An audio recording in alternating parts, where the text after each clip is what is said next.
He had to get it.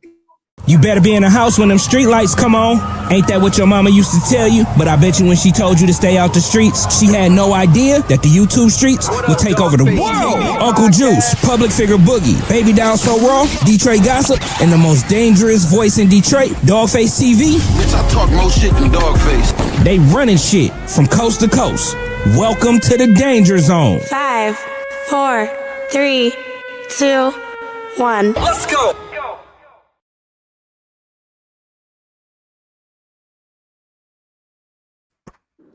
Good.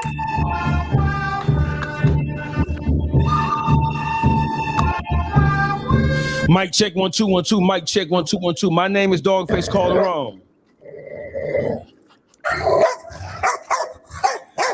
Welcome to Dawgface TV presents. This is a special episode. In so much as the people who I have on the panel, all opinionated, all well informed, all very articulate young men.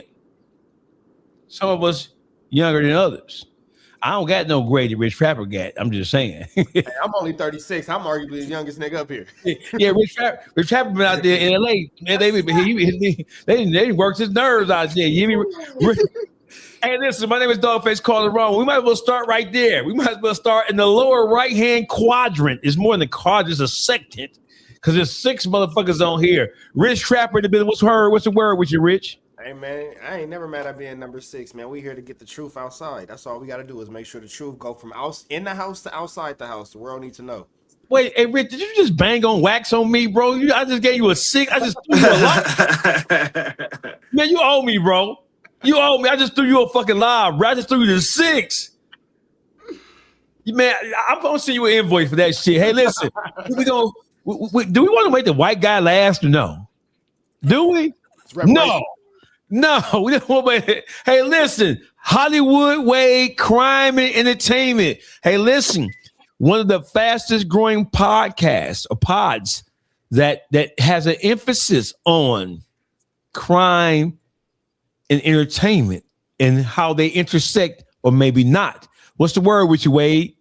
Not much, man. Always a pleasure to be on here. You know, if I'm gonna come in here and chop it up with anybody, it'd be you and the people that you bring. You always bring people, even though a lot of times we don't got the same opinion, and that's all right. But if you come in, you talk about it, maybe you come to some kind of an agreement, maybe you don't, but it just shows that it's fine for people to have different opinions and still get on their platforms and speak on it, because everybody's got that right. Hey, listen, King 8 Hoods, thank you for the 10 jewels. Papa need brand new shoes and a sweatshirt.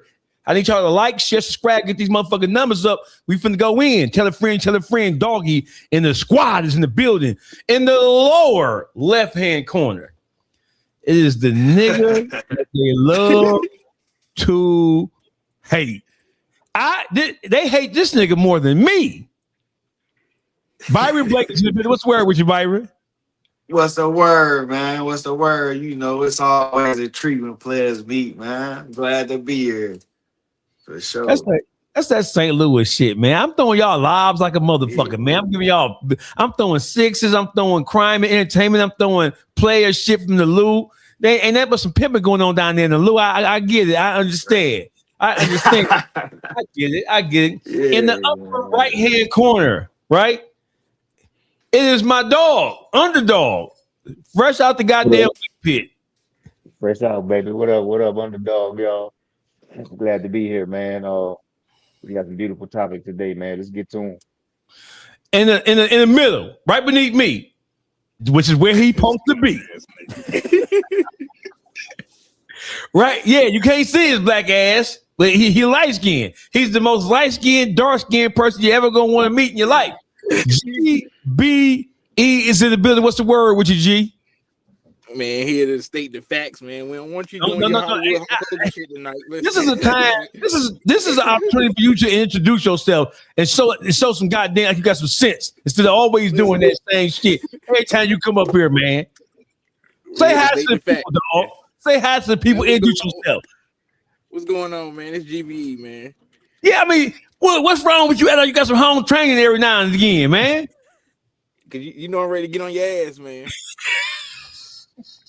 Hey, listen, GBE's in the building, Underdog, Hollywood Wade, Byron Blake, Rich Trap. The Trap is in the building. My name is Dawgface, call it wrong. We might as well get right to the motherfucker. Jules, and Mo Jules. I appreciate the jewels, man, the gold coins and everything else the motherfucker throwing my way. Hey, listen, I need it all. Like, share, subscribe, tell a friend that we are in the building. Hey, listen, today's topic is Big Meech, right? We're gonna sprinkle a little Cuffy in this situation because we're gonna examine, right, the current feud between and the state of the current. It's been 5, 6, 7 years now where there's been a dispute between Dion Cuffy Gatlin and Demetrius Big Meech Flannery. All right. And it all surrounds and revolves around Tammy Collins and who knew what, Fidel Suarez, who knew what, when, where, how. Right. This conversation is less about Meech and Meech's relationship with Tammy Collins, and it's more about Meech's current stance and the person who he's working with in order to present a case, not for him, but a case against Cuffy.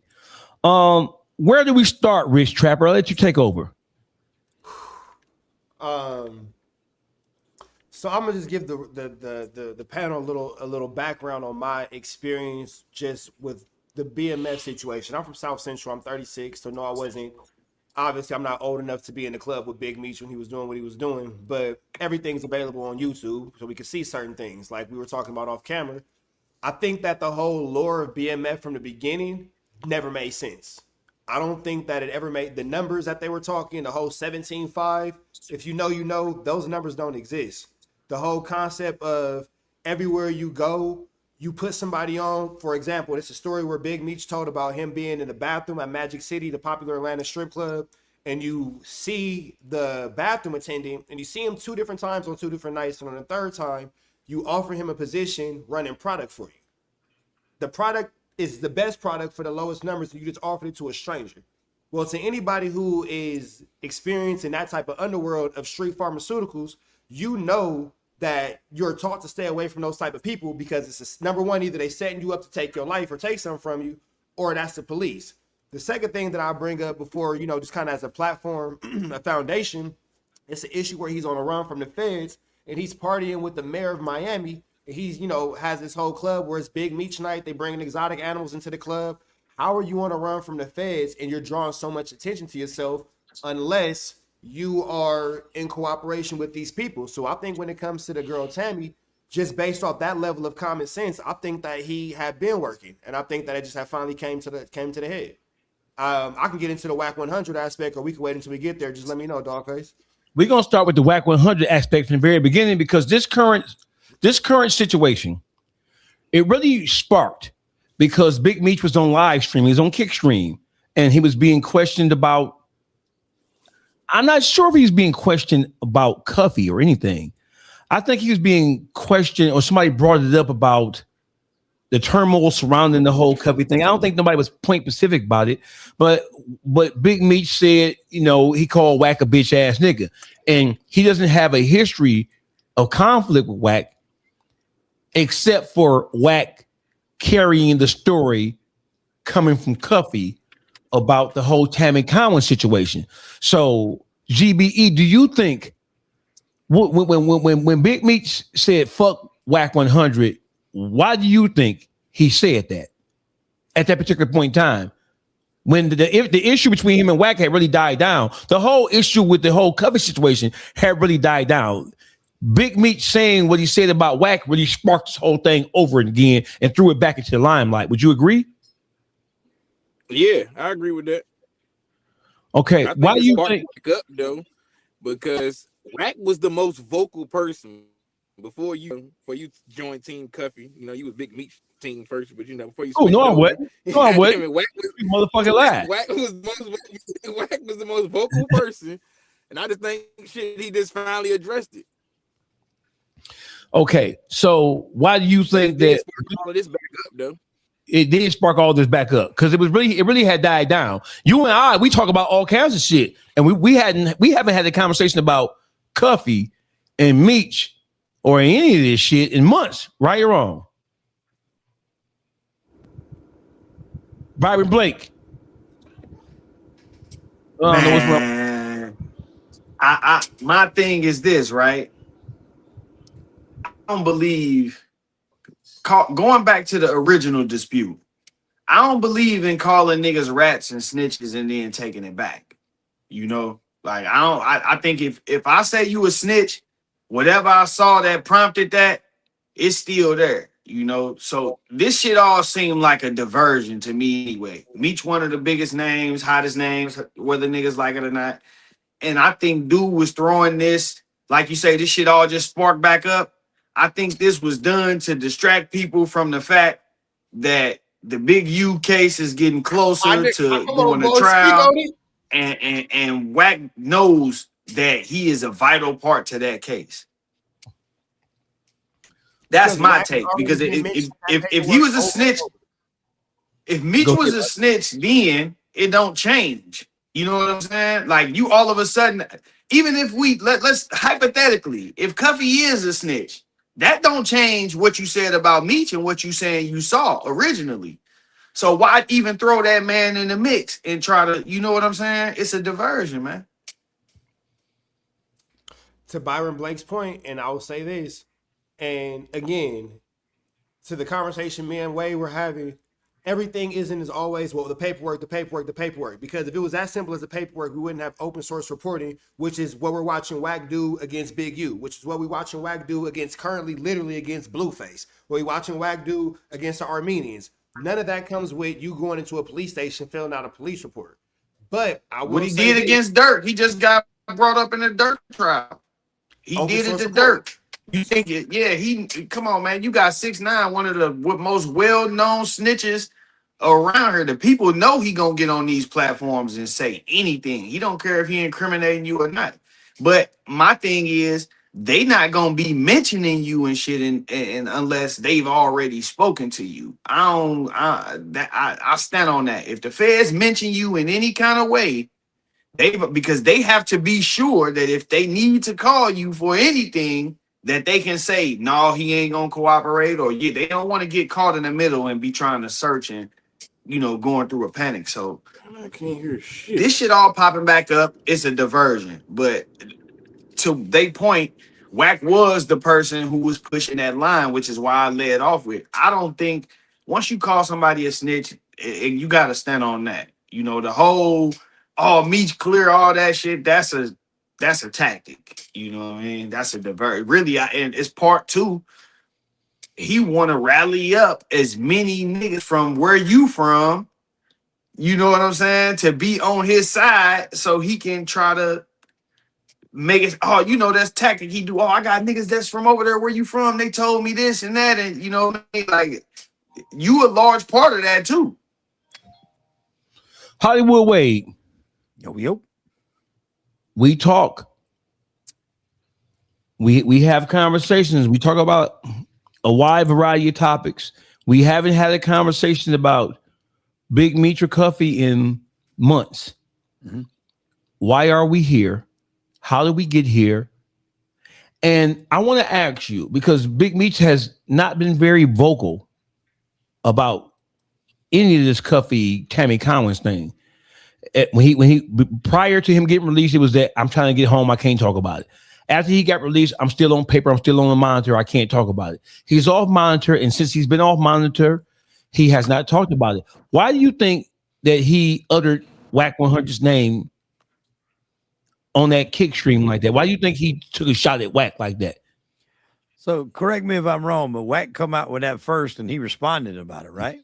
Yeah, he responded to Meech with Meech. Yeah. So you're absolutely right with the fact that when Meech first got out, a lot of people just assumed because he was not incarcerated in jail, he was free and clear. He was not. So he couldn't speak on none of that other shit involving Cuffy or Tam or nothing, anything that could get him violated and sent back. So that's why you weren't going to hear anything from him until I think it was like March of this year. Now since then, look, and you see the things that he posts on his Instagram earn money to do games. He's getting PR, but like he's finding ways to make money, legitimate money. I think he knows that when he sits down with somebody that's going to ask him these tough questions, he's going to try to cash in. He's going to try to get a bag. So he's not going to answer and go deep into it with anybody, I don't think, for the hell of it. Whatever decision he makes is going to be money driven. Whoever's going to pay that money, that remains to be seen. But the reason why I think WACK just threw some shit at the wall, because you're right, this was hot a year ago. You know, I done 2 videos on it. I got on your radar because of the video I did with Pete. And in my opinion, I think Pete probably broke it down better than anybody I've ever heard break it down. Whether you agree with everything he said or not, that's up for interpretation. But I think as far as the breakdown, everything went good, because I've never considered that Meech was an informant and got a time cut from this whole situation. I never have. I think WACK threw something against the wall. I think it stuck. And I think Meech seen an opportunity to do something, whatever it may be. I don't know what it is, but just to get his name involved with WACK, maybe lead something with Adam. It could be that's why he responded. Other than that, I don't think he's going to do any major interviews and answer the tough questions yet. He might do an interview and talk about the good old days, but he ain't going to talk about this shit yet. Underdog. Why are we here, Underdog?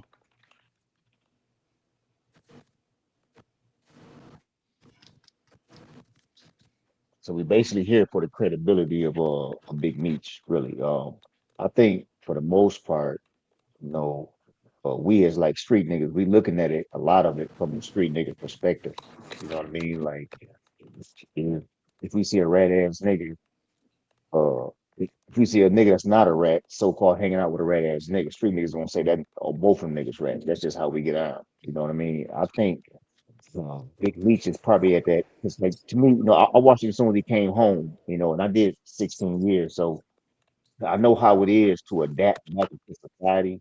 Uh, I get it. He couldn't talk, you know, he really couldn't talk, but that was kind of like good for him that he couldn't talk, because he was actually still adapting back to society, and you know, not Working, bro. respect at it, but he was slow as a motherfucker, which we almost always are when we come home. You know what I mean? And right now what we see is him starting to evolve out of that, starting to adapt out of that. And like Wade said, he trying to get the bag now. And you know how whack bitch ass is. Whack, you know, whack want that information. You know what I mean? So it's kind of like he trying to like throw him a bone, and they try to like, I ain't talking to him, but he is talking to him. They going back and forth. To me, that's just them networking, trying to figure out how to put how to make Big Meats talking worth it. You know what I mean? Like, but to me, I feel like when he first came home, he should have really just like shut the fuck up and sat down and really did more observing. You know what I mean? And showing less of himself, because he left the streets. You know what I mean? You know, as a very important person to me when he came home. He kind of like dummied down himself to where people really lost a sense of respect for that motherfucker, just because how he was allowing himself to move and allowing himself to be pushed like a pawn when he was the king on the chess table when he left. And I felt like that's where he's struggling at, but we starting to see him evolve out of it. And I'm sure I think right now he at that point now where he thinks he can make like content creating money now. You know what I mean? So he kind of like want to be a content creator. You know, even if that means not necessarily having his own podcast, but just you know, making them up the bag for interviews from his ass, to where when he give his ultimate interview, he rich like a motherfucker, because when he came home, he was slow as a motherfucker, and he couldn't eat off 50 Cent because he's basically too slow for 50 Cent. You know what I mean? His son already fucked it up with his, but he a naturally slow motherfucker because he didn't even have no kind of incarceration, no kind of pressure on his life. Anyway, he's just a soft ass little nigga, man. You know, let's just keep it real. You know, we shouldn't even be expecting nothing too solid from him anyway. And you can tell that he really ain't even really been rubbing elbows with his dad. But you know, I feel like you know, Big Meech, he training himself from you know that whole BMF thing where like he really trained himself from like allowing himself to be surrounded by dick riders. You know what I mean? Like he is so you know soaking up the whole BMF reputation that stopped right there, and he has not really been evolving because he's really supposed to be sharp as a motherfucker, man. Like his support system, all that shit had to be whack as a motherfucker when he was incarcerated because there's no one in that motherfucker that really was keeping him current. If somebody out society was keeping him current as they should have been while he was incarcerated, he would have stepped out way sharper, way aware of the steps he needs to take. You know what I mean? So this thing, he's trying to figure out how to get some money. And hell yeah, rubbing elbows with rat motherfuckers. Like, don't nobody give a fuck about like when you in that don't give a fuck mode, you don't give a fuck about somebody saying, "Oh, I'm fucking rat ass niggas." Man, we don't care what people say no more. That's why rats can rat and then go back to the hood. People don't give a fuck about what people say no more. So what? You know what I mean? And that's kind of like where that nigga at, man. Like he's surrounded by rats. Like what real niggas he gonna fuck with?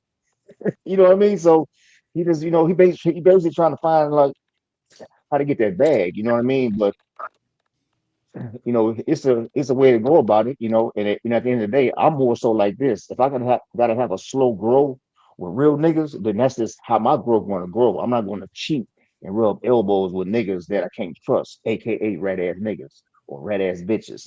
All that shit got to be obliterated out of my motherfucking association. You know what I mean? All right. So listen. So where we stand now is Real quick, that go ahead. real quick. Go ahead. This is the part, and again, call me stuck in the past as being 36. That's fine. I'm okay with that. I don't think that it's fair in this situation that we're not looking at it like a street situation because we're not talking about the leader of the Girl Scout troop. We are talking about somebody who made his career outside of the law, whether it was selling. Let's call a spade a spade. When you playing street pharmaceuticals, bodies, extortion, all this is what comes with it.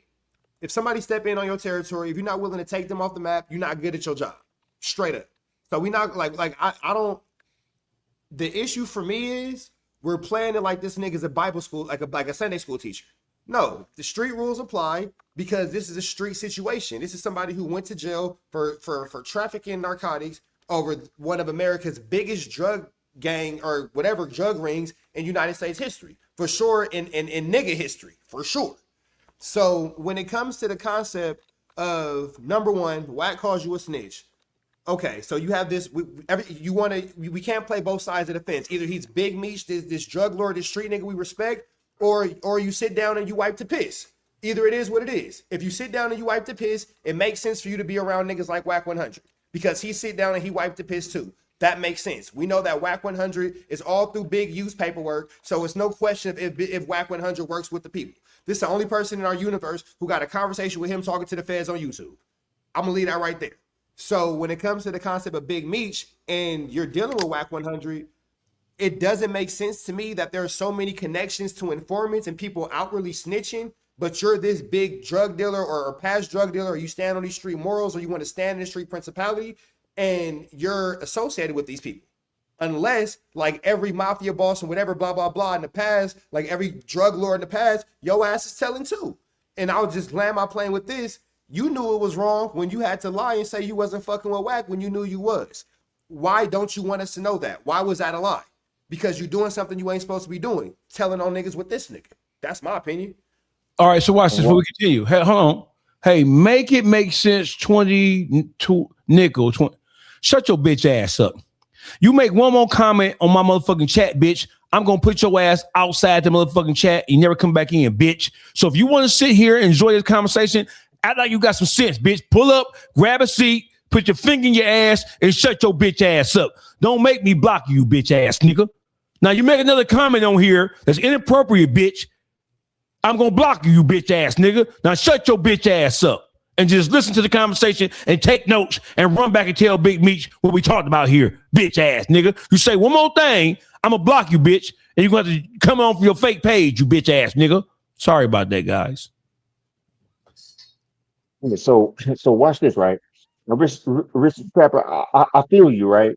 But like, there are some circumstances that you do have to consider, right? Yes, he left the street at the top of his game, right?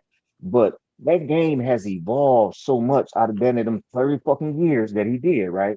Don't get me wrong, I don't like how the fuck he came out either. Like, motherfucker, you had to know when you step back out that the game is so evolved, you gotta come out here and see where it has evolved in, and can you fit in that motherfucker? So to me, I think there was moments where he was like pushed back into trying to figure this shit out. It was times when he even tried to get into this shit, get back into it, but that status that you have against him, it don't fit him no more. Like you gotta him like you're dealing with him from a high Meech standard where he left the street at. He's actually a fell off of Big No, Meech. as far as Like, I'm he's a concerned, fall off version of the oh shit, man. huh? As far as me being from LA, Big Meech means nothing. You a has-been old man that's now hanging out with a known snitch. And that's what he is. And that's what he is for the most part, right there. And Well, I he's trying think to get out of that image by, trying to get into something or He's not trying to get out of shit. He's just simply trying to make a book. that's what I think, because He doesn't have a grandiose plan. He don't got no motherfucking Pentagon motherfucking sketch where he got a big ass billboard and he's saying I'm gonna go right, then turn left and turn right again. That ain't what the fuck he doing. I think he had one. He had one in the beginning, but when 50 brought out everything about Tammy, that shit diverted. Once he took that picture with Ross, and obviously everybody here knows Ross and 50 are mortal enemies, that blew the whole spot up. And after that, he didn't know what the fuck to do, where to go. And unfortunately, there's not a lot of people that's to the level, like him or not, like WACK does have a level of status in social media, as does Adam. Time out. Not saying that at top of the game. Time out. I'm in LA. Smoke and mirrors are always smoke and mirrors. Adam and WACK have no status in the city of Los Angeles. You will hear Adam 22 say No, like not city. I ain't talking about status in the city. I'll even take it deeper than this. Social media. We remember the show Jerry Springer. Jerry Springer was one of the highest grossing TV shows ever. It was also trash TV. Yeah. Adam 22 and WACK100, just because you have the viewership and people are watching for the plane crash, nothing about them niggas are valid. Nothing about them niggas. As far as in my personal opinion, everybody's entitled to their own. Even within the internet, people are not looking at them like, oh yeah, we need them for a valid source of truth and to validate things. It's just entertainment. No, That's 100%. I'm not saying you go there for truth. I think that's what he's saying, though. I think that's what he's saying. They traction. It's easy traction for Meech. You got to think about it. He's looking at Meech coming from a streamer perspective. You know what I'm saying? He launching a YouTube channel and all that shit. So it's propaganda, so to speak.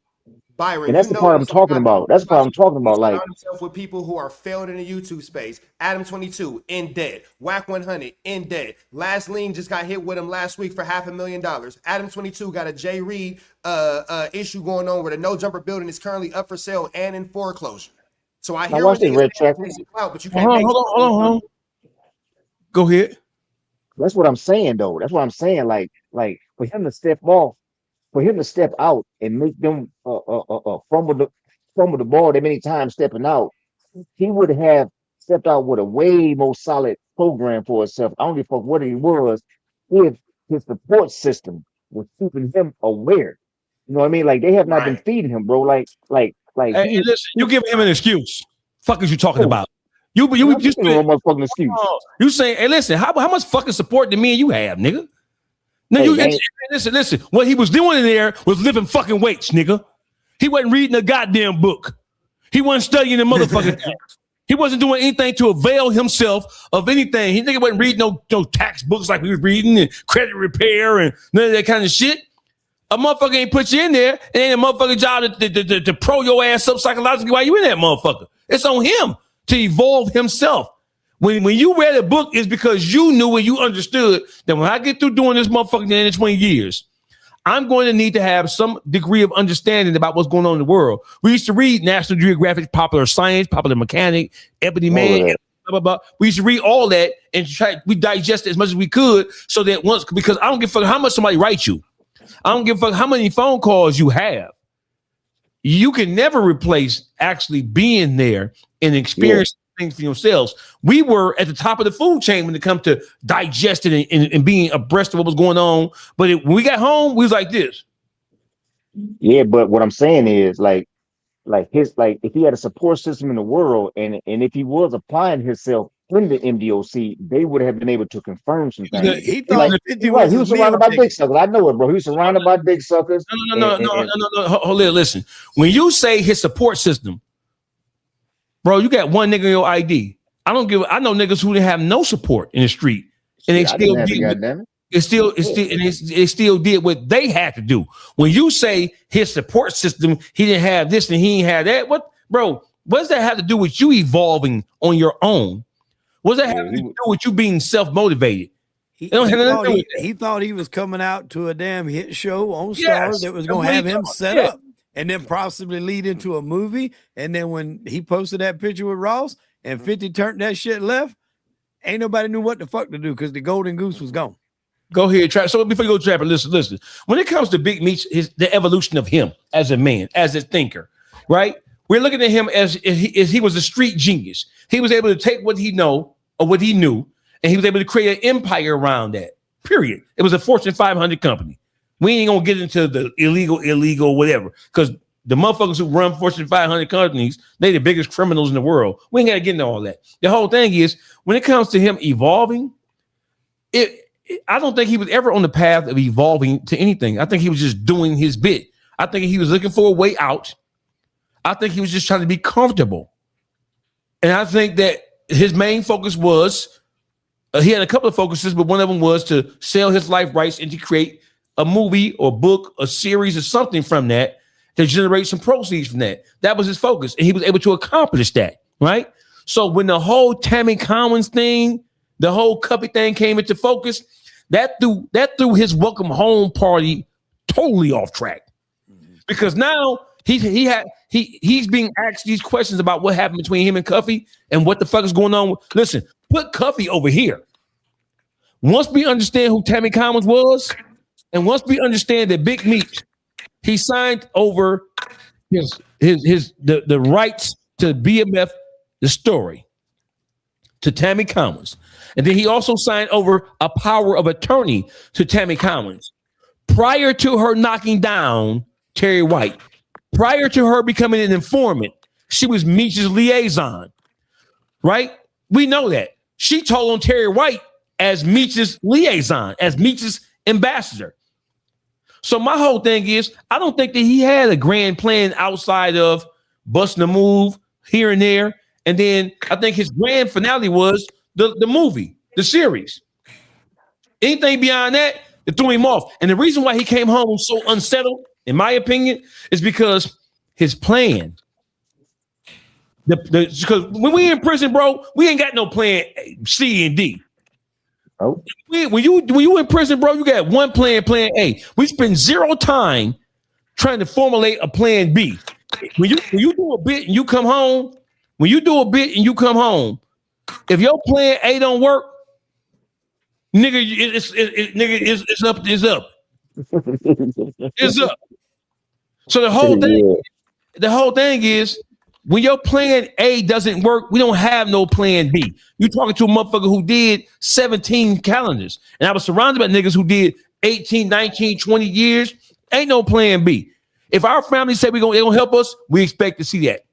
If our girls say she gonna have something for us, we expect to have that, right? If our brothers and sisters say they're gonna have this, that, the third, we expect that. If either one of those things don't happen, it throws off the equilibrium of what our plan is, and it forces us to scramble to find something else to make up for that, man. Too many things fall apart in our plan that we've been putting together for over a decade, and we back in the streets. We back trapping. Yep. We back robbing. We back doing all the shit that led us to the prison to begin with, thinking we're smarter than we were before. So my thing about this whole Big Meech, let's put the whole Cuffy thing to the side, and let's focus on what happened. So Big Meech came to the forefront on Kickstream, and he called Wack a bitch ass nigga directly. He didn't say anybody else's name. People were saying, well, Dawgface, he was talking about you too. I'm sure that if he had something to say to me, I'm sure he would have said it. Big Meech ain't scared of me, and he's not afraid to say something about me if that's what he really wanted to do. I think he took a shot at who he thought was the biggest voice, because whether you agree with it or not, so it's a bunch of tomfoolery going over there on No Jumper, right? but that tomfoolery is still powerful because most of the people who enjoy this shit, most of the people who partake in this shit, bro, they're not rocket scientists. They're just consumers of, like the Rich Trapper said, this is a Jerry Springer show on wax. This is Ricky Lake. This is the Steve Wilkos show. That's what the fuck this shit is. So most people ain't trying to decide what's facts, what's not facts. WACK100 knows that he can use Clubhouse, Instagram, his exposure campaign. He run it up the chain of command with no jumper, Adam 22. And then if he's garnered enough attention for whatever play or campaign trying to push, he can then spread it out to the Seti Nashes, the 600s, the Trap Lord Rosses. He can tap in with the 1090 Jakes. He can tap in with that. And then he eventually makes it up to academics. That's his campaign. By the time it gets to academics, people believe that what's being said is accurate because now they know that academics has allowed WACK to weaponize his program, just like Adam 22 has allowed WACK to weaponize No Jumper for its own benefit. 95% of the shit WACK talk about on No Jumper, it don't have nothing to do with LA. It don't have nothing to do with music. Don't forget, WACK ain't no drug dealer. WACK ain't Freeway Ricky Ross.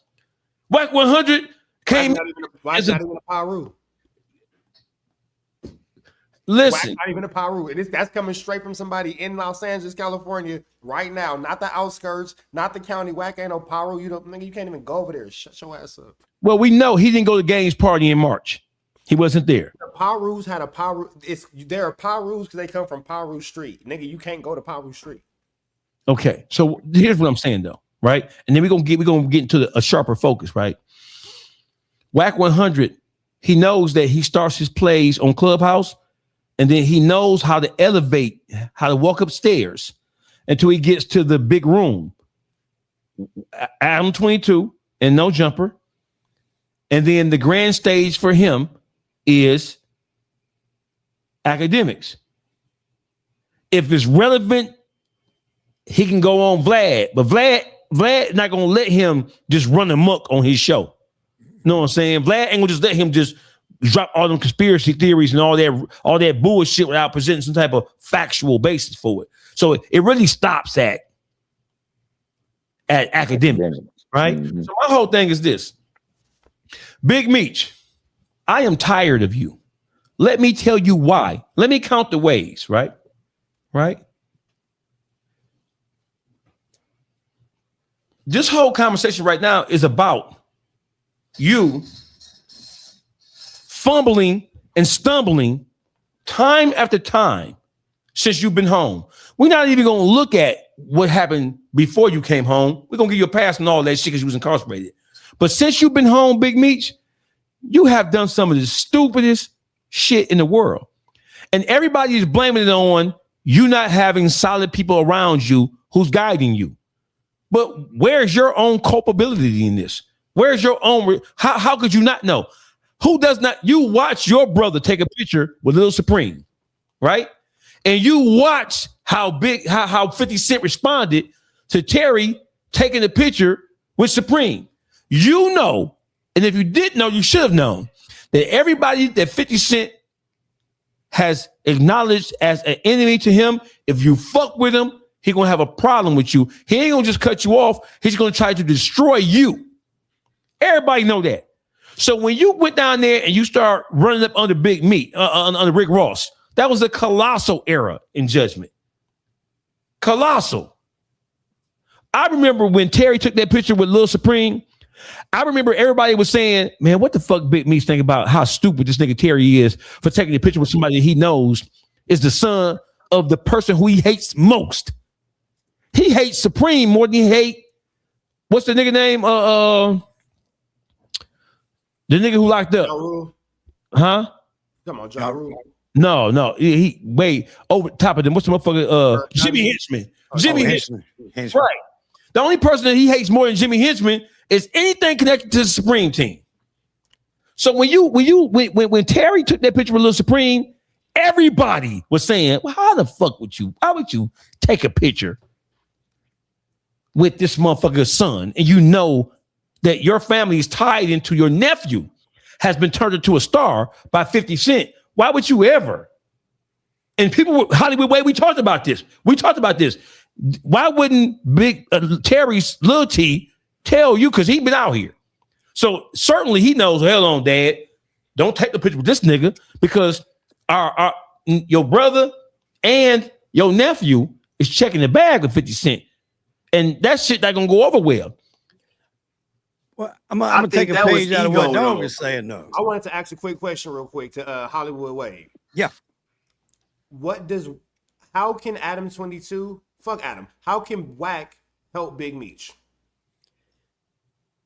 I think he can probably put him on the track to get on some of these big shows like what Dog has been talking about. But see, the problem is, I think what it is, Big Meech probably got so many people in his ear telling him, hey, this is what you got to do. This is what we're going to do. This can get you this. This can get you this. And then it's just like when you start out doing content, people get in your inbox, whether it's robots, whether it's motherfuckers from India or whatever, and they say, hey, you do this and I'll get you so many subscribers and I'll get you so many listens. He's got that in real life. Everybody coming at him because he's got a story. Like him, hate him, whatever. He's got a story, like you said, one of the most prolific black drug dealers, his organization ever. Like that's something that will be ingrained in time that nobody will ever take from him. He's got so many people coming to him telling him this is what you need to do. I think when he looks around, WACK might be probably the easiest for him to deal with, and what he feels he could probably get the most benefit from. Now, whether that's true, I'm not saying that's true. I'm just saying that might be what he's feeling. The reason why I asked you that question is because you already started up at the top. You had 50 Cent giving you the biggest show on TV. And they fucked that up. Yeah, you fumbled that. So, okay, we're past that. But then you're saying that WACK can do anything for anyone. If you look at WACK's history and track record, now we're just only talking business. Well, you have Blueface, who's in $20 million in debt, and he can't fill up a club that holds more than 200 people. You have The Game, who won't associate with them. You have Ray J, who won't associate with them. And then you have every business that he has is actually either bankrupt, in foreclosure, or is now actually owned by his real wife, Kim, not the fake wife that he's running around with.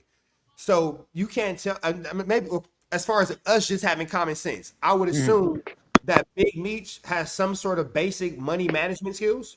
I would have an assumption that Big Meech will be able to look even from a drug dealer perspective and say, hey, this plug over here is giving niggas bad work. I'm gonna go to this plug that got the good work.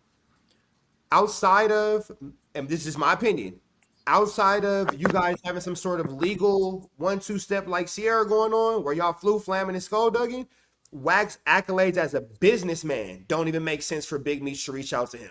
Yeah, I think WACK is looking for a percentage. Like the way I see this, if you got Big Meech and you can send him somewhere, you're just looking for a piece of it. You're not going to be a part of it.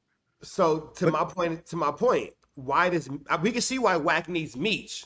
Why is Meech dealing with WACK after WACK was so boisterous, calling him a snitch, to where Meech is now calling him the B word?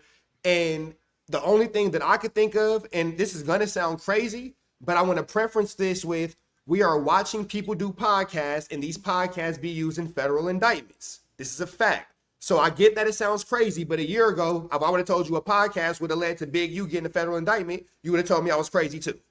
So with the reality of this situation, can you see how from my perspective, it looks like, maybe it's something going on to where we're finna see somebody else, Cuffy, go to jail because everybody who WACK gets into it with ends up in jail. WACK's into it with Meech. You call him a snitch. Meech responds, calls him a bitch. Blah, blah, blah, this. Now we have Cuffy. Just based off of WACK's history. Can you see how my logical mind gets to that point? Mm-hmm. As you have fought your situation, am I crazy for thinking this, or is that a logical thought?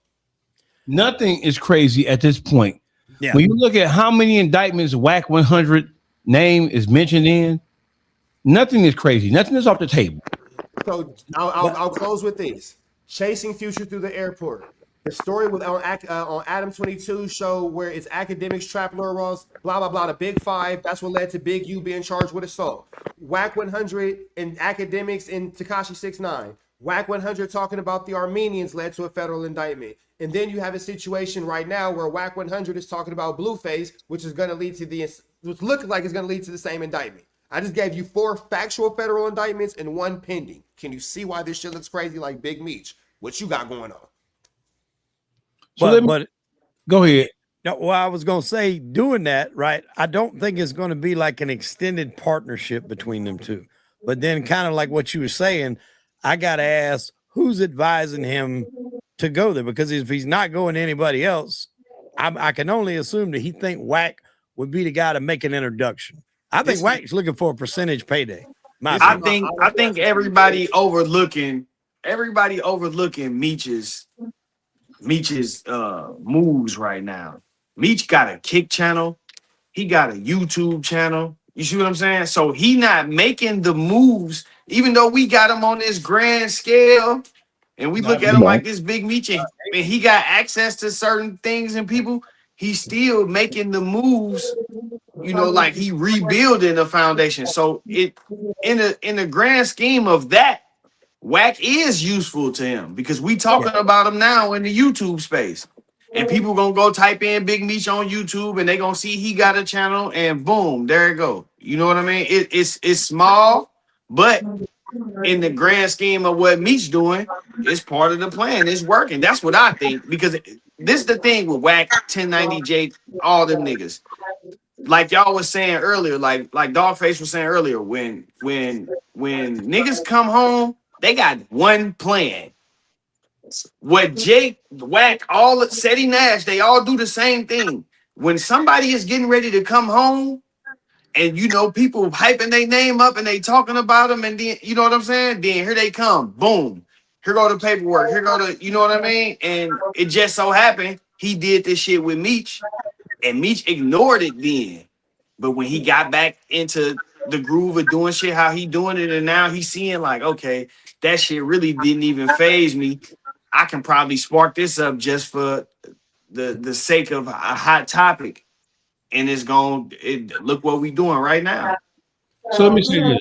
Let me say this, right? Somebody background. Let me say this right here, right?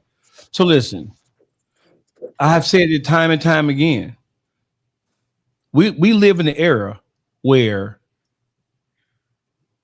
people do not care about who ratting, who snitching, none of that shit. People do not care about that shit. The only people who are still running around screaming that shit more than anybody else, not the only people, it's black people. We are operating in black people. We are so far behind the curve when it comes to what motherfuckers care about. It's pathetic. And it makes us look more slow than we already fucking are. Black people are the ones pointing out who told on what. Black people are the ones pointing out who told on what, who did what. The world don't give a fuck about that shit, bro. It's us arguing about who told on what, who did what. It is us trying to save face because we don't want somebody to look at us in a certain way. Bro, white America, the powers that be that we always talk about, they don't give a fuck. If you're useful, if they can use you, if you can be of use to somebody, they wouldn't give a fuck what you did and who you did it to. We live in a world now where motherfuckers are arguing about whether men should play in WNBA. So if we are arguing that, do you think that motherfuckers really give a fuck about who told? Listen, telling is relative to whether you like the person or not. WACK100, he's had multiple relationships with motherfuckers who has stumped down, flat out, told on motherfuckers. And when he was been questioned, he has said, I don't give a fuck what he did. I'm going to think what I think. But on the flip side, when it's somebody that he doesn't like or somebody who is falling out of favor with somebody that he's working for, then he'll use No Jumper, Clubhouse, Instagram, all that shit to try to paint a picture about a motherfucker, bro. Don't nobody really give a fuck about that shit. If a nigga got some money, a nigga can live better and float better. A nigga can be a rat. If you a millionaire, you ain't even... So y'all watch, I'm assuming everybody on here has probably watched wrestling before, right? I think this whole shit was a work because Eric Bischoff, the guy who was in WCW, created NWO. He wrote a book. The book was called Controversy Equals Cash, and that's a true statement, always will be. All right, so hypothetically, if I'm Wack, I want to throw some shit against the wall and see if it sticks. I'm trying to bring Meech out to contact me in some kind of way. So I bring back up this Cuffy shit that at this point's a year old. Knowing that if I can get Meech talking to me in some facet, then he immediately flips because why? Meech is a better meal ticket than Cuffy because Cuffy's ass is still in fucking prison. So now it's, Cuffy, you got to be quiet because your paperwork looking a little suspect. But before that, if Meech hadn't have said nothing to him, he'd still be riding everything Cuffy says to this day, like Deontay Wilder says. Go ahead, Rich Haberton, GBE. My only point, I will take it back to, we thought Loose Cannon was WWE until Big U House got ready. We thought that the situation with Break Baby was WWE and not a homie sitting in the feds. We thought the situation with WACK talking about the situation in the parking lot with Byron Blake, you know, and 3 o'clock and 2 o'clock, I'm getting off in threes. We thought that was WWE, not a homie looking at life for it. I hear what everybody's saying, but I also believe that that's what they're actually hiding behind because it looks so outrageous until you got to go put money on your homie's books. It looks outrageous until you got to go see your homies in court and you got to look at their babies who may never see their daddy again. It looks outrageous until you got to consider the fact that Break Baby finna miss his daughter graduation and niggas got to put in for that. I hear what everybody's saying, but I'm also watching everybody around me go to jail because of this nigga. And it's not because I'm a conspiracy theorist. It's because the United States of America said Cash McElroy Jones, aka WACK100, did this. I didn't say that shit. The United States of America said that shit. So even when it takes it back to him working with Meech to the original point of the conversation, I know how much money we all got the same YouTube. We all got the same YouTube studio. These niggas aren't doing crazy fucking numbers. At the numbers they're doing, let's be super realistic. At the numbers they're doing, they're looking between $5,000 and maybe $10,000 a month at the best, and 10,000 is a fucking stretch. Realistically, $2,500 to $5,000. They doing just enough to pay the rent, keep some gas in the car, send the kids to football. That's what I was saying, though. He's starting at the base. You know what I'm saying? So that tells you, what his standing. You know what I mean? I would say this, and I'll yield my time after this. To go with WACK for this, nigga, I hear everybody saying, well, what about? There's so many other options in this content creating space to where Big Meech can even have one step up above WACK. You're not that low to where you need WACK100. There's so many people that you could just be one step above to where it will make more sense. In my mind, based off the pattern that I'm seeing of factual information, Meech has a habit of hanging around people who tell and cooperate with the police. You have this habit of hanging around these types of people. And even when it comes to the situation with Tammy, I get it. Big Meech's paperwork will never say he snitched. But if you look at the redacted paperwork and all the things that are blacked out, you'll see that there are conversations between him and whoever the powers may be are to use her as this third party. And sorry for looking down, but I'm looking at the situation. GBE, I'm gonna let you pop your shit. But one thing we can say is that's non-negotiable, whether we're arguing back and forth or not. And again, I say this, the non-negotiable is you hanging around a lot of motherfuckers that's comfortable talking to and dealing with the police. And now you're hanging around a motherfucker who we know to have dealt with and hang with the police, even carrying a badge. There's no real reason in business why WACK100 is Big Meech's sole savior. GBE? First of all, Meech is not doing no business with WACK. So why you hanging out with that nigga? He ain't. When you seen him hanging out with WACK, you seen him on a phone call that someone else called Meech on FaceTime and handed WACK the phone. Hold on, Dawgface. Would you be on a phone call with WACK, GBE? Hell no. Why not, GBE? What happens to everybody who goes on the phone with WACK, GBE? Right. I don't think WACK is right. So why does Meech think he right? Who said that Meech thought he was right? They was having a conversation about something. They ain't discussing anything illegal. Are you aware that niggas who have conversations with WACK end up on wiretaps and going to jail? Yeah. Are you aware of that fact? Yes. Are you aware that WACK100 right now is hotter than a big lighter against a metal spoon in a crack spot? Yes. So why is Big Meech on the phone with this nigga? Talking about illegal niggas paperwork. Situation. You act like Meech sitting on the phone with WACK saying, "Hey, I'm about to send you 1,000 birds." Hold on, bro. I'm gonna let you get it. But watch this. Hold on. Get you, GBE. I got this nigga. Hold on, because you started this narrative, dog. With this that WACK is working, that Meech is working with WACK. I started the narrative because it's true. Hold on, wait a minute. First of all, I'm offended and I'm appalled. But I'm also a bit excited that you put the blame on me for anything, right? You know you are the bandit behind this. No. You see, I just want a moment of silence for the bullshit. I'm gonna let GBE keep on going because he deserves the right to speak, right? Because I'll let y'all do y'all opening statement. no, go ahead. Go GBE. WACK100 said that he was on the phone talking to Big Meech almost a month ago. Yes, correct. I called you. I have your real phone number. Yes. And you said to me, man, what you said was this, quote unquote. I text you, nigga. I have your texts. I pulled them up because you said, man, nigga, bitch ass, you believe that shit? I got some land to sell. I absolutely. You said he lying. He ain't talking no motherfucking Meech. Why? You said why would Meech ever talk to who the fuck is WACK100 for Meech to be talking to or to talk to about anything, including Oh, so GBE is seeing to believe it type of nigga. I stand on that. Okay. So he done already been wrong once because he a big Meech supporter. Okay, got it. Listen. So what? It ain't about being a big Meech supporter. It's about sticking to the facts. Even what you said, Rich Rapper, you lied on the man's name soon as you got up here talking about he was on the run with the mayor. He was not on the run when they did that Smack DVD. You talking about hold on, time out. So now you misread me because I wasn't even talking about the Smack DVD. But if you want to talk, but since we in the Smack, time out.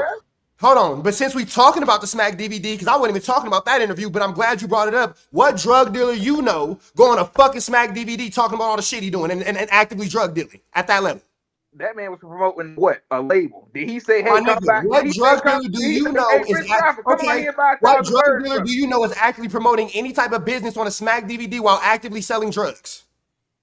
Listen, that man, it was all smoke and mirrors. He wasn't. You're not answering the question though. I am answering the question. If I'm what promoting drug a label, dealer? He wasn't promoting 1-800 buy dope. He was saying black. My nigga, it was a big sign in Atlanta that says BMF, the world is yours. That's promoting drug dealing. No, it's not, bro. He was trying to go legit at that point. He was trying to steer everything to the label. My nigga, in those moments, he was actively selling drugs. It's in the indictment. You arguing with you gonna argue with the indictment? Don't argue with me. That's what the indictment say. Man, I don't think he's disagreeing that he was still doing it while it was going on. But Meech, and if you listen to those interviews, the whole thing, Meech was trying to drive everything to the legit stuff, like the record deal. My question is, what active drug dealer on that level, for whatever the reason is, what drug dealer on that level does something so stupid? He told you I was trying to go legit. He said it out his own mouth. So that's I think the context of working with that's comfortable because he got protection. One time. Go ahead, Byron. I'm scared of them type of drug dealers. Them type of niggas. I think the context of working with WACK is. I think the term "working with WACK" is being taken out of context too. You know what I mean? Because I don't think he just. I don't think him and WACK is behind the scenes like, man, we gonna do this, we gonna do that. You know what I mean? No, nobody. Let's really back in. Nobody's offering that Meech and WACK100 are engaged in any nefarious behavior, any criminal behavior. WACK100, he does what he's always done. He seizes opportunities whenever opportunities present themselves, no matter what you or anybody. So what I'm saying is, if he can get a picture with, if like the phone call with Meech, right? To us, it's like whatever, nigga. You on the phone with a nigga. But when you think about the random people who gonna see WACK out in the streets, they're gonna be like, damn, WACK was on the phone with Meech. He can go somewhere and he can go get an artist from. He can be interviewed. Huh? His whole thing. Yeah. And that's what I'm saying. So he creating. Yeah, he's creating avenues for himself. Yeah, and this whole thing with Big Meech, right? Listen, WACK is Big Meech called him a bitch ass nigga. WACK responded. He called him a He went back and forth. Next thing we know, WACK is on the phone with Big Meech. These are the facts of the situation, right? My question to GBE would be, why would Big Meech lie about that? Why would Big Meech lie about that call? So Meech didn't lie about the call. He said it never happened. Meech didn't lie about the call. Oh, you just don't believe. You don't even believe what a nigga said out his own mouth at this point.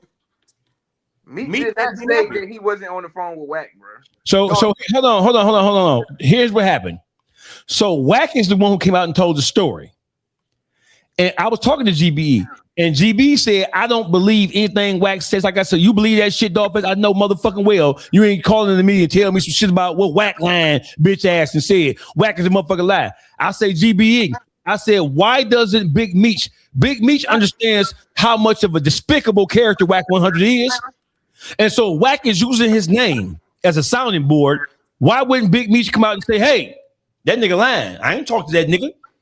And I said, WACK100 is stupid, but he ain't that stupid. In light of the fact that he been caught up in so many lies in the last year, he wouldn't do that. The Zale Sama shit, the T Grizzly shit. He been caught up in all these lies. He wouldn't do that with such brazen, unapologetic vigor if there wasn't some there. So GB said, but I don't believe anything. 2 days later, I sent this nigga, and don't forget, Wack said when he told the story of talking to Big Meech, Wack said that Big Meech just told him, don't record no conversations, don't take no pictures, and I talk to you about whatever. Right? Wack violated Big Meech by swiping down and screen recording. Because if he would have took a picture, then Big Meech and the other person who facilitated the call would have known that Wack immediately violated what they told him not to do. So what Wack did was he swiped down and he pressed screen record and he screen recorded the conversation. So once it all started to come out, Big Meech had to continue the phone conversation because he knew that Wack would flip back on his ass and go at his ass again. So now Big Meech is beholden because who knows what the fuck Big Meech and Wack been talking about. Hell no, dog. But GBE, real shit. How you gonna say hell no? But then this is what you just said. No, Meech never said it didn't happen. But then Dawgface just gave you all the information you needed, and it just sounded like you denying everything, my nigga. But all the proof is right there. So I'm just trying to figure out your logic. No, I'm talking about as far as what Dawgface saying, where he's saying that Wack got something over Meech. My question to you is, why did Meech lie about talking to Wack? He did not lie. Where are you getting that Meech? He acknowledged it. So hold on. Listen. When it came out, when Wack said, I've been talking to Meech, I've been had several phone conversations with Meech. I called GBE. I said, you see this shit right here? GBE is in contact with a bunch of motherfuckers in BMF who are in good standings, from Wu to a bunch of other motherfuckers, right? So I called GBE. I said, what the fuck is this, GBE? He said, Dawgface, I know you're not calling me about no lying bitch ass WACK100. Wack ain't talked to no Meech. Why in the fuck would Meech ever talk to somebody like that? I don't believe that shit, and you don't believe it, right? I said, okay, I'm gonna give you that. But I also said, well, why isn't Meech coming out? He's hearing what Wack is saying. He's hearing Wack spinning these tales about the conversations. Why wouldn't Meech come out and say, wait a minute, hold on, bro. I ain't talked to that nigga. That nigga capped out, nigga. He a lie. I just called him a bitch. The fuck I like having a conversation with him about anything other than you a bitch ass nigga who been misusing my name. Now I'll fuck you up, nigga, if I catch you. Right? Then we left it there. 2 days later, I sent GBE a screenshot of a screen recording where you have Wack, Meech, and the guy who facilitated the FaceTime phone call on the call. So this nigga GBE said, hold on, I'm gonna call you right back. True story. He called BMF Boogie, who was young, wasn't barely even born. But Boogie, I fuck with Boogie. So I ain't even gonna take no shot at Boogie because Boogie, I know that Boogie had been in some real shit and Boogie just stood tall. So I'm gonna get, when it comes to the younger version of niggas who claim BMF, I'm gonna give Boogie his props because Boogie a real nigga. So I'm gonna give him that. So GBE called me back about 20 minutes later and he said, yeah, Meech did talk to WACK100. And he said, I don't know what the fuck that's about. I'm scratching my head. Is that what you said? No, I said, I don't know what the hell going on. He told me the context of the call. Wack reached out through Steve, and Wack apologized, told Meech that basically copping the police saying, yo, I apologize for spraying your name, and that Cuffy is the rat, but which I already told you, I don't believe Cuffy is a rat. He's just a liar and a fucking hater, but that's what the context of the call was about. And okay, so Meech went going on saying that he was, I mean, not Meech, Wack kept telling Meech he was gonna goddamn it put Cuffy on blast. So listen. That's all it takes to get back on Hold good on. graces. Listen. Who said that he was in his good graces? He just had a conversation. Hold on. I got you on this one. Hey, listen. WACK100 and Big Meech have had conversations about movie deals and podcast deals and streaming deals. They have had those conversations, and WACK has told him that he's in the rooms with the upper echelon of the streaming and podcasting game, and he believes that he can shop for some type of deal for Meech to help Meech. That is a fact that has happened.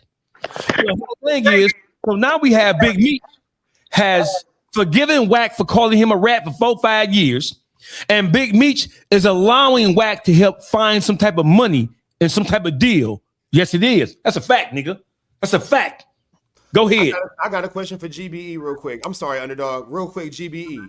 So you said that, and your initial response was, no, Meech ain't talking to a bitch ass nigga like WACK, right? And WACK still is a bitch ass nigga. We get that, but that was your initial reaction, right? Yeah. So is it cool for me? Okay, I'm not even gonna go there yet.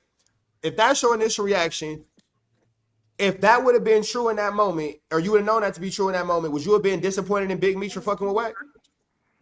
He's not fucking with WACK though. They had a conversation. Y'all are putting it as if Meech is out. I agree, because I had a conversation with the nigga. You know what I'm saying? I had a conversation with the nigga. However you want to call it, a conversation. Rich Rapper, you done had plenty of conversations with the nigga. Yeah, and I be cussing that nigga out. Like I be talking to that nigga crazy. Yeah, I talk to that nigga crazy for sure.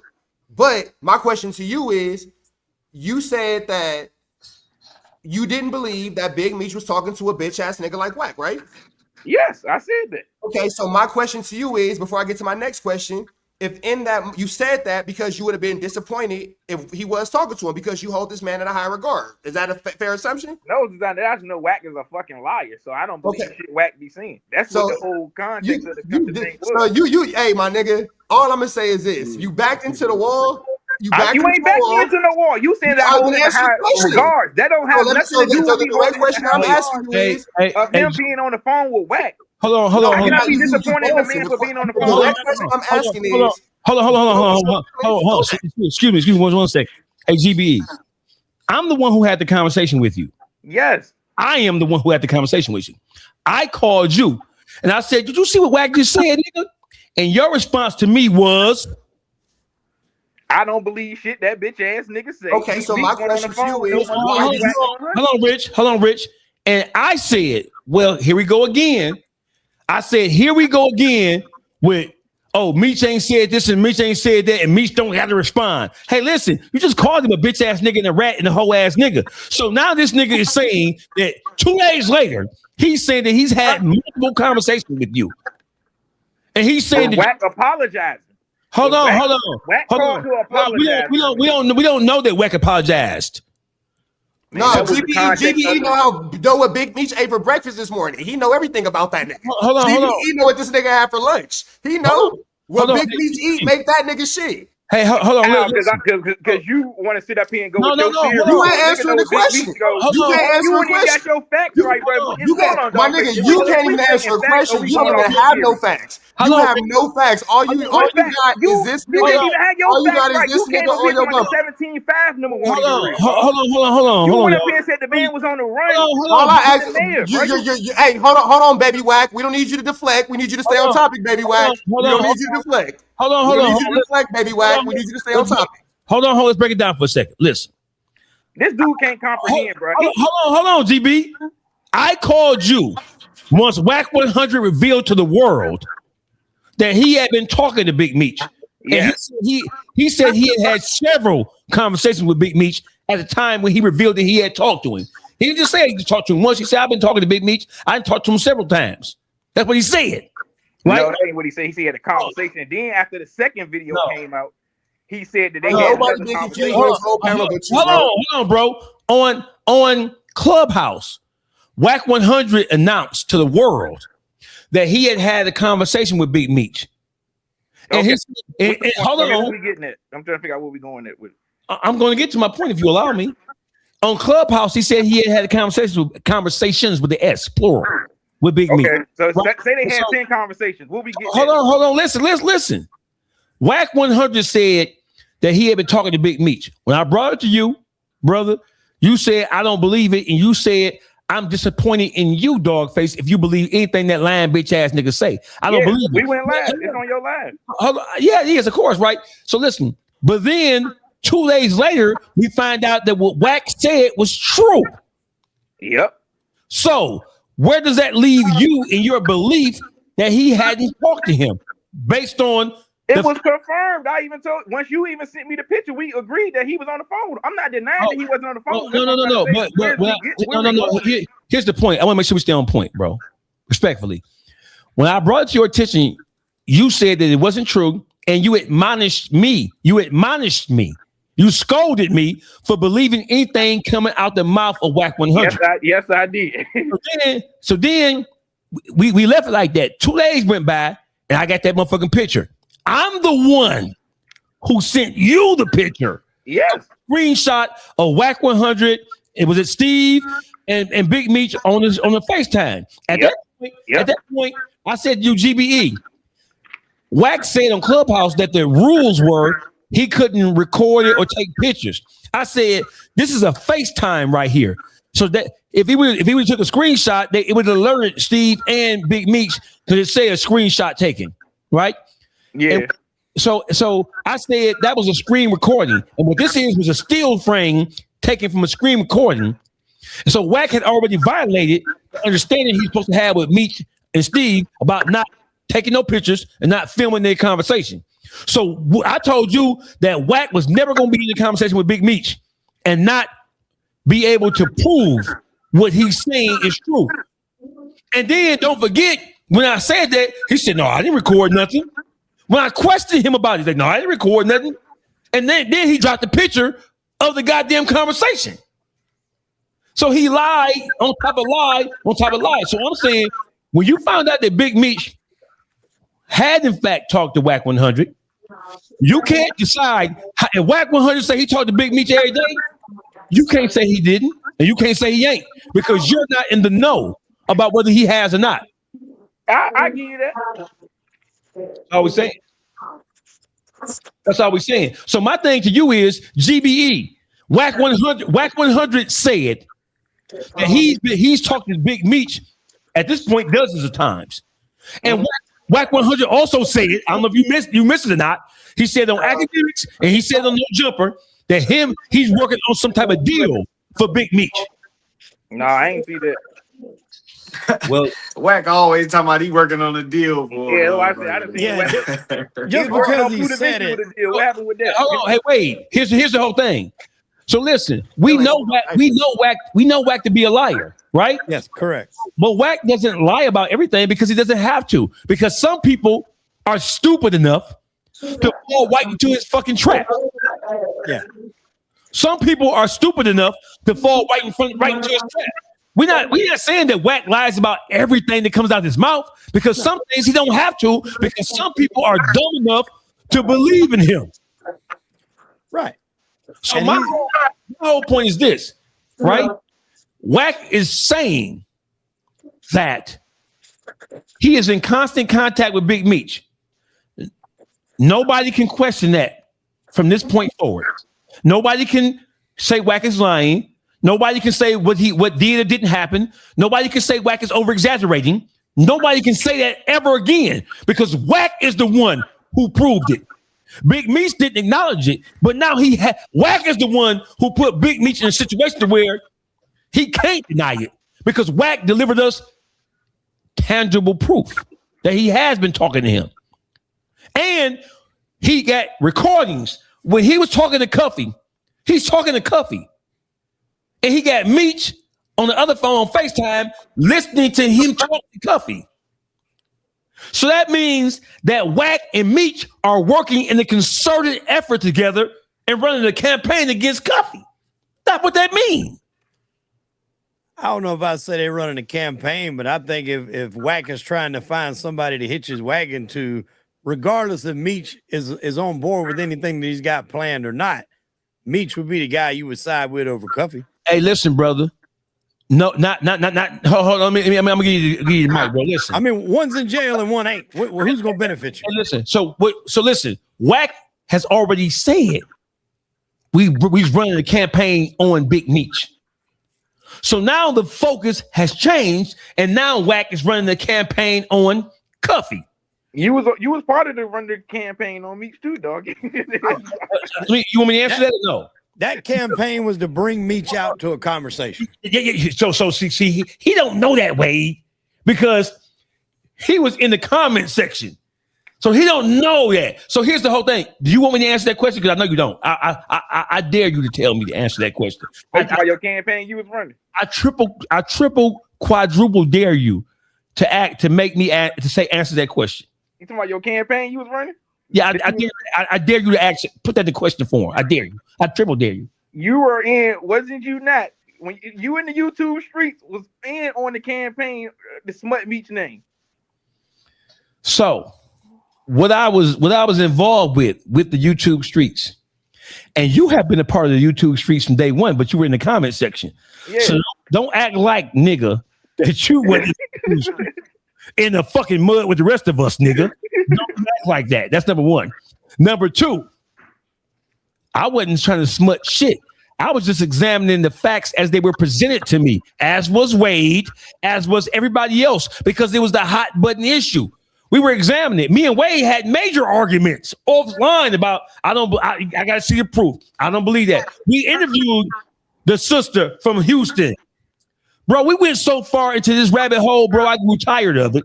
We interviewed Khalika Bush with the whole third-party cooperation firm and all that other shit. We went down that rabbit hole. Wade, Pete chimed in and he said, I got to see the proof, right? It was what it was. But what I'm simply saying is, let's not even go way back there. Let's just stop at this. Big Meech called WACK a bitch-ass nigga, a rat and a hoe-ass nigga, whatever. WACK responded, hold on, nigga, you know you got that work on you, nigga. Don't make me I'm finna call Cuffy, right? It is a fact that when WACK said that when he talked to Cuffy put him in contact with his daughter, Donda, and Donda went to the lawyer and got documents that were previously sealed and they were unsealed, and that she had emailed those documents that were unsealed to WACK. And from that, WACK saw his sentencing agreement, his plea agreement. Now, I thought he was talking about Tamara, because everybody Tamara was his daughter, not the other daughter. So when I found out it wasn't her, she forwarded the same email that she sent to WACK. She forwarded that same email to me and Ruler Report the next day. The same email. It says forwarded with WACK's name in it. So she sent me and Ruler Report the same email that she sent WACK. And there was nothing in there that was a sealed document. So WACK was lying. This whole thing is a campaign. And so what better? Hey, listen, Meech. Wade just said it. Cuffy, you locked up. Fuck you, nigga. This nigga right here, it's still some life in here. I can still squeeze a percentage point or 2 or 3 on this nigga right here.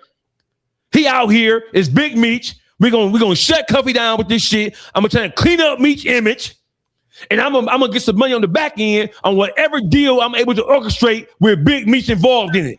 That's what the fuck is going on right here. Because what WACK100 never said that all the reasons why he was calling Meech a rat, they don't exist anymore.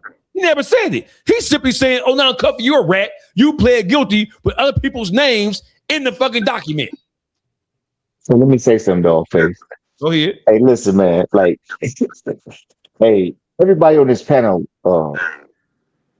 seem to have a problem. Not really everybody on this panel. Let me take that back. Well, we have a problem with a rat ass nigga telling on the motherfucker. We have a problem with a rat ass nigga using somebody, a rat ass nigga, or we even have a problem with a person that's not a rat ass nigga dealing with a rat ass nigga. That's when it comes to this YouTube shit. What is the distraction that they want everybody to use? Like, WACK, yeah, he's a rat, you know, but he also is a chess player too, though. Like, he actually uses, you know, all of this shit. You know, he makes everybody like anybody that start buying into that. Oh, he's a rat ass nigga. He know that's from somebody that he got blind to what he's actually really doing. You know what I mean? Same thing with Big Meech, and we got a problem with that because most of us are street niggas. You know, anybody get to playing that telling shit, we don't want nothing to do with that. But in reality, that's where they rock us to sleep at. You know, Wack actually like he gonna rap for his own benefit, but he gonna also recruit for his own benefit. And we feel like anybody that deals with that kind of person is like that person. You know what I mean? And you know, from a street perspective, no, we don't like that. You know, so we don't like that. But at the end of the day, that's just the game right there. And we got to get like tougher skin to that shit, or stop being like tricked about it, because this is actually the part where motherfuckers like WACK100 stay so relevant. They stay so relevant. You know, at the end of the day, Big Meech and Wack, they are in a great agreement on a lot of things. This guy GBE, I already know you, brother, and you know you is a loyal BMF guy. You know what I mean? But you know, it's kind of like a foolish loyalty, because like you be having like whole documentations in your face, whole videos in your face, and you still have a defense towards something. Most of the time, if we lying about something and somebody bring proof out, like we know it's like we don't really look right. Hold on to that, for that. You know what I mean? Like, damn, I didn't even know that. You know, like, but you can stuff down at BMF because you really just like ain't trying to come off of it. You know what I mean? But them boys, and it's gonna come to the light, and we probably end up coming back dealing with it. This is how a situation like this we staying so relevant, because once you have to recant your thing, you ain't the only one. You ain't the only one. You know what I mean? So, but like, but one. Hey Reese, listen, GBE. I sent him this. He know I ain't lying. I had people, females, who are affiliated with BMF, this shit, Dawgface, Wack Lion. Wack Lion. It wasn't just GBE. So when I sent the picture of them all on that FaceTime phone call, none of them even responded to me. I sent the picture of Wack and on a phone call with Meech on a FaceTime phone call to 6 people. The only person who responded to me was GBE. And GBE said, I don't know what the fuck that's about. I don't know what the fuck that's about. All the other BMF niggas in Detroit who was saying Wack was lying, they ain't say shit because they couldn't justify it, and they didn't even try to, because they knew I was gonna go over their ass. Because don't nobody like a Meech person who has not really been known to be a rat, to be dealing with a rat. Don't nobody like that the rat that's flat out known to be a rat, which is Wack, dealing with a motherfucker like. They feel like those two people should never come together. Nobody likes it. Listen, nobody in BMF. Nobody in BMF. That's why they all quiet right now. Nobody in BMF likes the fact that Meech has any dealings, any nigga like that. With Wack. New nigga. Hey, so I got a question for GB. What's that, Wade? And you know, you and I probably agree on more about this whole situation than I agree with Dawgface. But I mean, that's just, it is what it is. But I got a question for you. What do you think is going to come out of this whole thing between Meech and Wack? Do you think Wack is trying to set Meech up on some sort of like what Dawgface said, what I said earlier, some kind of deal to where he just gets a percentage of something? Do you think you're never going to hear about this shit again? Is it what it is? I mean, I think you can understand the concern of why Meech is talking to him. You can understand everybody's concern and their raised eyebrows. What do you think is going to come out of this? I have no idea what's going to come out. If I was Meech, Wack couldn't even tie my goddamn shoes. Stop right there. I agree. I agree. Stop right there. Stop right there. Nope. Stop right there. He just asked you, GBE. This was a neutral question. It wasn't loaded. It's not a landmine. It is not a grenade. He asked you, what do you think is going to come out of whatever the fuck Meech and Wack got going on? What do you think? And you went into, if I was him, I wouldn't even be talking to him. That's not what he asked you, No, mother. I said I wouldn't trust the nigga. The nigga couldn't even tie my shoes. He didn't ask you if you trust him or not. He asked you. He don't like to answer questions, bro. He asked you, what do you think is going to come out of? Because they obviously have an agreement. I just said I don't know what's gonna come out of it because I'm saying I wouldn't even want to deal with the motherfucker. So I don't know what him and dude got going on. It's like what point Wack trying to make. I don't know what the hell gonna come out of the situation. I will say this situation even be in. I'm gonna say this because we talked about it earlier, right? If this was the streets and this was a different type of game, if this was what Rich Trapper referred to earlier as the pharmaceutical dealings in the streets, you would not accept somebody of Meech's caliber when he was in the streets talking to somebody who's been known to deal with getting people in trouble like Wack has. But we're not in the streets anymore. This is YouTube. And I think you can't help but to bump shoulders and associate with people that might not be on the level, because I say this, especially when you look into the mob genre, right? Two of the biggest names in the mob genre podcast are Sammy the Bull and Michael Francis. Both cooperated. One put one of the most well-known mob figures in this world away in John Gotti. That was Sammy the Bull. Got millions of followers. The other was Michael Francis. He tries to act like he didn't cooperate. He didn't necessarily cooperate and put people in jail, but he sat down, he talked with the feds. There's pictures of him and videos of him on the fucking stand talking about fight fixing and all kind of other shit. And he gave up a guy named Norby Walters that was already a fucking informant. His whole thing is he didn't put anybody in the family away, but he still got up there and did it. My point is, everybody wants to go on their shows. They don't give a fuck about that. That loyalty and merit, all that shit is out the window. If they can get on Sammy's show, if they can get on Michael's show, they fucking made it. So it's like you almost got to not bring the street shit to the YouTube shit because you can't fucking help it in some regard. In some regard. In this situation, I would say, I got you, brother. This is where I would say what the difference is. They told on people.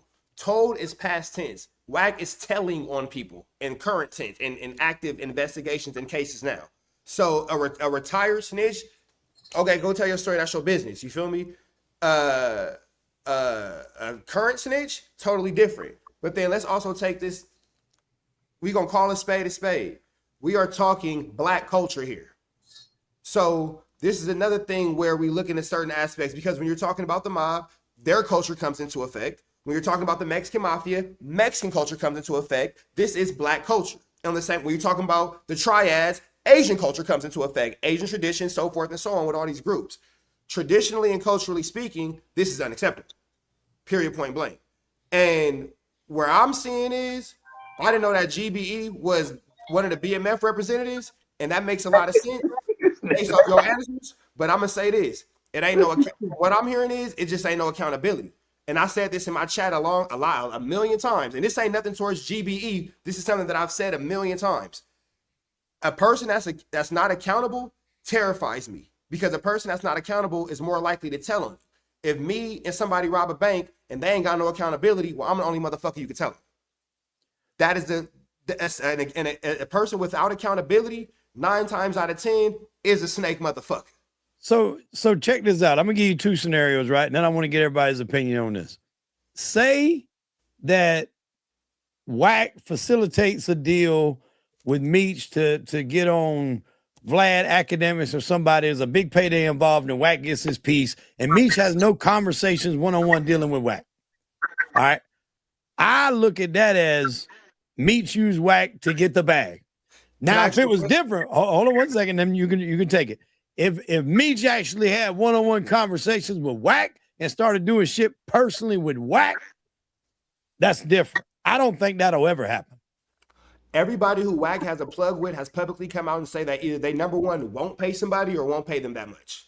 Vlad makes it abundantly clear that he's not finna cash you out unless you a Tekashi 6ix9ine type motherfucker. Look what he got going on with Ari Spears.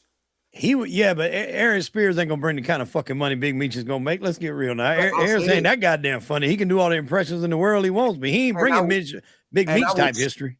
And I will challenge your Ari Spears with a little Boosie who's proven to do the numbers. I think Boosie will do numbers in our universe more than Big Meech would, especially now with this bullshit with WACK.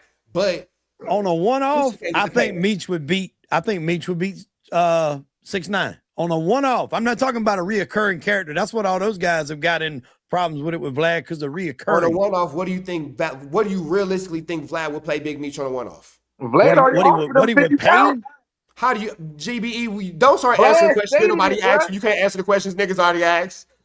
I don't know what he would pay him, but I'm just saying in the return, I think that would probably be in Vlad's top 5, if not number 1 ever, if he did it.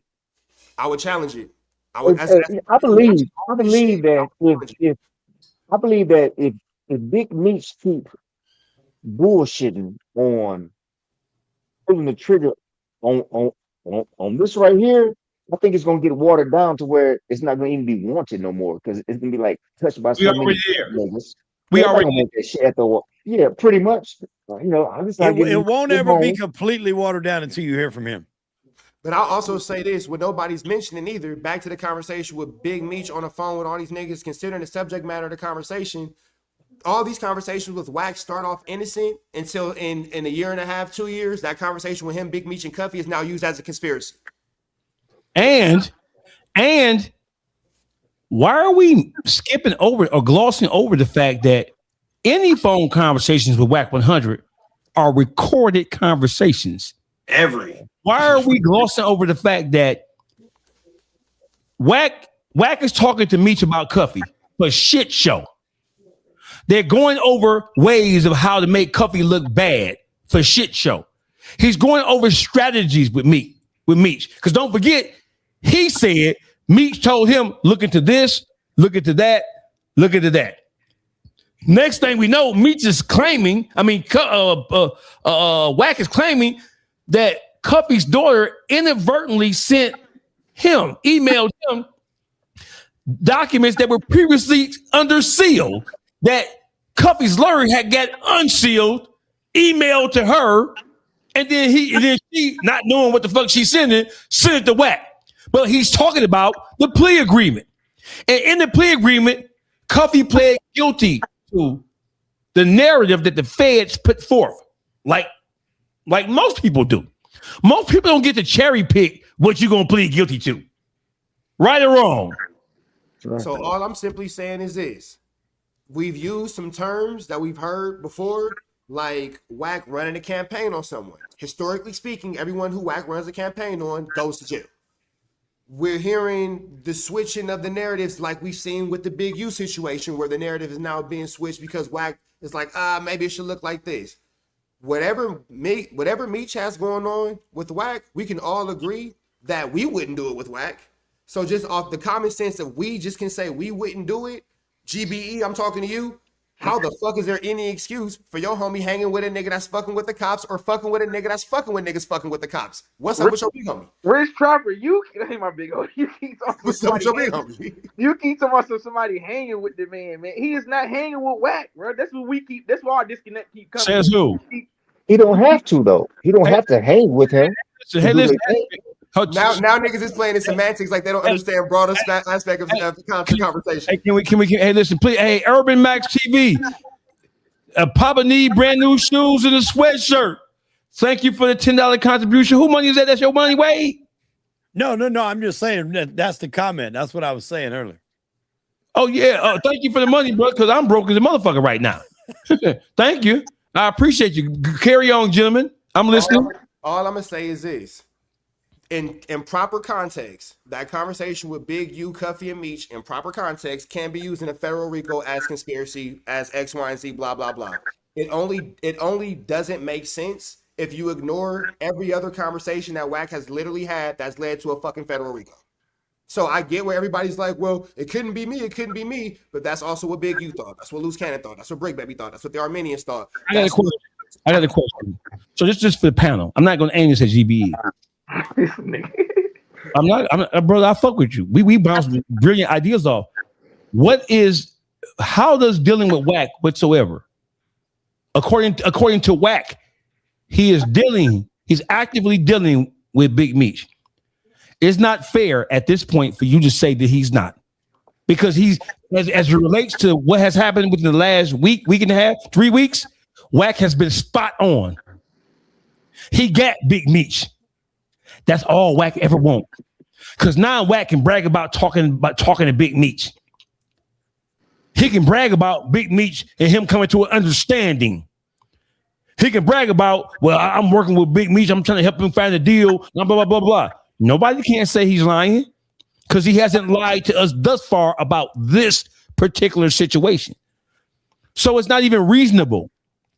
And it is disingenuous, to say the least, for you to question anything Wack is saying. Wack can say right now that he's seen Big Meech's booty. And we got to believe him.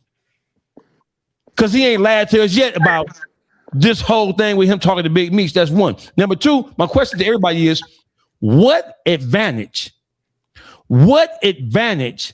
does Big Meech have dealing with somebody with the character and reputation of a WACK100? What advantage does he have? Let me take it and I'll let y'all kill it. Y'all been killing it, right? Let me take this, right? I think that Big Meech, he can't really benefit from WACK100. But WACK100 is such a seductive bitch ass nigga. He got him thinking that he can.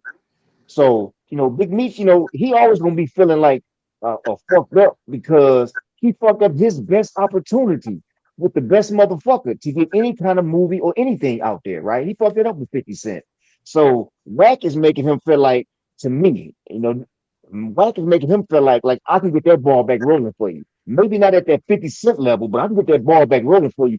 Come fuck with me. And yeah, he probably got some resources, and they may even be false, but false enough to put that 2-3% of something in his pocket, and then I couldn't help you get the fuck on, nigga. You know what I'm saying? Or actually get his ball rolling on this a goal that he has to get this movie out, try to get his podcast pop. He probably can assist him with that for a small fee, of course. That nigga ain't fucking nobody.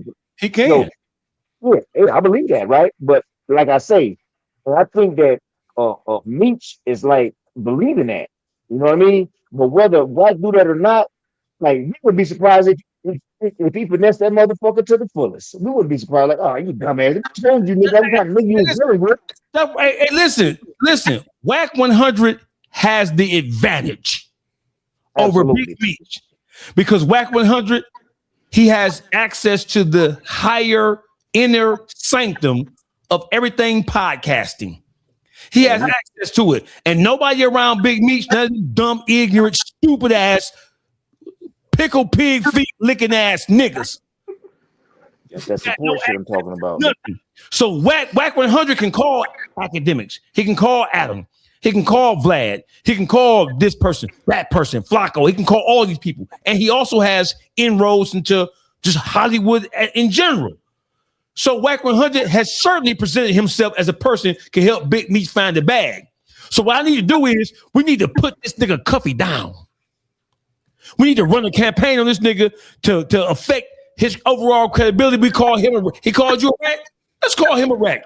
How we gonna say he a rat? Well, Big Meech told me to look at Cuffy's sentence agreement.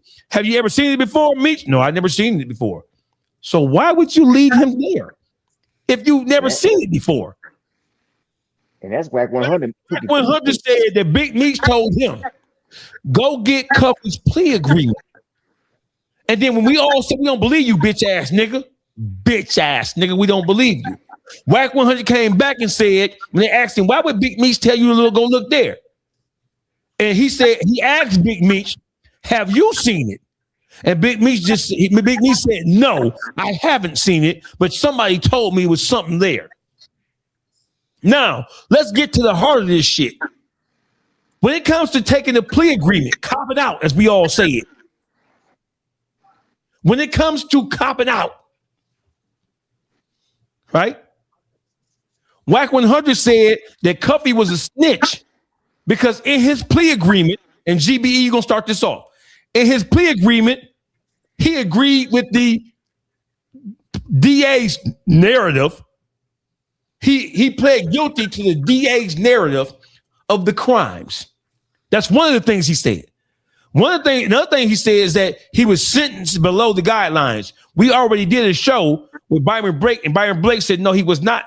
We already went to the case law, right? He was not sentenced below the guidelines for the cases that he went to prison for. So my thing is GBE, Is Dion Cuffy Gatlin a snitch? Period. Is he a snitch because he took a cop, and in that cop, other people's names were mentioned to the things he pled guilty to?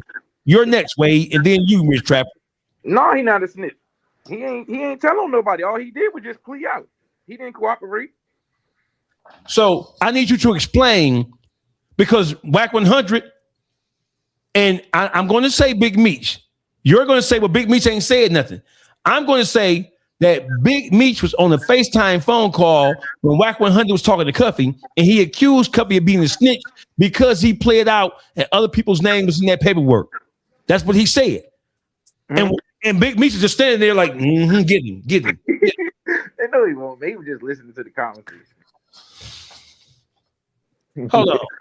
You love Big Meech, boy. You love that Big Meech, I swear. Underdog, y'all is crazy, man. How, man?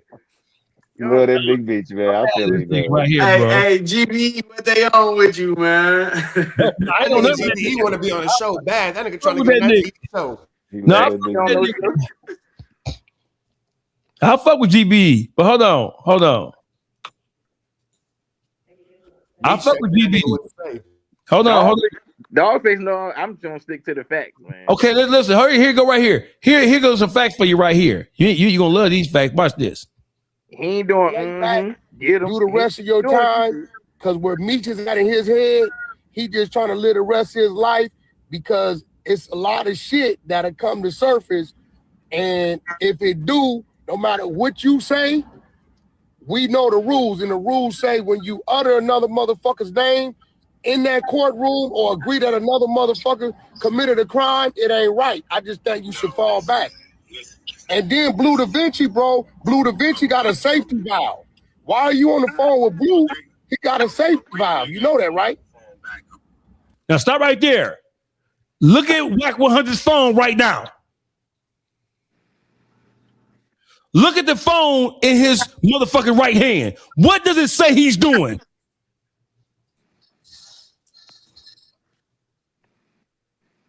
That record button. I can't hear you, nigga.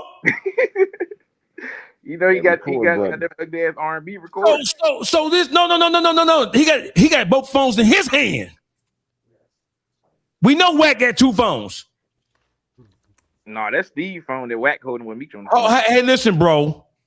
What the fuck is WACK100 doing? I told y'all that's what he's doing. He's screen recording the conversation. And for all you dumbass niggas are saying, well, that can't be a screen recording because he wouldn't be able to record. He wouldn't be able to record volume. No, you can see the screen record. Hold on. Most people think you can record volume on a screen recorder. I'm doing it right now to our stream. I'm doing it right now in real time. Most people think that when you screen record, you can only screen record what's on the screen. But you can screen record volume too. All you gotta do is long press the screen record button and then click activate microphone, turn microphone on, and then click record, and you can screen record the video and the audio. So what right here, WACK100 said, look what he said. He screen recording all this shit while Meech is on the other phone. Hold on. Federal informant. Hold on. You should lay back, do the rest of your time, because where Meech is at in his head, he just trying to live the rest of his life because it's a lot of shit that'll come to surface, and if it do, no matter what you say, we know the rules, and the rules say when you utter another motherfucker's name in that courtroom or agree that another motherfucker committed a crime, it ain't right. I just think you should fall back. And then Blue. Hey, hold up, Dawgface. Dawgface, hey, is that a police right there in that window? No, that's Steve, man. There ain't no police. Time out. Oh shit! Time out, real quick. Wack just said, and Big Meech just agreed that basically you shouldn't be doing no snitch ass shit. We all agree to that. Yes. Okay, so I don't understand why Wack is on the phone with Big Meech on FaceTime, and Big Meech, like the rest of the world, is aware that Wack isn't. That's what these niggas get though for fucking with Wack.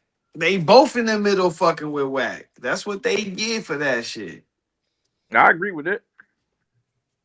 That's what they get because you listen, he can see that Wack is recording that. He leaned over in the fucking window looking right at it. Can see that he recording that. So, Byron Blake. Wack so is Wack whole thing with this is now he can say, yeah, I had Cuff on the phone and I told him this. That's the whole reason why he's saying this shit. That shit sound like a script listening to him say it. That's why it's funny to me. It's comedy because it sounds like some shit he practiced before he said it. You know, So watch this. Hold on, just sitting there. Watch this. Bitch, got a safety valve. While you on the phone with Blue, he got a safety valve. You know that, right? You do know Blue Da Vinci got a safety valve, right? I was a nigga who's in federal paperwork as a witness, informant, and a victim talking about anybody having a safety valve. And I was gonna say that's Rich Trapper point right there because that's the same shit he's saying right there apply to him. Why meet you on the phone with this nigga and he in niggas federal paperwork actively? I don't disagree with Rich Trapper on that. I agree with Rich Trapper. Watch this. Look at the stupid ass look on Meech's face. Look at this stupid ass nigga. Yeah, he just sitting there just looking. With his mouth open.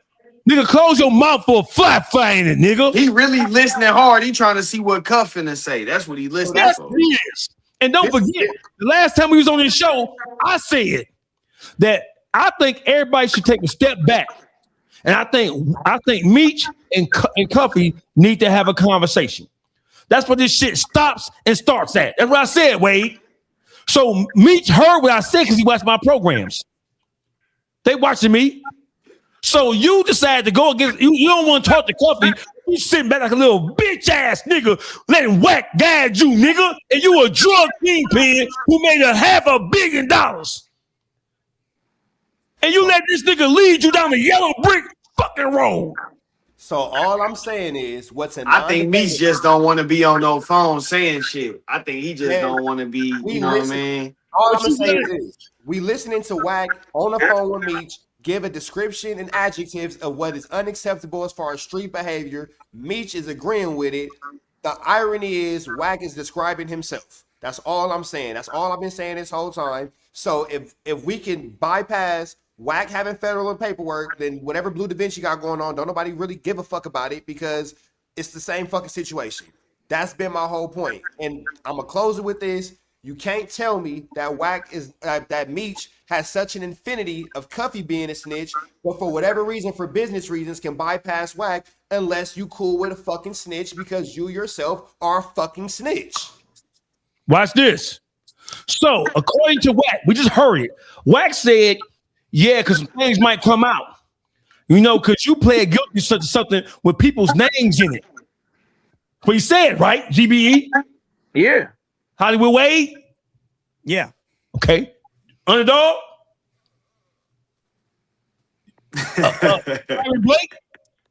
Yeah, I'm on here, man. Yeah. Okay, so watch this. Watch this. Everybody in BMF, I need you to bring y'all niggas, I ain't even finna cuss you niggas out because I don't even feel like it night. All you BMF niggas, bring y'all motherfucking ass to the front of the congregation and shit y'all ass down right here. I'm finna show y'all something. This is the plea agreement of Chad E. Brown, a.k.a. J-Bo. The same dunce that just got called up in St. Louis. So watch this. According to WACK100, and according to what Big Meech is allowing Wack to say to the whole world, right? If you plead guilty and somebody else's name is in your paperwork, then you are a rat. So if that's the case, J-Bo a rat. Because watch this. This is the plea agreement of Chad E. Brown. Let's go down here to the motherfucking factual basis for guilty plea. I'll read. It says, the following facts are a sufficient and accurate basis for defendant's guilty pleas. Pleas with the S plural. From on or about 1994 through 2005, 9 years, Chad E. Brown, a.k.a. J-Bo, aided, not orchestrated, he aided and abetted by others, comma, possessed more than 15 but less than 50 kilograms of cocaine as a member of the drug trafficking organization led by Kerry Flannery and Demetrius Flannery. Comma, we're going to stop. That's the same shit Gunner did. Gunner acknowledged that BMF was a drug trafficking, or J-Bo acknowledged that BMF he pled guilty to it. He acknowledged that BMF is a drug trafficking organization led by Terry Flannery and Demetrius Flannery,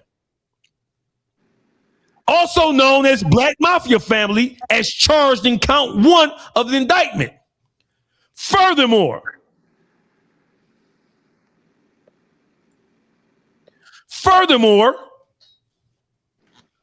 from on or about 1999 through on or about 2005, defendant Chad E. Brown counted millions of dollars in cocaine proceeds that had been unloaded from or were to be loaded into vehicles equipped with hidden compartments that were used to transport cocaine proceeds from Detroit,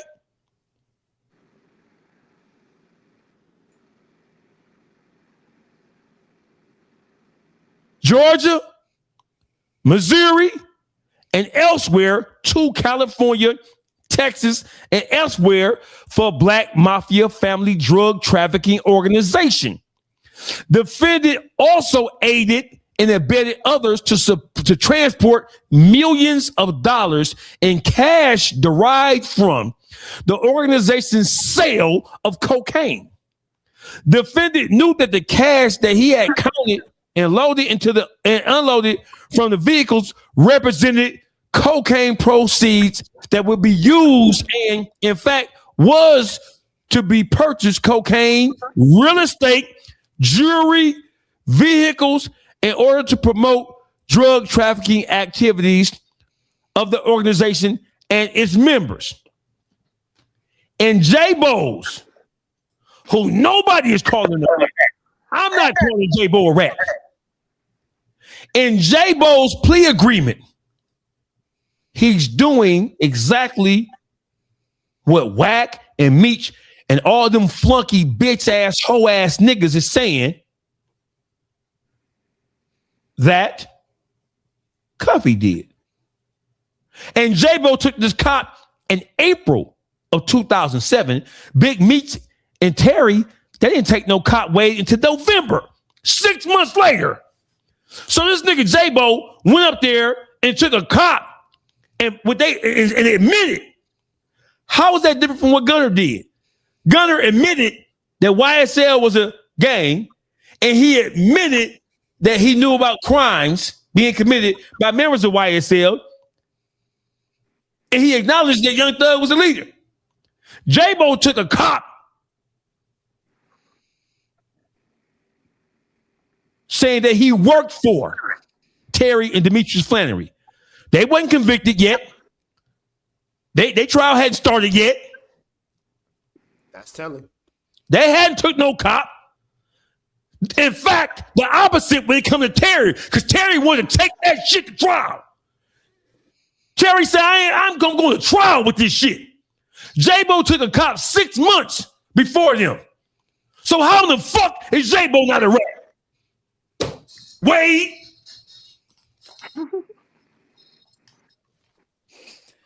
So we had this conversation on the phone the other day, right? And again, I relate a lot of stuff back to the Italians and the mob. The mob never wanted you to take a plea for anything, because when you took a plea, you accepted the existence of La Cosa Nostra, the mafia, which they did not ever want to admit to. So it didn't matter what it was, what the seriousness or the severity of it was. You never took a plea, because when you take a plea, you admit that you've done something within the rankings of an organization that, according to them, did not exist. That's why if you watch, regardless of regardless, I don't mean to cut you off, but I just want to throw this in there because I agree with that. That's my stance on this. But another thing with that is, regardless of whether they can use it in a proceeding or not, you still give them the knowledge on the investigative level. Right. They and know if you it. watch the movie Gotti from 1996, which is my opinion is a great fucking movie with Amada Santi, but he's in there and he's that's talking to the Gotti lawyer. movie. Yeah, he's talking with his lawyer and he says, you know, hey, this next trial might get a little dicey, John. He's like, if they come with something serious, we might have to start thinking of going to copping a plea. And he goes crazy. He said, there'll be no fucking deals. He said, I don't care if everybody in the family goes to Marion for 1,000 years. There'll be no deals. He said, I'll get Jacoby and Myers to plea bargain my ass. Cost me 8 cents. That's the whole thing. So if you admit to anything in their culture, it's a violation. Now, I still don't really consider what Cuffy or J-Bo did as cooperating because they were going to still put all them boys on trial. I don't consider that, but depending on how deep you want to look into it, you definitely have a valid argument, but I don't think neither Cuffy nor J-Bo ratted doing that. I agree. Let me tell you why. Because J-Bo copped out to the factual basis based on the narrative. Yes. That the feds already drew out. He didn't give them any information leading to anybody's arrest. He didn't provide any information, right? All he did was acknowledge his role, what he did, and who he did it with. Because if there was somebody's name in there that he knew about, and he was like, oh shit, you forgot about Dawgface. Dawgface was doing this, this, and this. That's different. Right? He didn't do that. He just agreed with the narrative they put in front of him. This is all I'm going to say. When doing crime with other people, it's a team sport. You win together, you lose together. And call me just an old school black and white motherfucker. When you got to explain it this much, that's because your ass told, because the truth don't need this much explanation. If me and y'all decide to go do some Ocean's 11 shit and rob a bank, and I take the plea first, and I'm acknowledging that we robbed the bank, well, I just told y'all that there's a crime to investigate. I get that everybody might have got whatever, but my words and my actions and me having to take that accountability, I open up that gate and I confirm that there is a bank robbery in our case or whatever, a heist to be investigated. Now, they might know what they know. That's fine. But if that's the case, shut your motherfucking ass up and don't say shit or commit crimes by yourself. I have a question. My question is, we know for a fact that Terry Flannery, he was not keen on taking no plea. He wanted to go to trial. And that's why I think that shit was telling, because niggas was basically telling him, we taking this shit no matter what you want to do. If you go in there, this was gonna happen to you. Because at the end of the day, like we was talking about when the lawyer was on here, even if you don't agree to testify, they can subpoena you. And once they subpoena you, you can't plead the fifth because you already admitted to the shit. There's no self-incrimination there for you to, you know what I mean, plead the fifth with. So it's a tricky situation, but it all stems from you said this earlier, people don't get to nitpick what they plead to. I feel like you got control of that. I feel like, man, if you somebody that been in that situation before and like you experienced in there, you know, them people really just be wanting a damn conviction. You know, that's really what they just be wanting is the conviction. They put certain terms in there for a reason when they make these boys plead out. It's certain shit that they put in there in the wording for a reason, you know. So like I say, regardless of whether it actually counts, because at the end of the day, T was trying to go to trial. So if I'm going to trial and we got the 5 people that's directly under me slowly falling, yeah, I did it, I'm guilty. Each time they getting a little bit more information. You go in there and do that PSI interview, they getting a little bit more out of you. You admitted to a little bit more. You confirm this and all of that shit may not come up in the record at trial, but it's definitely gonna go into their strategy because they got the insight now. We know, okay, he was doing this and he was doing that, so we're gonna ask these questions and we're gonna do it like this. That shit it's effective in getting people to plead out. That's why they got a high ass conviction rate, because eventually most people get left. Most people in T-Spot, they get left where it's like, all right, I ain't got no choice but to plead out now, or they gonna bring in 30 people that done said they work for me. You know what I mean? And from what I know, being from the area, right? Niggas never was saying that J-Bo didn't do no wild shit for saying that. It was always just like Meech gave him the okay to do that shit. That was everybody, you know what I'm saying, excuse for How like, did they know shit, he Meech, didn't? How did they know he didn't get an no, okay? for 'Cause sure. Yeah. if you No. know Meech already knew him and Terry was gonna have to go in some capacity. So how do you Yeah, know they but didn't have a that's still correspondence?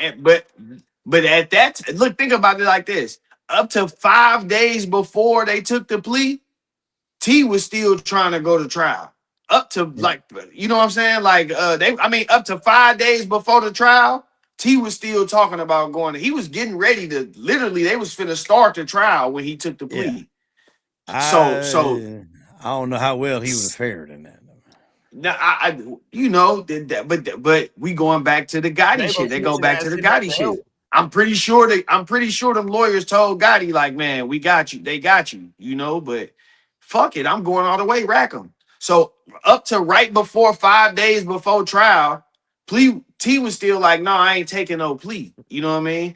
Now, at this point, J-Bo and all these other niggas then still said, yeah, I did it. I worked for T. That put him in a bad spot. That put him in a fucked up spot. I see we got another guest on here. Blue, what up, nigga? Blue Da Vinci, what's cracking, fool?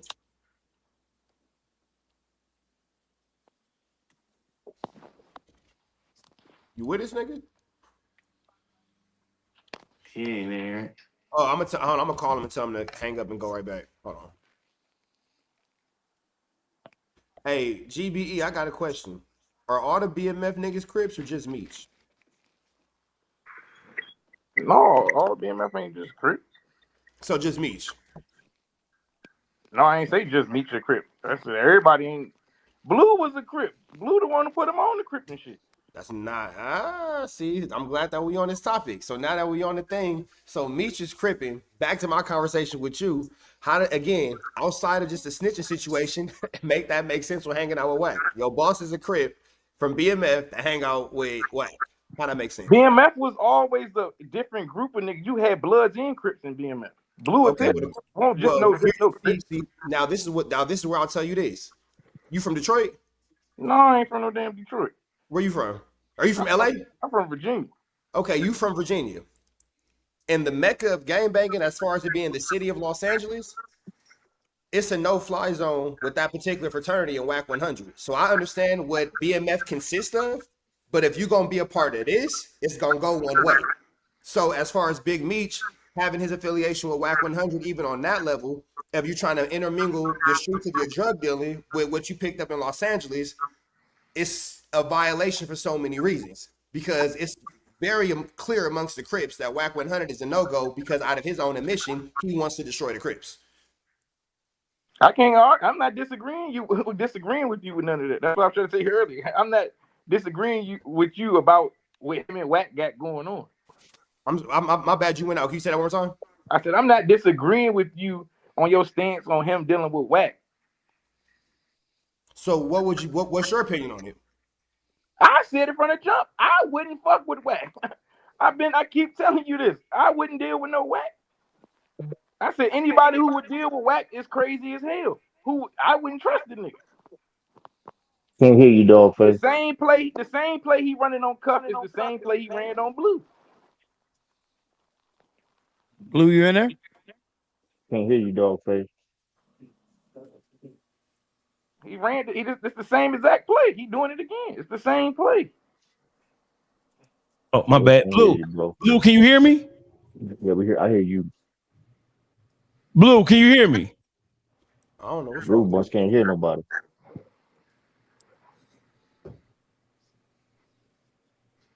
Mic check 1 2. Hey, listen, my name is Dawgface Calderon. Like, share, subscribe, tell a friend to get here. We're going up tonight. We're gonna settle this shit tonight. We're gonna get this shit out the way tonight.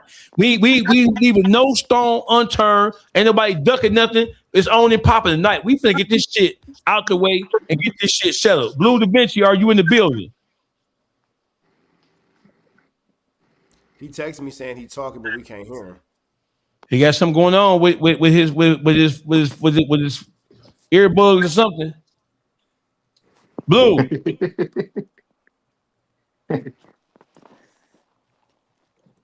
Can't hear him though.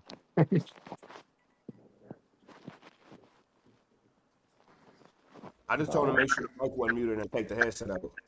Yeah, I'm in here. I'm in here. Okay. I don't know why y'all niggas can't hear me. Okay. We can hear you now. Because you got them Temu headphones? Right. Blue Da Vinci. Yeah. You got the can flow, hear, Blue. nigga.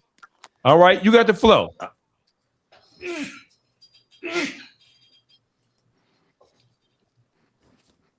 I can hear y'all. Yo. Mike, check. Can you hear us? Can you hear me right now? Or is it delay?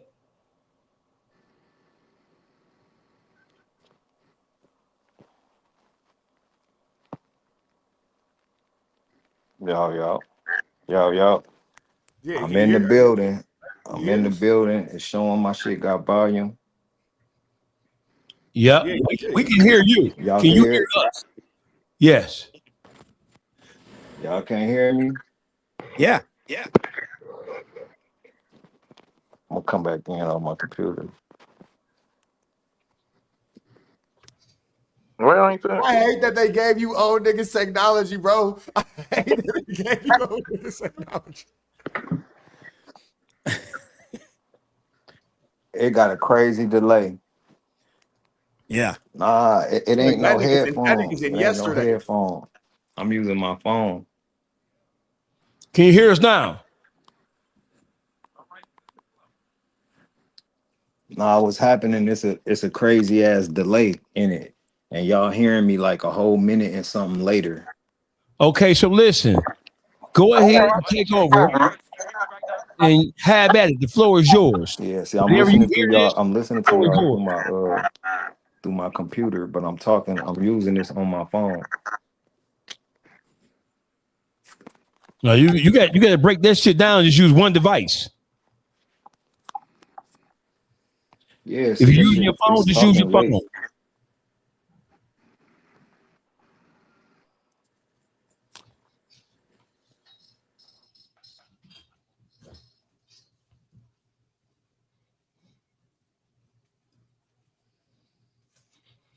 My name is Dawgface, calling around Hollywood Waves in the building of Crime and Entertainment, GBE, Underdog TV's in the building, Rich Trapper's in the building. Rich Trapper, Oh, you that are shit. you are GBE's in the building still. Hey, Rich Trapper, you are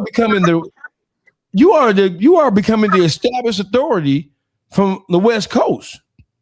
Hey man, because we gotta let the truth prevail, bro. WACK has the ability to flu flam in such a way that it gives people a misconception of what's actually going on. You got people like Hollywood Wade, you got my man Wayne in the Carolinas, and he forced to believe whatever WACK say is true. I can't even let my man go through life like that. I would be a terrible friend. Let's not. I don't believe everything he says. Now, let's just be clear. And you got this nigga GBE. You feel me? We Man, got I am not in a agreement poster with child over nothing. here. I gotta save my man from the dark side. I gotta bring back Time some out. light. Hold on, Rich Trapper. I I'm am trying to not bring in him to agreement. Christ. Hold on, Rich Trapper. I am not in agreement with nothing WACK got going on, man. I don't know why you keep thinking this. Me All right, either. so what's, I mean, at this point, because it's just fun to say, I ain't gonna lie. Yeah, I don't. Only thing I'll say about WACK is he does have a status in the social media world. Does that social media world translate to street and respect and he can do whatever he wants? No, I'm not saying that. He does have a status in the social media world. He's plugged in with the right people. You can like him, hate him, or whatever. He's up there. He's one of them fucking guys. I believe that without WACK100, Big Meech could get a Joe Rogan interview. Joe Rogan would never sit down with the likes of a WACK100. I think that Big Meech's stature, if Big Meech was acting like Big Meech and not acting like fucking WACK100 or a little nigga, he could be with a Joe Rogan. WACK can't get you to Joe Rogan. I get that WACK has popularity, but popularity, in my opinion, does not equate to social status. I think WACK is popular. I don't know if Joe would get the same numbers that Vlad would get. I don't see Vlad paying this nigga too much. I'm not saying he wouldn't do the numbers. I don't see Vlad. I don't think Joe pays nobody at all. Rich Trapper, you never seen the joint when Vlad? I forgot who Vlad was interviewing when he said they asked him what he would offer Meech. He said this was when Meech was still on Tether Dust. He was like the highest he was paying was 50,000. Turn White Files. You said what? I said I forgot who Vlad was interviewing, but this was when Meech was still on house arrest, and they asked him what would he pay Meech for an interview. He was like the highest he would pay was 50,000. How long ago was that? This is when he was on. That's why I said this is when he was on house arrest still. I mean, and once upon a time, LeBron James would have got paid the big bucks, but now we don't give a fuck about whatever team he plays for. All right, man, you gotta come back very big. But I don't know.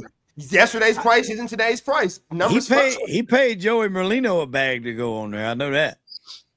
So what is Big Meech's value now that he's been hit with the WACK100 stimulus package? Because I would assume that the value has depleted. Not with Vlad, I don't think. I mean, hey, I would let Vlad, because you watch everything, or Adam22, WACK100, whatever one of you niggas is watching this shit. Let's see how well Big Meech does with a Vlad interview. But Meech stated he wouldn't do a Vlad interview. That's why Wack was trying to tell Vlad he gonna try to convince him to do it. Why wouldn't he do a Vlad? I don't know. He just said that's not a platform. He said he fucked with Vlad, but he wouldn't do a Vlad interview. Why not? Why not? Yeah, fuck Wack. Yeah, fuck with Wack. Yeah, he don't know no better. He don't know no better right now. He don't fucking know no better. I think that Big Meech's biggest issue right now is he's easily manipulated, and he's falling for the smoke and mirrors of what he's mistaken popularity with actual success is. Let me tell you what Big Meech's problem is. Big Meech's problem is he's a slow bus riding, helmet wearing, window licking, hooked on phonics ass goofy nigga who needs a new barber, by the way, and needs a fat because he's dressing like a Atlanta nigga with all that. That nigga dressing, he might wear an 8-ball jacket and some jabos. Where that nigga dress? Yeah, I question his ability to be able to even articulate on the interview. I think he can hold the interview, man. Meech can talk. I think he can hold the interview, and I think we gotta hold the interview. Not as well as you think. Not the real one. Not the real one. I don't even know if it's more so he's being manipulated. I don't think he's being manipulated. I just think he's probably got so many motherfuckers coming at him saying, "Oh, I can do this, I can do that," and he probably don't even really know who to fuck with at all. The thing is this though, a real nigga don't give a fuck how many people coming at him. A real nigga gonna do what a real nigga do. So he ain't fully under the influence of this motherfucker's coming at him. That's just like a bitch ass nigga coming at you, or an ugly bitch coming at you. Like, get your ugly bitch ass. I don't even fuck with ugly bitches. Motherfuckers don't stand on their shit. But I wouldn't say he's up under Wack's influence by any stretch. I don't say that. You kind of just said it, kind of. No. I think a lot of people coming at him. He could possibly be using Wack as a means to an end, but I don't think he's up under Wack's influence. Wait a minute. Hey, Wade. If Meech just looking for a payday, he can get it without Wack. You can believe that. Hey, Wade. Hey, Wade. That's all I'm saying, Wade. We saying the same thing. Wade. Hey, Wade. Now, if you saying that Meech is working with WACK100 to do anything, GBE is going to try to fight you next time he see you. It's just an assumption, man. We don't know what the hell going on. Wack said it. Wack said it. That's the only thing that makes sense, right? GB's right. It's an assumption. Say it again, Wade. Say it again, Wade. It's an assumption, but what other reason would they have to talk? Say it again, Wade. The whole thing they ended up talking about is when Meech called him a bitch ass nigga. No, how you know? How you know that's what they talked about? No, I said that's the reason why they initially had the conversation. How you know? Dog, I told you what the niggas had told me, man. The niggas lying. They lying. All right, fuck it, man. You got it. Listen, shit, man. Like, listen, man. That was the whole conversation, man. Hey, listen. Before you even got back to me, I got a phone call. And I had already verified, I did, that Meech did in fact was talking to, and my source told me he had talked to him several times. So my question to you is, look at all the shit that WACK100 did with 42 Doug, T Grizzly. He's trying to throw Trick under the bus with his whole LA. He got Trick name in Big U indictment. He got Birdman name in Big U indictment. So listen, what the fuck is Meech? Meech is not savvy enough to be in no kind of relationship with WACK100. WACK100 is a master manipulator. Big Meech is dumb as a motherfucker. You know it, I know it, and God know it. That's three motherfuckers that know. What I'm saying is the truth. Big Meech in a relationship with WACK100, WACK100 has the ultimate advantage over that slow ass nigga. I don't think so. Look at this motherfucker. Oh, Ashley Black. A Dawgface always telling people sources, but never shut your bitch ass up. Stupid ass bitch. I'm finna block your whole ass. Shut your bitch ass up, bitch. Fuck is you talking about? This ain't no safe zone for you bitches. You come over here, you getting cussed out with that whole shit, bitch. Now fuck you, hoe. Now go watch Channel Zero, bitch ass nigga. Hey, GBE, what them niggas paying you, fool? You finna be on the next season of Power or something? Like it's a BMF documentary? You kind of look like that nigga. Hollywood Wade, man. I'm gonna let you go on here about your business. We finna get to some nigga shit. Hey, I appreciate y'all, man. Y'all know what? Hit me up anytime you want to get back on it. Hey, Wade, I'm gonna tap in with you tomorrow, brother. Yeah. Let's nice meeting you, bro. Yes, sir. Yeah, don't you go, hey, GB, don't you go nowhere. You stay right there. Hey, GB. You'll be in time? Hey, I'm still here. if you need me to text me to call you and I'll get you out of this shit, all right? Okay, my kids call me. No, it ain't. That ain't gonna work. That's not gonna work.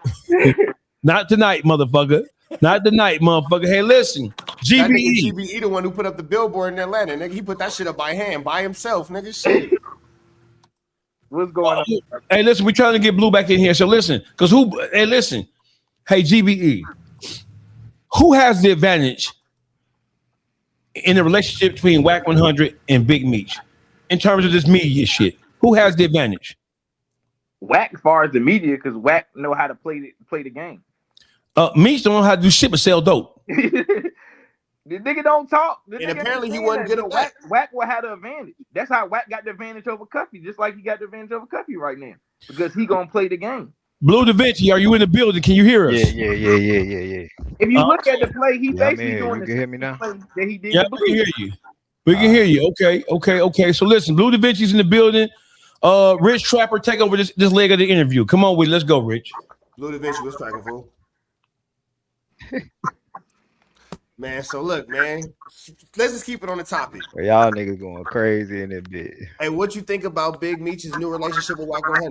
You from California, you from LA? I can't hear, man. Can you hear me?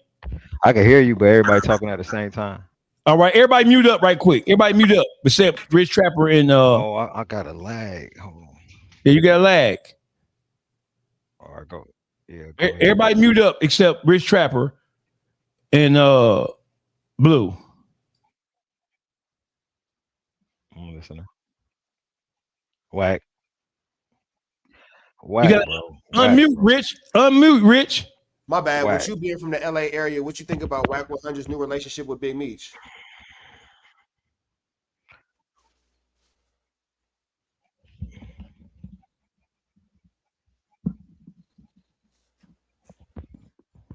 Can you hear me? Yes. Yeah, what you think about WACK100 relationship with Big Meech?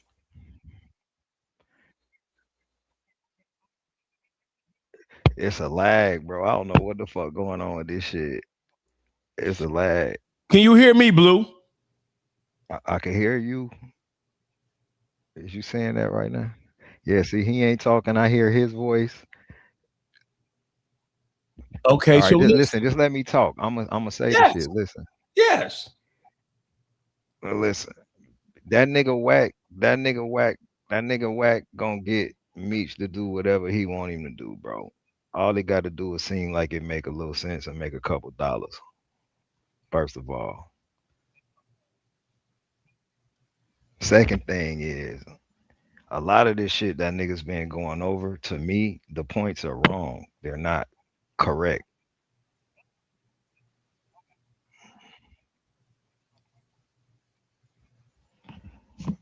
No, go ahead, nigga. Tell your story. The floor is yours. Look, I've been talking, but y'all gonna hear it late, is what I'm telling you. For some reason, this shit is coming out late. It's cool. Just go with your flow. So I think that WACK using a nigga for whatever he could use him for.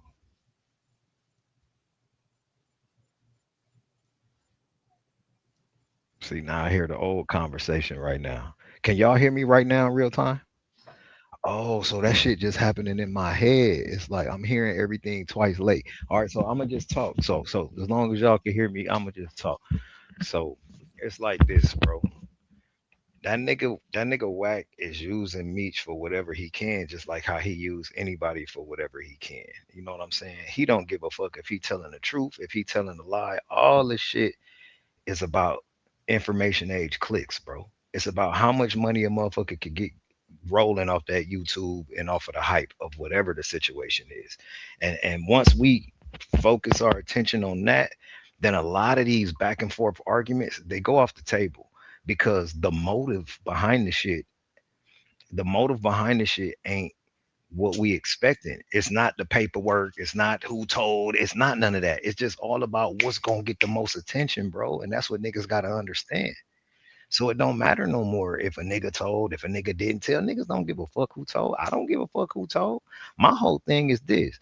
Meech, if you fucking got with your bitch, got her to get BMF in her name in 2008. Okay, this was my bitch on the street in 2003, 2004 gang. Okay, Meech ain't know the bitch. He might have knew of the bitch. If you say her name, oh, that's the bitch that be with Blue sometime, right? Shit like that. She was an older broad that I would bring to the crib. I wouldn't even have her out in the club partying with us because she was older. I ain't nigga start shooting. I don't want the bitch to be around it. I used to call this bitch when I get home from the club, have her pull up to the crib, quiet as kept. Really, niggas in my house knew who she was and shit. She was my older bitch, tricking, buying me Kawasaki 900s and shit like that. But if he took her, turned her, and he got locked up in 2005, gang. Okay, uh, October 2005. Let's let 2006 roll past, 2007 roll past. So 2 years and a couple months later, in 2008, this bitch comes up as the owner of BMF Entertainment. Okay, this is why we all still in prison. Okay, she become the so niggas is writing me letters like, man, you seen your old bitch own your company now, your record label? I'm like, what? They're like, yeah, Tammy. This is when I first caught wind that Meech was fucking with Tammy. So now speed up. So I get out a few years later, 2011, 2012. I end up I had a restaurant in Atlanta, a chicken wing restaurant. I talked to Tammy one time and I had her pull up to the restaurant. I'm real cool with her little daughter. She got a little daughter. I know her, from when she was real little. She was older. She was telling me, oh, my daughter said she want to see you. Pull up and see you right quick. All right. I'm in there with the apron on, frying wings and shit. She come up to my store. She crying and shit. I'm like, what the fuck you crying for? I remember saying the old Tupac shit. Damn, you act like you want a nigga stay in jail. I said that to her because she was crying and I couldn't understand why she was crying. I'm like, is she crying because she missed me or something? Like, I ain't even talked to her for two years before I got locked up. Once we ran from Atlanta, I ain't talked to Tammy no more. So I'm like, why is she crying? I never understood it until later. It all made sense. But watch this. See, y'all gotta remember, cuz I'm on the inside of this shit. All y'all on the outside looking in. Niggas ain't spent all that time with Meech. Niggas ain't don't know Cuff. Niggas don't know Tammy. Niggas don't know nothing. Everybody just doing this. But when you get to the core of this shit, the people that understand and got the knowledge, see, that's why Meech, I feel like Meech don't really want to talk about me and bring me up like that. Cause if he do, he know I nigga, I'm the blueprint, nigga. You don't get the closest you getting to Meech is me, and that's what everybody in this motherfucking social media shit and all the YouTube streets and shit not understanding. Not just me, but me and other people that was right next to Meech. I can show you how to count the people. If you pull up YouTube and you go to BMF in the club, the actual BMF footage in the club. Number one, you won't see no Southwest T and no niggas that say that they 263. Let's start there. Them niggas segregated themselves from us. They was not BMF after 2000 and let's say 3. Came 2004, Southwest T, and all the niggas from the D that was with him, they no longer claim BMF. Okay, they denounced it. They dropped a flag, whatever you want to call it, because they said by what Rich Trapper was just talking about. Oh, Meech had billboards up and was promoting dope. That's not true, bro. Don't say that no more. Because Meech didn't have shit up, bro. I am the label owner. I am the president of operations for BMF Entertainment Incorporated, nigga, in 2000, from when it started until we went to prison. If you look at all of the raw reports and smack DVDs, all them shits was mine, nigga. They wasn't Meech's, nigga.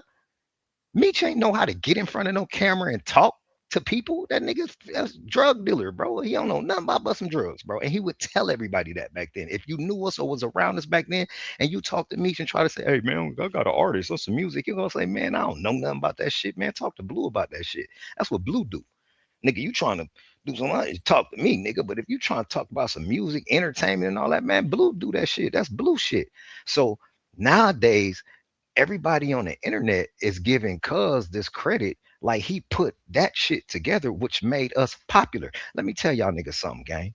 I met Meech in 2099, I believe. Okay. DJ Pooh introduced me to Meech and Wayne in like 99. Okay. When I met that nigga had Bentleys, Benzes, and everything. He was already rich. He was rich. He was already rich. Nigga was living in Gardena, nigga, with a house that looked like it's supposed to be in Beverly Hills in the backyard. You know what I'm saying? He was rich already. Didn't nobody know Cuz. Didn't nobody know Cuz? Ain't nobody know him. Nigga, we used to go to Billboard Live in LA. These niggas used to have on Gucci loafers and slacks, nigga, and mock nets and button down shirts. And I'm coming in there. I know all the gangsters. I'm from there, homie. I'm from East Side, East Coast. I'm in there gang banging, see all the niggas from the streets. I didn't put that shit on one weekend. Them niggas like, boy, why you look like a pallbearer? Ah, this nigga baby much look like he finna go to church, cuz. Ah, this nigga trip. I'm like, damn, I can't be looking like that. These niggas, this ain't it, nigga. I gotta stay with my Chucks and my Cortez and my 501s. I'm trying to look like these rich niggas, but this ain't it, right? So saying all that to say, once I came in and did my thing, bro, all I did is I used his money and I did with his money what I learned from Razkaz, DJ Pooh, Wino, all the niggas that raised me from the West, nigga, in the entertainment. When I met Cuz, I didn't meet him to sell drugs, nigga. I met him to do the label. I ran the whole shit, nigga. All them DVDs, nigga, is mine. Meech is the CEO, business partner, big homie, the nigga. Yes. So he got to take part in the shit. But let me tell you something, nigga. He might be supposed to film something, nigga, at 1 o'clock in the afternoon, cuz I can't get him on there until 6 pills later, nigga, until 10 o'clock at night when he gained the courage. That's how it was with Meech getting in front of a microphone and speaking back then. I had to coach him into that. If y'all go back and look at my video, We Still Here, and I got Meech sitting in there and we directing him to say, "Hey man, you got these people coming in here, man, while we trying to count this money and do all this stuff." Nigga, it took hours, bro, because that's not what he do. He don't get in. That's why you say, "Oh, he a short bus nigga," but because it comes out when he talk. Now, when he talk about some, yeah, nigga, you get the bricks and blah blah, some ignorant shit, it's gonna sound like the best shit in the world from the street niggas perspective. If you a drug dealer and you looking up to drug dealers and trying to figure out how to sell drugs the best, and you listen to that nigga, boy, your ass gonna be Pablo Escobar. You gotta give Meech that credit. You feel me? You gotta give him the credit for being that street nigga. But when it come to everyday motherfucking smarts and being a regular man in society, we miss that part. Simple shit like this. You running the BMF, right? You supposed to at least tell the niggas you got doing shit up under you and shit how the shit going, what's going on. Look, bro, when them people come, you know you ain't got to get caught with nothing. They can hit you with conspiracy. Two of these niggas say you did it, your ass going to jail. You sure this what you want to do? Get niggas their decisions. Teach the niggas. If you're gonna be in the streets and hustling, I don't want to get no niggas no pack and just say go out there. And don't say, "Hey, bro, when you see all black cars, nigga, get low." If you see something that you got to give the instructions. You got to do something. Point one. Point two. We built this label. Okay. I'm gonna give y'all some real game. Meech moved. We moved to Atlanta. Okay. I'm fresh out of LA. Niggas know what's up with LA. Nigga, we crip walking. What's up, homie? Loke, what's cracking? And all that. This is 2000, my nigga. There was no, the 60s wasn't deep over there on the west side and on the south side and all that. Wasn't no gangs running through Atlanta like that. It was a couple beer and a couple niggas from six. So a couple niggas was around back then that I was meeting, but it wasn't no gang presence, right? Everybody wore red because of the Georgia Bulldogs and the Atlanta Hawks and the Falcons and all this. Their color was red. Me and the Crips coming from LA, we standing on stage in Gentleman Club with Meech. We looking at everybody in the club like, God damn, it's a gang of red rags in this motherfucker. Meech should be laughing like, man, they ain't bloods. It's just they color of they city out here, man. Y'all tripping. We like, these niggas, well, I'm watching these niggas. These niggas all look like red rags, right? This how well we got to Atlanta. Wasn't no gang banging and shit. Wasn't none of that, right? So we start promoting the label. This is where the billboards and all this shit come from. This is my promotion for BMF Entertainment, a record label. When you see the world is BMFs on the side of the highway, you see Jermaine Dupri, So Def first, and then you keep passing about a quarter mile, then you're gonna see BMF. What the world is BMFs. Boom, boom, boom, boom. Nigga, that was my fucking mixtape. If you keep driving around the city, you're gonna see 1,000 niggas billboards up around the whole city. Everybody, that was the thing at that point. All the independent labels was throwing up billboards in Atlanta, but don't nobody talk about that. They just try to use the excuse. Oh yeah, Meech was putting up billboards promoting that he was selling drugs. Come on, bro. Like for real, let's think about what we're talking about. And what all that talk does is it discredits me from not fuck the street shit. I ain't talking about that. I'm talking about the real shit because my intention was to have niggas not having to be in the streets no more, bro. That's where Jeezy come from. See, let me give y'all some game. I come from LA, I'm cripping and I'm rapping. They couldn't understand, they couldn't get with that in Atlanta at that time. Okay. They was on, if you don't solve, we don't give a fuck. And do the fuck, go fuck for this. Don't they was doing that. They were, hey, local, what's happening, cuz, and exhibit. No, I'm coming off exhibit. Nigga was the hottest nigga once I moved, was damn near coming off being the hottest nigga on the West once I moved to Atlanta. So I'm still West coasted out. I'm a gang member. I ain't never even been to Atlanta like that. You feel me? So being the president and the owner of the operations of this company, once I got down there, I'm like, but damn, nigga need to get some of these niggas down here with this country drawl that sound like these niggas. We put them on this BMF shit, let them soak this up in this gang banging shit from LA, let that shit mess. So we turn a Crip into all black. So how you got Crip and Bloods, but he got on all black, but he got the Southern drawl. And I was looking for it. The first person I found was Baby D. So me and Baby D, we did some records. We moving around the city. Whoop, whoop, whoop, whoop. They was fucking with it, but not like how I wanted them to. I'm still looking. I had got one of Jeezy tapes, and I liked his vocal tone on the tape. And it was one song that I liked on the tape. And I used to always tell Baby D, man, this shit hard. This shit hard. This shit hard. So fast forward one night, we come out Magic City. 2 twin Hummers, me and my cousin from Nutty from Compton. Bull. So boom. And his brother and Baby Blue, and a bunch of us, you know what I'm saying? But it was our 2 trucks, my truck and Bull truck. 2 twin Hummers, black H2s on Deuces. This one still on 22s back then. So we waiting for the girls to tip out in Magic City. And then the ones that we bringing home is gonna come get in the cars. We going to the crib. I got the studio in the crib, jacuzzi in the crib, all this shit out there at the time, right? So while we waiting, Baby D with me, he in my passenger seat. He like, hey, there go old boy. You be listening to his song right there, the Lil J nigga. He changing his name to Jeezy. I'm like, oh, that's the nigga. I'm like, come on, let's go holler at him. He got the car with the hood up. So go holler at him. What's up? You straight? He got an old school or something out there, Chevelle or something out there with the hood up. I'm like, what's wrong? You need a flatbed or something? He like, man, you got a tow truck? I called a tow truck nigga. Boom. Tow truck nigga on the way. We just chopping it up, telling him who I am. He like, yeah, no, I know what's up. You be doing the music, man. I be rapping and blah, blah. Yeah, I know. I be listening to the song, did all that, right? That came to, hey man, so where y'all finna go? Once the tow truck came, put his shit on the truck, the girls was in the car. These niggas damn near beeping the horn. Come on, Blue, boom, boom, boom, let's take these hoes home. He like, where y'all finna go? I thought I'm finna go to the studio. I'm going to the crib. You want to slide? That's when me and Jeezy did our first song. Even though a nigga rich and I rock ice, I still bust a nigga head on a block. All right, that song, right? In my crib, first night we ever met.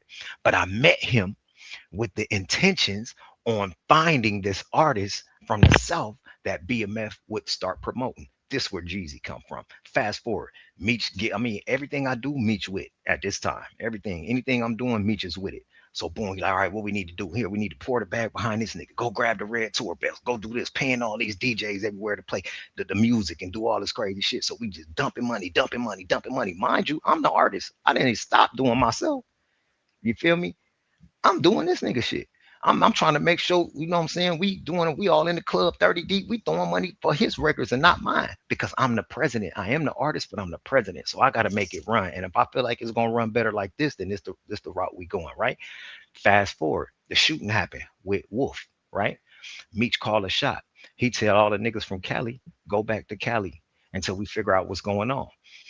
Like 2 weeks later, they let him out on house arrest tether. Well, when he get out on house arrest tether, he called me. He say, hey, Blue, I ain't got nobody to bring me shit down here, man. Everybody gone. I sent everybody up out of here, man. Send me somebody over here. Bring me some trees and some drinks and shit, man. Some bitches from the club. I'm like, all right. All I got down there is Jeezy in my studio session. I paid $45,000 for a 45-day studio session at Patchwork, right? This is where Jeezy recorded Trap or Die.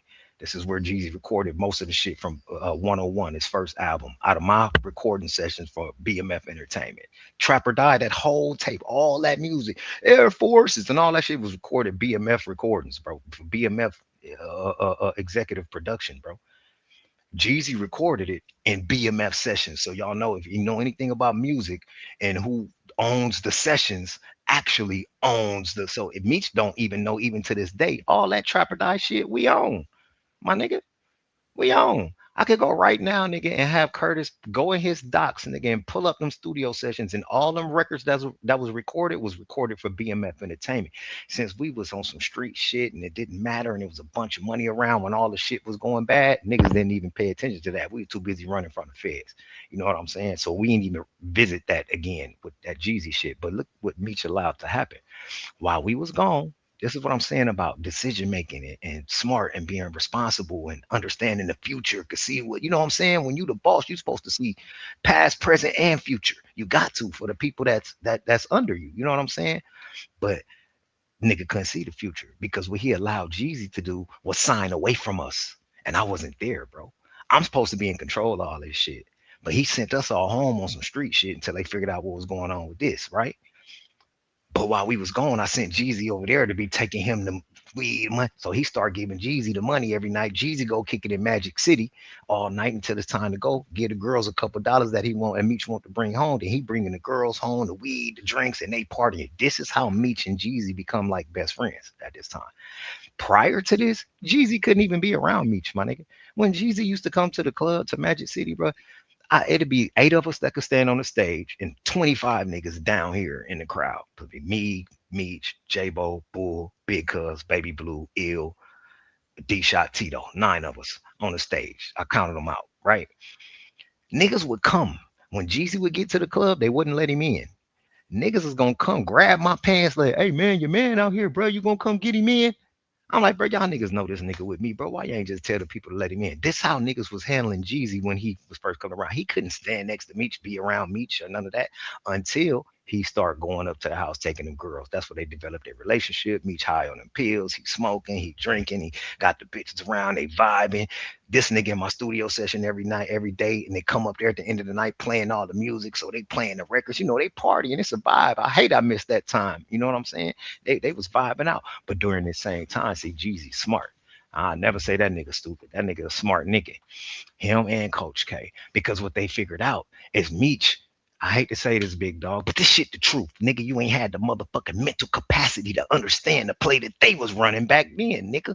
They figured out that, oh, it don't matter. This nigga Meech don't know no different. He don't know no different. We could sign away from this shit. We ain't got to get these niggas a dollar. Coach K, oh man, you know they finna go down anyway, man. Meech double homicide, man. That shit finna be over. So they scared and antsy, and he in my studio session in my A room, and here come Def Jam and Jazzy Faye was next door in the B room making beats for Birdman. He had to do the beats when he had the contract with Cash Money. This is how Jeezy gets into this situation out of my studio session, bro. I was already telling the labels, hold up, bro, let me put all the shit together and let me, cause we was popping, so they was asking, and I'm like, hold on, we ain't got the music yet. We got to make the music and put it out. Then we could come up to New York and talk about some deals. They was trying to catch it too premature before we even dropped, right?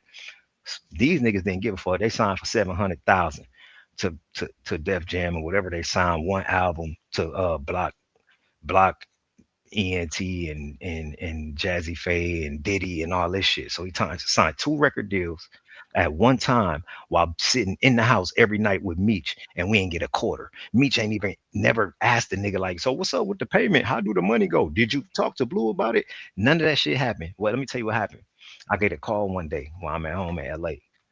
Hey nigga, I did it for the fam. Nigga, I just did this shit for the fam. Nigga, it's going down. Nigga, gonna sign with Def Jam and Puffy and Jazzy Faye and Diddy. I'm like, what? Hell yeah, nigga, it's going down, man.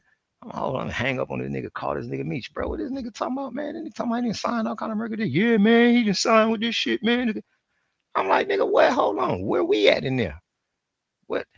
He signed with who? How? When? Where? What? The fuck is niggas talking about? How did that happen?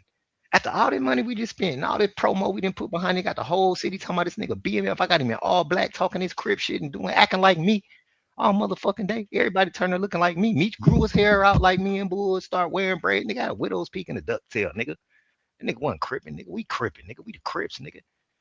He said, "Oh, you can't drink out no red cup in my house." Like, huh, where's you from? You ain't got no gang, nigga. You ain't from nowhere. You playing, nigga. You just saying crip, nigga. Stop playing. Well, I'm lighting my weed with this red lighter. Nigga, give a fuck what you talking about. I don't give a fuck about that. We ain't going that crazy with the cripping. Like, come on, my nigga. I wear whatever red I want to wear, nigga, and use whatever red I. You know, it used to be that thing.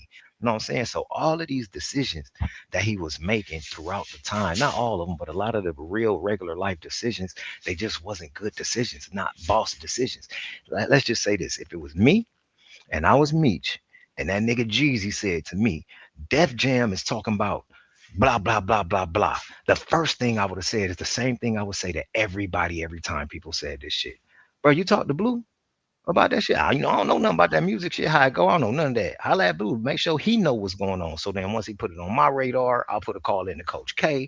If I gotta put a call in to Def Jam, I'll put my call in to Jeezy and slow everything up and come there and figure it out. Because the whole thing is supposed to be Meech and T and us not having to grab no bricks no more. So what we really need is we need a motherfucking label imprint. We need to be moving to New York, to Manhattan, in one of these sky rises, and we need an office in one of these buildings, bro, to do our work. And that's what was supposed to happen with Jeezy. It should have been BMF signed to Def Jam, CTE signed to Jeezy, and Jeezy signed to himself at CTE. That would have been that was supposed to be the chain of command that happened, which would have took us out the streets, bro. If you ask me, we would have never went to prison because them nigga out with. Bro, if a nigga get a fresh 2 M's clean, bro, and we in Manhattan and then we dropping Jeezy and the shit is going crazy, he don't never got to look back at the street just like any other nigga from the streets that put that money up and did it. Y'all know their names. Any other of these big independent labels, you know who the people are that took their street money and put it into this game. We were set up for the same play. Only thing is the major play slipped right through our fingers, all off account of the boss. See now, since that was Meech call, we couldn't argue with it. I couldn't argue with it. What I'm gonna tell the nigga? I was just was mad. I couldn't say nothing because this his shit. It's his outfit. It wasn't my outfit. That BMF shit wasn't my outfit, bro. That's his outfit. So if he makes it cool for Jeezy to sign away from us and we don't get a fucking dollar and all the rest of these people make millions and millions and millions of dollars off the work that we put in, that's on him. He the boss. I could cry about it. I just couldn't do nothing about it. All I could do is stop fucking with Jeezy. So if you go back to the Raw Report, 2003, 2004, and you look at me and Jeezy in that Raw Report, you will see us in the studio first where we talking about the weed. That's my studio session I'm talking about before the shooting. Okay. The studio session I was only in 3 days and then the shooting happened. Fourth, fifth day, Meech sent us out. So Jeezy had a free 40 days in the studio. And he signed a record deal, made the mixtapes, did all that shit in them 40 days. While he hung out with Meech, was sanctioned what he was doing and how he was moving as far as signing away from us. It made it cool, not a problem. Niggas is going to his video shoot, and I'm scratching my head telling nigga like, y'all know we ain't getting no money, right? Like, y'all understand that all these niggas that didn't have nothing to do with promoting this nigga and putting it and getting the shit together is finna get paid, and we ain't getting nothing. And how niggas were coming at me like, nigga, you rich. You got 6 cars, you got 3 houses, you got this, you got that. Nigga, why you even care? And these my own homies. They so want to be with the groupie shit that niggas ain't keeping it a buck with they self and they future and the rest of our table, bro. Had it went right and we signed the right way, I believe that we would have never went to prison because it wouldn't have been no dope going to the nigga who got the home invasion happen to find the ledger. He would have never had the dope. We wouldn't have been selling no dope. It would have stopped in 2003 after the murders, and then boom, we just would have been whatever Jeezy was doing, we would have been doing for the rest of our life. And that's how it should have ended up, and it didn't. And I understand why, because I was there. Nobody else on this internet. I know y'all gonna have a lot to say after this shit. Everybody gonna have their opinion, but nobody was there, bro. But the niggas that was there. My niggas that was there, they don't talk on the internet. Y'all don't see them BMF niggas talking on the internet. Y'all go look them up. I said it. Go look them up on the internet. Y'all can see them all. We all standing with each other every night on the stage. You're gonna see the same faces at all the clubs we go to. And all these faces, the only ones that you didn't see on the internet was mine. You didn't see J Bo's. You didn't see Meech's. But out of all the rest of them people that's up there with us, about 12 to 15 people, at least 9, You don't see none of them niggas on the internet. Another thing, I gotta address this shit too, right quick, dog face, before I stop. Cause this bitch ass nigga whack, he on the moon with his shit. He got on the internet and said that I told and got 8 months off my sentence. So what I'm gonna do when I get up off of here, I'm gonna send you to work. So y'all could go over to work and y'all could see how I got my time. So they reading off of my sentencing transcripts, okay? My sentencing transcript, when I got sentenced, on the day of my sentencing, you been to the feds, big homie. You been to the fed? What's my man name in the red shirt right here? Yeah, you. Oh, you ain't never been to the fed. All right, well, niggas that been to the fed know this, right? You know that when you go get sentenced, that shit be like 15 minutes. You feel me? When you be in that tank, when niggas getting sentenced, niggas go down and come right back up. Like, I got 12 years, I got 8 years, I got 13 years, I got 24 years, I got 6 years, right? It shit be happening fast. It be like 60 niggas in the tank. Niggas come like this. Nigga, my sentencing was like an hour and 15 minutes.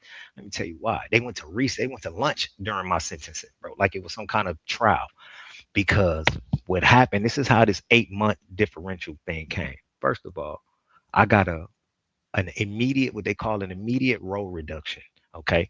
So what my lawyer found was at the beginning of the investigation, when they put everything together, they had Blue Da Vinci held at an average role responsible for 150 kilos or more. Okay. But once everybody did all they telling, okay, and the real story was in, and that people adjusted everything how it's really supposed to go, and the indictments came out, they never adjusted my shit to a minor role. So everybody else on my indictment got the same information. We all on the same level on my indictment, 13 men. Okay, we all supposed to be in loading cars, loading drugs, unloading drugs, whatever, right? But everybody got minor roles except for me. I'm the only nigga on the 13 with an average role. So what my lawyer did is he didn't put in no motion early so they could fight it. He waited to the day of and he did an immediate role reduction attempt. Okay, saying that that was unfair. It should have been adjusted. So the judge, we're gonna see this. I'm gonna give it to him so that y'all can put it up and do whatever. The judge go through it and say, okay, well, yeah, I don't see why he should be held at an average role. Everybody else got a minor roles. It's the same information on them that's on him, so he should have a minor role. So they went to lunch. So the government could try to figure out how to slam me because now they finna take my plea agreement off the table. Okay, so WAC is saying that I cooperated or told on somebody and got 8 months off my sentence. When in actuality, when I was getting sentenced, they enhanced me for a 924C. So if they're enhancing you for a 924C, they're definitely not giving you no kind of leniency for nothing that happened. Okay, so that anybody that know the shit gonna know that they tried to enhance me because my lawyer just tried to pull some slick shit and get me some less time at my sentencing, which I was supposed to get anyway. I should have been at a minor role and I held at an average role. So they was trying to pin a gun on me that never existed. Okay. I had 3 felony stops in Atlanta, no gun ever overturned. They raided all these houses in Atlanta. They found a bunch of guns, but they had a particular house that was supposed to be in my house where I lived at with my name. Like everybody in the case had a house that was for them. Like these niggas lived in this house. Big Meech lived in this house. J-Bo had the swimming pool. Big Meech had the Bugsy Siegel joint and the elevator. You know what I'm saying? Is code names to all the house. My house was the gate. So since my house was the gate, that's my house that's in question when raids are concerned. Because that's, it's quote unquote my house in the case. But guess what? The gate had never been raided. No guns ever been found in the gate. So since no guns was ever found in the gate, the judge was like, "Look, man, y'all trying to pin a gun on him? Ain't no gun. Like, show me a gun. Ain't no gun. Wasn't no gun at the gate." They're like, "Yeah, but it was guns at all the other houses." She like, "Mr. McKnight ain't live at them houses, so y'all just trying to y'all doing So she ended up giving me the minor role adjustment anyway. Once she gave me the minor role adjustment, that shit took my level from 72 to 84 to like it went from 80 something wherever it was at to 80 something to 109 months to 72 to 84. It took off like 4 levels. And then what the judge decided where the 8 months came from, because my sentence was imposed at 72 months. I signed to the lower third. So I should have been doing 72 months. But what the judge did before she handed down sentence was she took it upon her own discretion.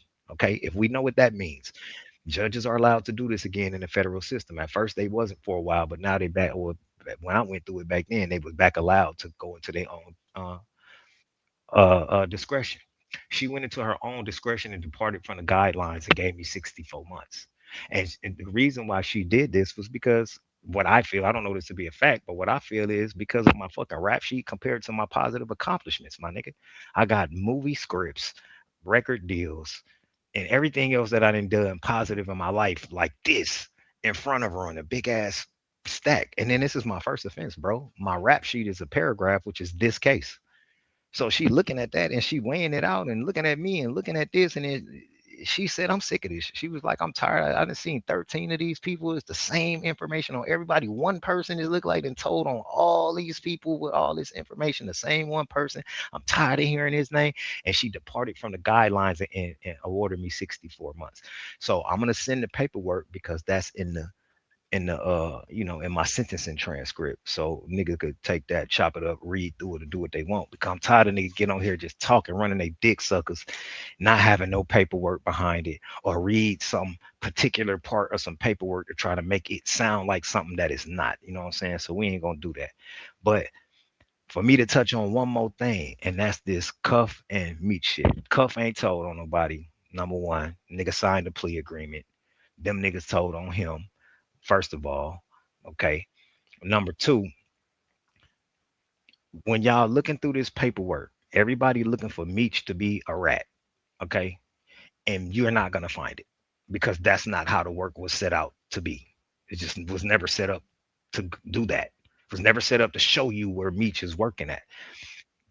The way that you find out what actually happened is by doing your research and going through it, having a pacer account, pulling what's not available, and then putting everything together from what is available. And I can tell you what it is. The wiretap affidavits, number one, CS1's Frank's hearing, where they put the fucking rat bitch on the stand herself. This is the whole informant on the stand talking, bro. That's the main meat of it because that's what can't nobody really get to. They don't know what was going on with the informant. So when they put her, that's how you found out that the informant was having sex with the officers. That's how you found out that Meech orchestrated the conspiracy. That's how you find all the shit out that he sent her to go get with the Mexican and get with Cuff, and then she had a hot phone. So my whole thing is this: if Meech, let's try to give somebody the benefit of the doubt. Meech ain't do that, right? Let's just say his business part. We all know who informant is, though. It's no question about that because it explains it in the affidavit. It says the informant was the person that held his life rights with blah blah blah, and it was his business partner. She's been his only business partner. She's the only person that ever held the life rights. So we already knew who the informant was. Okay, she's Tammy Counts. We got it. We get it. Good. But it's a fair argument to say, and you don't know if Meech did that or if he tried to get her to run the play while she was on the street and she just went and hooked the police up to it herself. So it's one or two. Either he was trying to get out, she was trying to get him out, or she was just trying to get money on her own, fucking him and putting him in a twist. But if that's the case, how come he ain't never get indicted and shit for it when they got him as the orchestrator of it? Him and the Mexican is the heads of the whole conspiracy, bro. It's the conspiracy was the initial conspiracy was Fidel Suarez, bro. That's a Mexican. But see, we all stuck on the superseding information that came from the wiretap. See, that's where WACK came in and did his magic. See, WACK came and said, "Hey, y'all, don't look over here, look over there." That's what he did. So he went and tried to turn Cuff into being a rat because these niggas told on him and he played out to what they told, right? That's how the plea works. Niggas tell on you, and then you got to plea and you got to agree to what they told. Because if you don't agree and say, yes, that's true what they told, then they're going to take you to trial. And if you're in the feds, 98.9% of the time, you're going to lose. This is why everybody pleads out. Most of the people plea out in the feds. We all know this. But hey, Blue, thing, huh? I know that you're on a time crunch, but I do want to ask you a question. Go ahead. With the situation that you see in front of you now with WACK, Meech, and Cuffy, what do you think is Meech and WACK's intention, or why is Meech working when WACK all of a sudden against Cuffy when WACK was just calling him a snitch? I mean, because you got to understand, WACK was the one that was. See, I used WACK to put Meech paperwork out because my Instagram got hacked. So my couple 100,000 followers I didn't have them no more. So I had to find somebody that I could kind of use their social media influence to put that paperwork out. That's why I start fucking with WACK. on that because he was releasing all the paperwork for me, right? So you gave WACK Meech's paperwork a year ago to put out. Nigga, a year ago, that was years ago. That was in like 2022, 23, or something, maybe 24. I don't know. That was years ago. Yeah, that's when Rack was running around talking about, man, Blue got the whole blueprint. That nigga was all at my crib when he was with Kanye West flying around. I went and picked him up from the airport out here, brought the nigga to my crib and laid out everything, showed him all the shit. He know what's going on. But see, this is what this is. You know, Wack is a magician. Wack don't care. He don't care if the nigga told or not. It's like I said this at the beginning when I started. For Wack, it's all about some money. Whatever is gonna bring the attention, that's gonna bring the subscribers, that's gonna bring some money. That's what Wack gonna do. That's why he could go at this nigga for all this time with all that conviction, and then at the drop of a dime, that nigga could be on the phone with him trying to be his friend. That lets you know it wasn't nothing real that Wack was doing. Wack didn't care one way or another. I knew that when I was giving him the information. Wack didn't give no fuck. He didn't care. He just, so you're telling me that this, and he just was trying to find out so he could have some shit to talk about to create some content. Wack don't care, bro. Wack So don't what give is a Meech fuck getting about out of man this niggas. relationship? What is Meech getting out? What is Meech getting out of the relationship with WACK? What is his benefit? Shit, I don't know what he getting out of it. I mean, I know what he probably potentially could get out of it. The same thing that he could get himself. Probably, Now, I mean, I and believe that that's been my that whole point, Meech, underdog. Meech with the correct representation, bro, could get anything he wanted in the world, with the jacket or not. You feel me? He could get everything he want. He don't need no nigga to do it. It's just that he don't got the capacity to go and get into the room and sit down and put a presentation together to be able to give it to a motherfucker for them to agree to something. You feel Yeah, me? you need a It like mouthpiece. you You gotta need a remember something, mouthpiece. bro. It wasn't never Meech putting together the videos and the studio sessions and the engineers and engineering nothing and putting no records together and doing none of that. He never did no technical work, no kind of entertainment work until I said, hey yo, I need you to do this. I need you to talk right now, bro. You gotta get on this one. You didn't get on the last one. I need you to talk, bro. You big Meech, nigga. I need you to say some shit. That's me pulling his arm.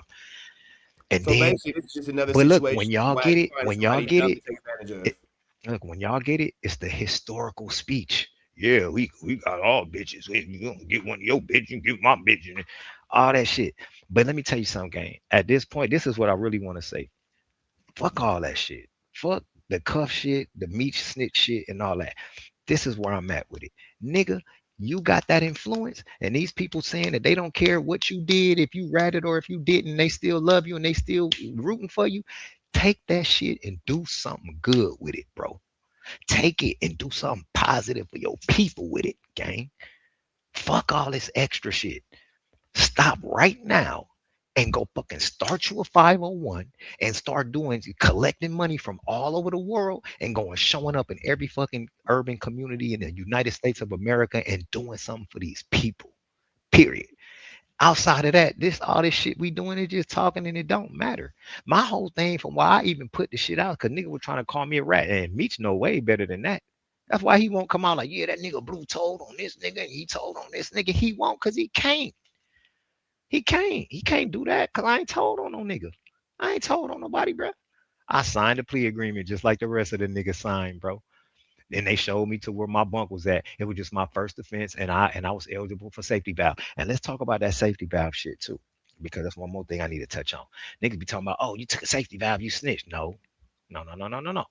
There are two articles to safety valve. Article 1 is first offenders. Article 2 is safety valve, and you got a prior criminal history. So if you got the prior criminal history, then you got to go get down. You got the 5K1, you got the Rule 35 your way into a safety valve. But if it is your true first offense, then you are already basically awarded it. But you do have to, I'm going to say, plea out in a timely manner. You can't be acting like you want to see what they got and you waiting and you might go to trial because they're going to take it off the table. But if you come in there like, fuck it, man, whatever, man, what they saying? Hold on, it's PSI say this nigga said that, this nigga said that, this nigga said that, this nigga said I did this nigga said I did this July 3rd. Shit, I can't fight this shit. Hang it up. Come on, what we signed at? What we doing? What the, you know what I'm saying? I need my plea because I can't beat all these fucking statements, my nigga. You can't beat, and this ain't the mafia from back then and they couldn't plea out. This ain't that. You know what I'm saying? So it is what it is. Just like a nigga talking about J-Bo. Yeah, J-Bo said he worked for Meech now. It ain't. J-Bo just agreed that he was working with Meech and them. I don't believe that J-Bo got nowhere and said, yeah, I work for Meech and them. Nah, that's other niggas that said J-Bo worked for Meech and them. And then people get in front of J-Bo and say, so look, these niggas said that you was working for me. This nigga was working for me. They was all working for Meech. Is they lying? Because if you say they lying, we taking you to trial. That's how the feds work. On each individual point, nigga. So you could agree with 9 things that nigga said against you, and you try to take one of them and say, nah, I ain't do that. That nigga lying. They'll fuck around and take you to trial.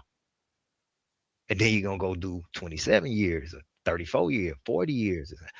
When they try to hit me with the 924G, my low end was gonna turn into 17 years. It would have been 17 to 28 years that I would have been facing just for the gun enhancement. Why this fuck nigga talking about I took 8 months, I told for 8 months off. Nigga, they enhanced me, you dickhead. If you could read any kind of paperwork, you would have seen that I got enhanced in the same paperwork that you're trying to read from. And if you got any knowledge about the federal system, you state ass nigga, you know that if you're getting leniency, you ain't getting no enhancement. Dickhead. They enhance you when they don't want you to have nothing, not when they giving you some credit off because of some work you didn't put in for them. They enhancing you because they don't like what you did and they don't like what you're doing, not because they like what you're doing. So when you got these yee ass niggas on here acting like gang members yelling at everybody every day and not putting no tips on nobody, that's what you're gonna get. You're gonna get a nigga doing a bunch of talking. That's why I said I wanted to come up here tonight for real, because of that 8-month shit that he getting on the internet. Talking about, got my homies from the neighborhood calling like, cuz, what's up with this nigga? I'm like, bro, y'all niggas got to stop looking at the internet, gang. If you look at the internet, get you some paperwork to read and then watch what you watching so you could follow it for real and don't just be listening to what niggas is saying on the internet. But yeah, what else? Other than that, it's up to people, bro, to figure out what he did. I know what he did, and can't nobody tell me. I know the bitch. I know him. I was indicted in the situation, and I got all the paperwork to support it. So it can't nobody say nothing. I don't give a fuck what the whole internet community say, nigga. I got the string of events down pat to a T. I know what year, what happened, the paperwork is supporting what was said, how it was done. That's why I'm telling niggas you ain't gonna never find nothing that say Big Meech snitched or told. You're not gonna see that. All you're gonna see is when that bitch was doing all that shit, they kept putting that nigga ass in a hole in jail. That nigga was in a hole in jail more than any nigga I knew. Transferred to 3-4 jails and all that, man. All I know is when niggas was getting packed up and going somewhere else on my compound, the whole compound call you a rat. Take your ass back to court. Leave that compound and go back to court. Nigga, your ass is hot. You better not come back to that compound type shit. You feel me? And that nigga was packed up how many times? Go look it up. It'll show you. Nigga been to, I think, Florence, Jessup, Coleman. That nigga been about 4 different prisons in one bid. You know what I'm saying? I know niggas that go do their whole bid, go home, come back for another 7, and them in the same cell that they was in when they left. Niggas don't be going from prison to prison to prison and shit. All that shit is weird activity. But if he didn't do it, then I still got a problem. My problem is if you didn't do it, then why you ain't condemning this bitch in the streets? You allow your little son to run around and tell everybody that Blue Da Vinci's a rat in the street while he was gaining his popularity and his fame. Niggas is Bloods is calling me nigga from LA out of studio sessions with G Herbo, telling me, hey, what's up with this little nigga, bro? This little nigga got some jury on and everything in here right now. I said, man, that's my nephew. And he ain't talking like he your nephew and this motherfucker. He's spraying the shit out you, man. Listen, that's my nephew. He a kid. He don't know nothing about it. If it was his daddy in there doing it, it'd be a different call. But that's a kid. And we're gonna protect these kids no matter what. I understand he grown and he got his own thing now, but I held that nigga as a baby in my arms, not none of you niggas. So can't nobody tell me how to feel about Lil Meech. Fuck him, but ain't nobody gonna touch him. Still, period. It's our kids. It's one of our kids. All them niggas, even J-Bo, Chadney, he got a daughter. Fuck J-Bo. Ain't nobody fucking with Chadney. Period. Because that's one of the kids. They really not guilty in none of this, bro. They innocent in it. And Lil Meech is trying to follow behind his daddy and think he doing the right thing. And I get it. That's his daddy. That's what he supposed to do, man. Go ahead, do your shit. Stay away from me. Stay out my way. Keep my motherfucking name out your mouth. And nigga better not fuck with him. Period. That's where we at with that. And I think that WACK is trying to use, just like he tried to use me. I was using him at the same time, though. Nigga, like, you was fucking with the nigga. Yeah, I was fucking with the nigga for my reasons. He didn't come get me. I went and got him. The fuck? Because I needed to use his social media to put shit up. And I knew he was gonna be with the bullshit rhetoric as soon as I give it to him and he started looking at the paperwork.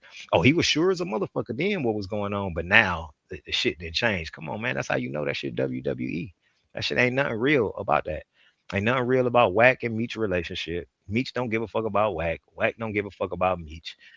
Yes, Meech should have got on the phone. You're right, Mr. Dawgface. Meech should have got on the jack himself with that nigga cuff and holler at the nigga himself, but he can't. That's what I keep trying to tell niggas. He can't. He can't. He won't. Why would he? For what? To have to We try to answer the questions to the man? You yeah, we can't lie figured to that Cuff. out.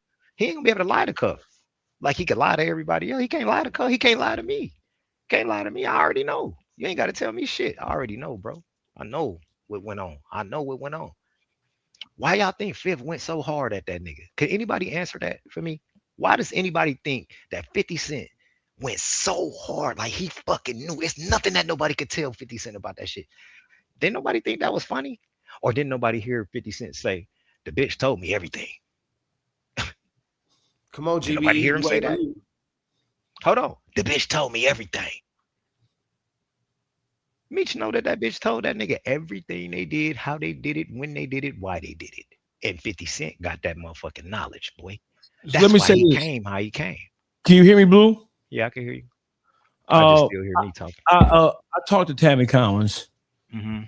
and Tammy Collins says that it is coming, and when it does come, and we need to talk about. She says that she has. She says that she has all the letters, and she says that she recorded their phone conversation. She says she has all of it. So I'm sure just waiting for it. I'm sure she do. And then at some point, bro, everybody's gonna have to retract, take a step back. And and this is a thing I want to put out to the people. This is not a thing about everybody saying fuck Big Meech. That's not what I'm looking for at all. My whole thing is niggas gonna keep it a buck. If you hot, you hot.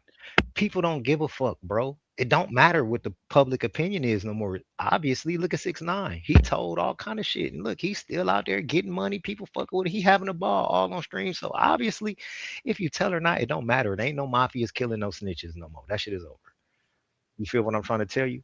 So it don't matter, bro. It just don't matter. All I'm saying is all of us, bro, as brothers, need to figure out how to take what we got and use our resources to make our communities better, to fix the people. Yeah, I can hear you. Rich? Oh no. I'm still. I just heard you say. You hear me, Blue? I told you I could hear the whole conversation. Like, okay, yeah. Come on. What's some more questions? Let's talk. While I'm up here because y'all was saying some shit that I didn't forgot that I was trying to get in on. I know I touched on like all that. I got to kill all that shit about the BMF Entertainment marketing and promotions being some kind of drug marketing and promotions. No, it was not. BMF Entertainment Incorporated was the name of my company. We Still Here. When you see that on a billboard, that was one of the mixtapes. The World is BMF was one of the mixtapes. And another billboard we had that said, shit ain't safe no more was one of the mixtapes, bro. And I was promoting my music. And the internet community today can't see it because they not there in Atlanta in 2001, 2002 when I had all these billboards going up promoting the music. Oh, another thing I'll touch on, the helicopter. I be hearing niggas talking about this helicopter. Oh, this nigga stupid as hell. He threw $1 million out of helicopter. No, the fuck he didn't. No, the fuck he didn't. We had some ones that were left over from the night before, from the Friday night or Saturday night at the strip club, maybe about 20, 30,000 ones or something like that. And I was supposed to be performing at Birthday Bash this day. We went to Birthday Bash 88 deep on a head count. Birthday Bash, Birthday Bash will not let us in. So when we already had the helicopter scheduled from when I'm performing to fly over top of the Birthday Bash and drop these soft um promotion cards that we had. It was some dollar bills with my face on one side and Meech's face on the other side, and then promotions for the mixtapes was gonna fall out the sky and look like money falling. But since they didn't let us in, and nigga Meech was like, man, fuck that shit. Somebody go get them ones out the car, man. Put them shits in them bags with them flyers and shit, and let them folks dump that shit with real money coming out that shit with the fake money. So fake money was like cards. It didn't look like, I mean, it looked like money, but it looked like a promotional card, not like a dollar bill. You know what I'm saying? It wasn't like paper like a dollar bill. It was hard like a like a business card or something. But then we put the 30,000 or 20, whatever it was, and ones in the bags. And when the people dumped it out, it was some real money came out over the top of the venue that was already scheduled for my performance. That was not oh, these niggas are showing how much drugs they got in the city. Look at their billboard. It says, come buy bricks over here at this address. No, nigga. That's not what's happening. And what's happened is Meech gets all of the credit for everything that was done when 90% of what y'all seen is my attempt at marketing and promotion for my company, bro. That nigga didn't have nothing to do with none of that shit. The Smack DVD, nope. The Raw Report, nope. None of them DVDs, nope. Except for his part on an interview. That's me that put all that shit together. All right, look, I need you to do one with J-Bo. Put him in the car, have him drive it. I need Meech. We gonna get Meech outside with some niggas around him. That's me, bro. I'm running them plays, bro, with the niggas that's shooting the shit. Hold on, all right, look, Ill, Baby Blue, Bull, and Big Cuz. Y'all get. This is me directing all that shit that y'all seen. Y'all seen the work video at the All-Star NBA Hall, All-Star Houston on the tour bus and all that. All that's in Smack. That was the second Smack DVD. All that shit, my work. And when people talk about this shit, they give Meech the credit. Like he did all this shit. Like he recorded the songs. He hired the fucking cameraman. He fucking produced everything. He came up with the ideas for records. He did photo shoots. He ain't did none of that. All that shit, my work. And all that was the promotion for BMF. Meech never had a promotion for drugs, bro. When I met that nigga, no one in the world knew him but the people that he personally dealt with. He wasn't no urban household name when I met him, nigga. So what the fuck? And he had been doing what he was doing for years. Like I met him in damn near 2000. He had been getting money since what? So now that should make people say, well, damn. And nobody know Meech for real before he met Blue. But Blue was in 3 Strikes. Blue's the apprentice to DJ Pool. Blue's Razzcast cousin and traveled the world a couple times performing on stages. I'm the entertainment nigga. I'm the nigga that understands marketing and promotion and how to put shit out there and do all the shit. I didn't study this shit for long enough, right? And I just took the money and put the money where it was supposed to go. And that marketing is what helped spiral BMF into what we knew before pre-prison. Okay, after prison and all that, boom, the shit went galactic. But even before prison and all that, we was big. We was already, everybody was talking about us around the whole country in the urban community. And that came from a promotional attempt. That didn't come from niggas selling drugs. He had been selling drugs. Why everybody didn't know what he was doing? Or they didn't know that we were selling drugs. They just figured it because they knew that these niggas got to be selling drugs. We ain't never seen these niggas on TV. These niggas ain't got no platinum albums, but they got 6 Rolls Royces and 4 Lamborghinis. Them niggas got the bricks. Okay, so listen, hold on, Blue. I see a bunch of people BMF who are chimed in. Hey, listen, everybody BMF who have joined this live stream, right? Just so we're on the same page. I ain't no normal YouTuber. I can fight and I'll beat a motherfucker ass. I don't give a fuck who you is, what state you from. If you from BMF and you come into the comment section, I'm gonna block your ass. If you come in here, you want some quit. Hey, hey, BMF Immortal. I'm gonna block your bitch ass. I just told you, bitch ass niggas. I mean, you niggas hang around Meech, y'all ain't got nothing to show for it, nigga. Go get you some stuff. And then come back and talk. But yeah, let Meech pop in here. Y'all ain't got to say nothing. Let Meech got YouTube, don't he? Hey, yeah, he got YouTube. I ain't scared of no conversation. All right. Yeah. So listen, for all the BMF people who are here, don't come in here with no disrespectful shit, bitch. That cuss.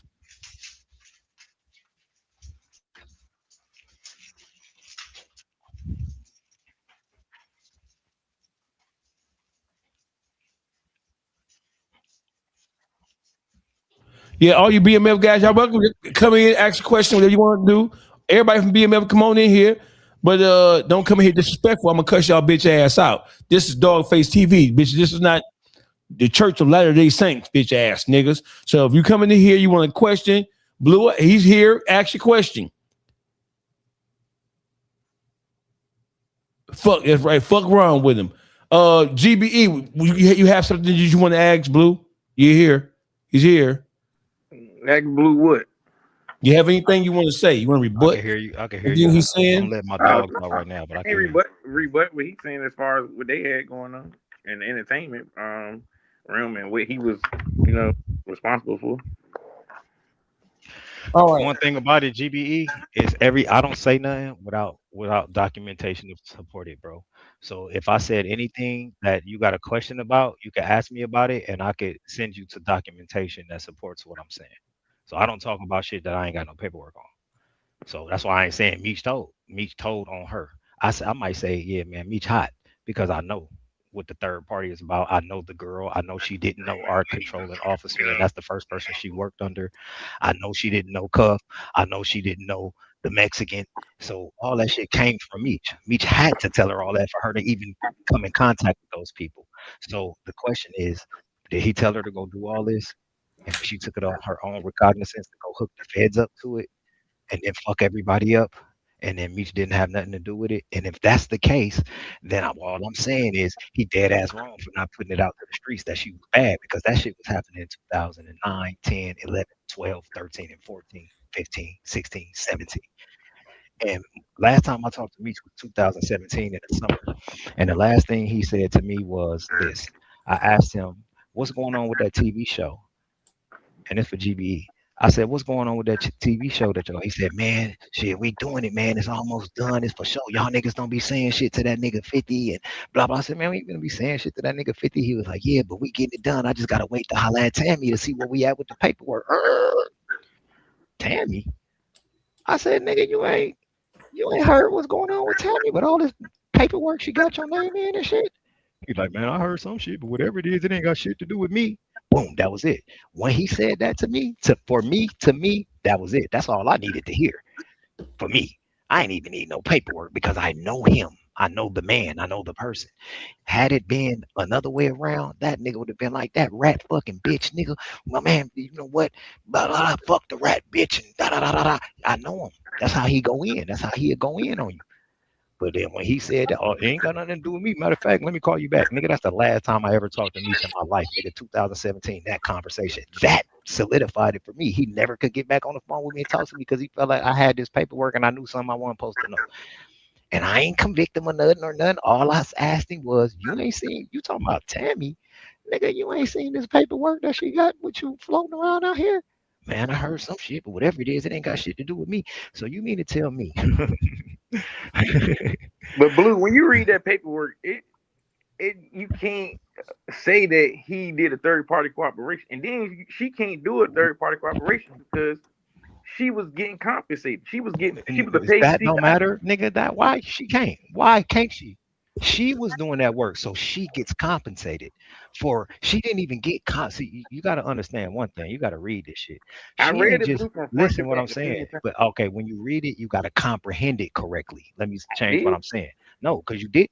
Because what they paid her for was shit that she needed, like the vehicle to do her job, the place to live in, the rent to stay in. She didn't just get no whole bunch of money just go in her pocket because she was telling nigga that was what they was paying her so she could do her job. That didn't have nothing to do with once they got a conviction, them coming to revisit the 5K1 and Rule 34, Rule 35, bro. Come on, bro. Let's be serious. First of all, ain't gonna be no 5K1 or no Rule 35 paperwork on the table until they got a conviction. Meaning the rat could tell whatever they want, they could do whatever they want, she could come to court, but if they don't get a conviction, the person won't get no action, bro. Yeah, So you correct you'll about just be that no part. that's exactly what happened. Nigga, don't you know that the bitch fucked the agents and they threw the case out and they superseded Cuff on a whole different situation? So it never had to go get no 5K1 or Rule 35. He could never get out because they threw the case out because it was infidelity in the case. But listen though, see, and this the play Cuff keep running on everybody, right? Cuff, What? when everybody keeps saying why Meech ain't get indicted, Meech Suarez or Cuff was never indicted for the conspiracy, bro. The conspiracy that Cuff was arrested for is from CS2, who Tammy put him with, that introduced him to Agent Martinez. How did the people get on the phone, bro? From the wiretap.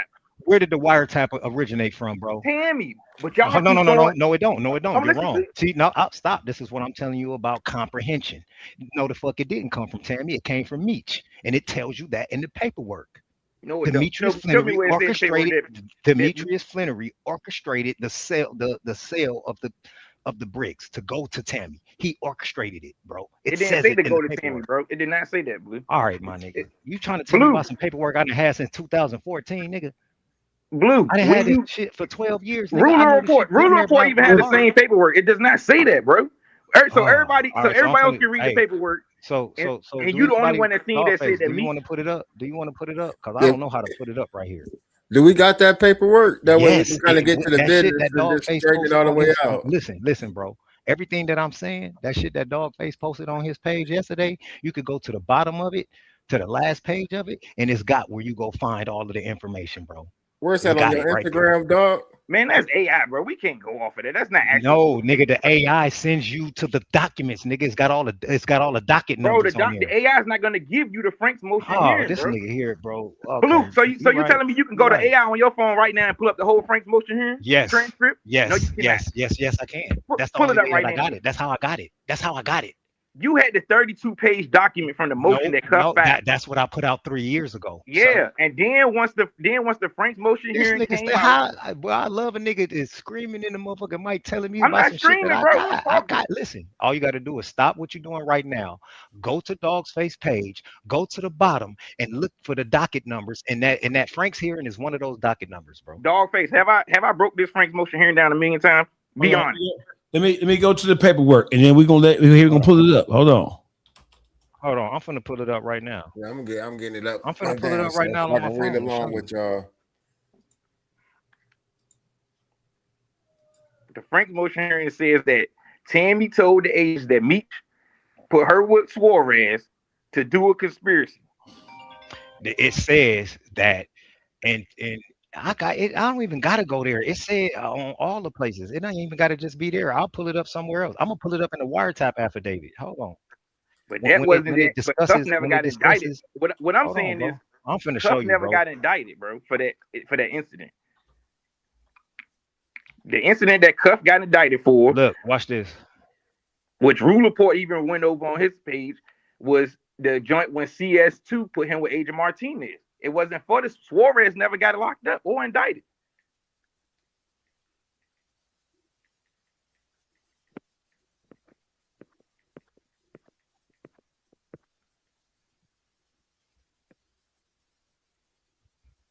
See, Wade even in Wade, get back up here, Wade, because you Wade up. Don't worry, bro. We ain't gotta talk no more. I'm pulling it up right now. I got it right here. And it's not even in the Frank's hearing. I ain't got to pull the Frank's hearing to even show it. I'm gonna pull this paperwork. Show y'all. I'm gonna show y'all the paperwork I'm pulling from. Look, I'm showing y'all the paperwork I'm pulling from. Y'all see this? Y'all see what it say on there? The man last name and everything, right? Right. Okay, this is the initial. Now watch this. Do you niggas got paperwork that got that on it? Have you seen the paperwork that's marked like that?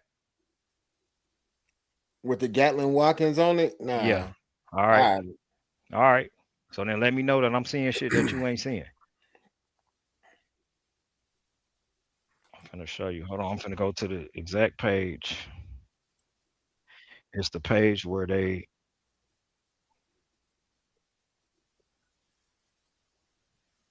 All right, hold on. All right, here we go. Right here. All right, it's this paragraph right here that I'm finna read, okay? And then I'll put it up again so y'all can see it, but I'm gonna read it first. All right, this should say, according to a confidential source, hereinafter, CS1, Fidel Suarez is a cocaine source, a supply, SOS, to Dion Gatlin. CS1 told investigators that Demetrius Flannery coordinated the drug distribution arrangement between the two in 2000 and whatever. Period. There go one place that it tells you that at, and then I could go to multiple places where it tells you that at, since everybody's reading everything. Yeah, I know, bro. I know. I understand you love the homie because I point. love Meech too. Don't get this shit fucked up because out of all this shit that I'm saying, I ain't never said I don't love Meech, bro. I do. That's my Hold nigga. on. I love Meech. What document requires collaboration, though, bro? Hold on, Blue. Hey, listen, it's in the documents. It doesn't need any collaboration. It is in there. It's a part of the official document. So are you saying that it does not say that the document is fake? GB. I never said that, bro. That's why I said y'all keep playing word semantics. No. I'm asking you a question. Are you saying the document is fake? No, he it's not told me to fake. show That's him. I just official showed him. paperwork.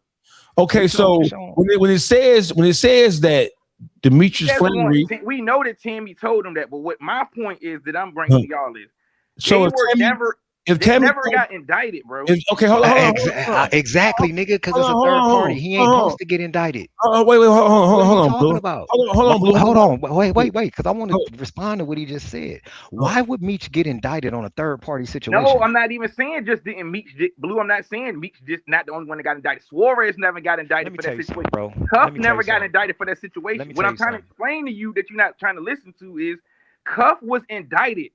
Cuff drug conspiracy comes from Agent Martinez out of Memphis, who they did the 2 drug stings on him. They gave the nigga 2 joints the first time. They ran the play on his dumb ass. They pulled the Escalade over.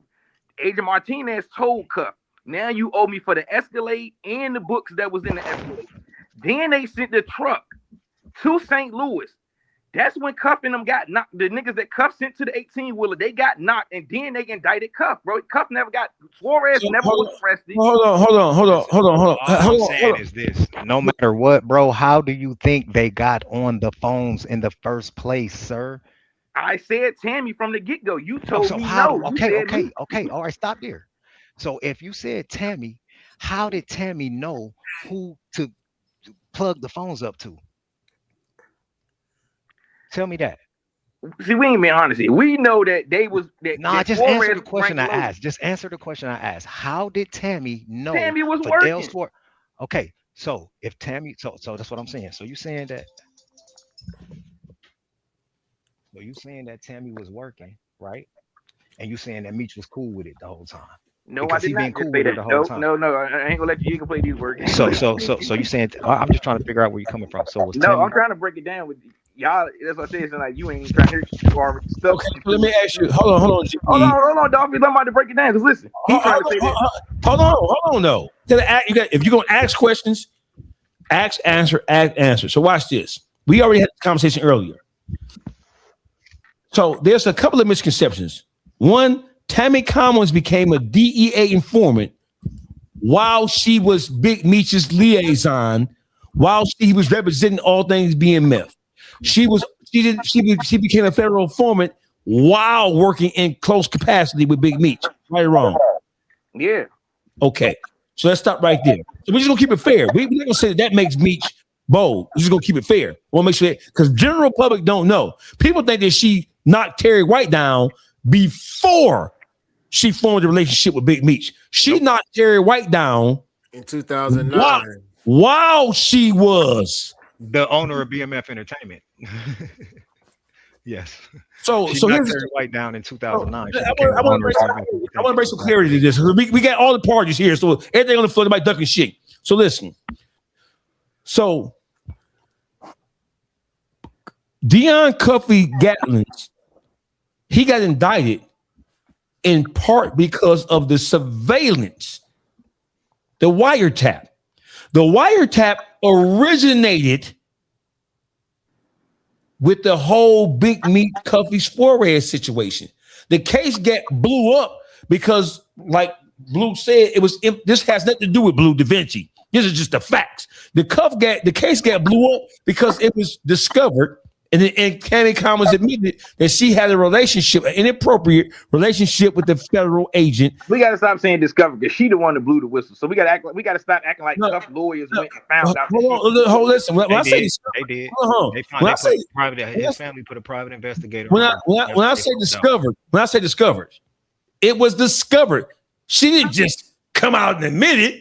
The Cuffy and them already put the private investigator on the bitch and had surveillance of her coming in at the hotel room with the bitch. So that's discovered. That's one. Number two, Tammy Commons admitted that she was sleeping with the federal agent.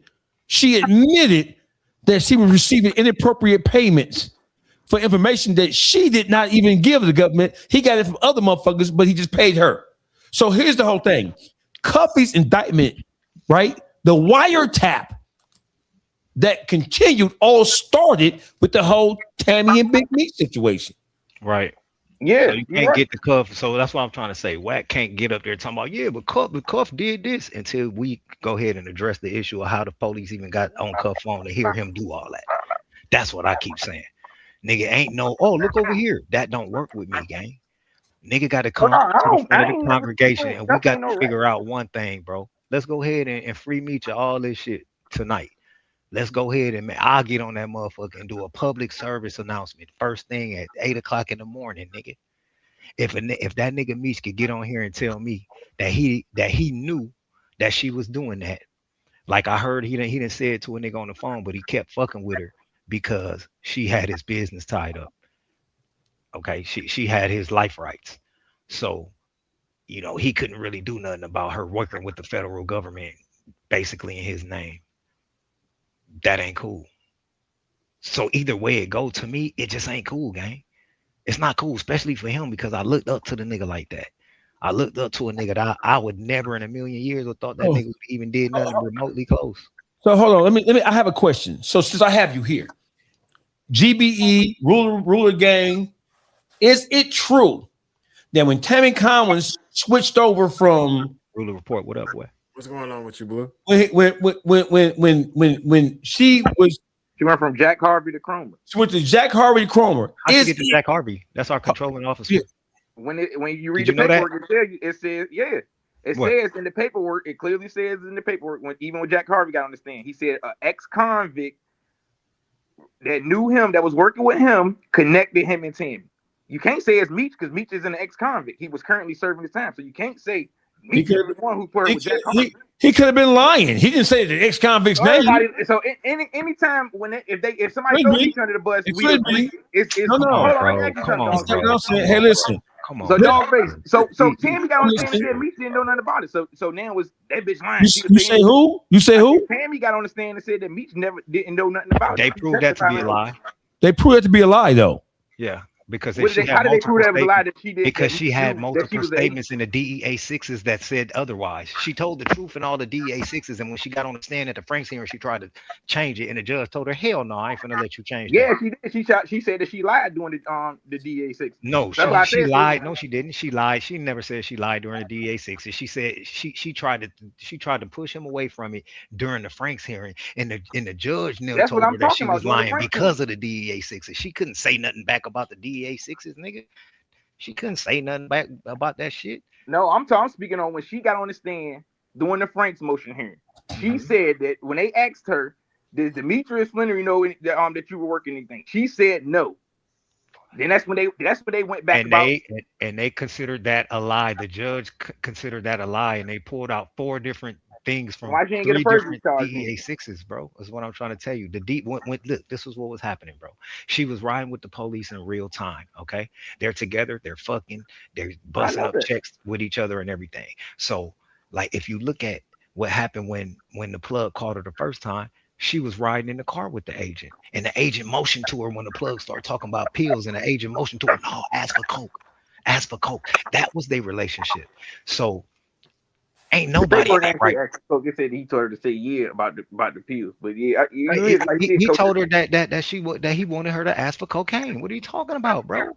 It's saved right there in the paperwork. He was talking about pills. She wasn't trying to. She didn't give a fuck about no pills. She was trying to close the coke deal for dude.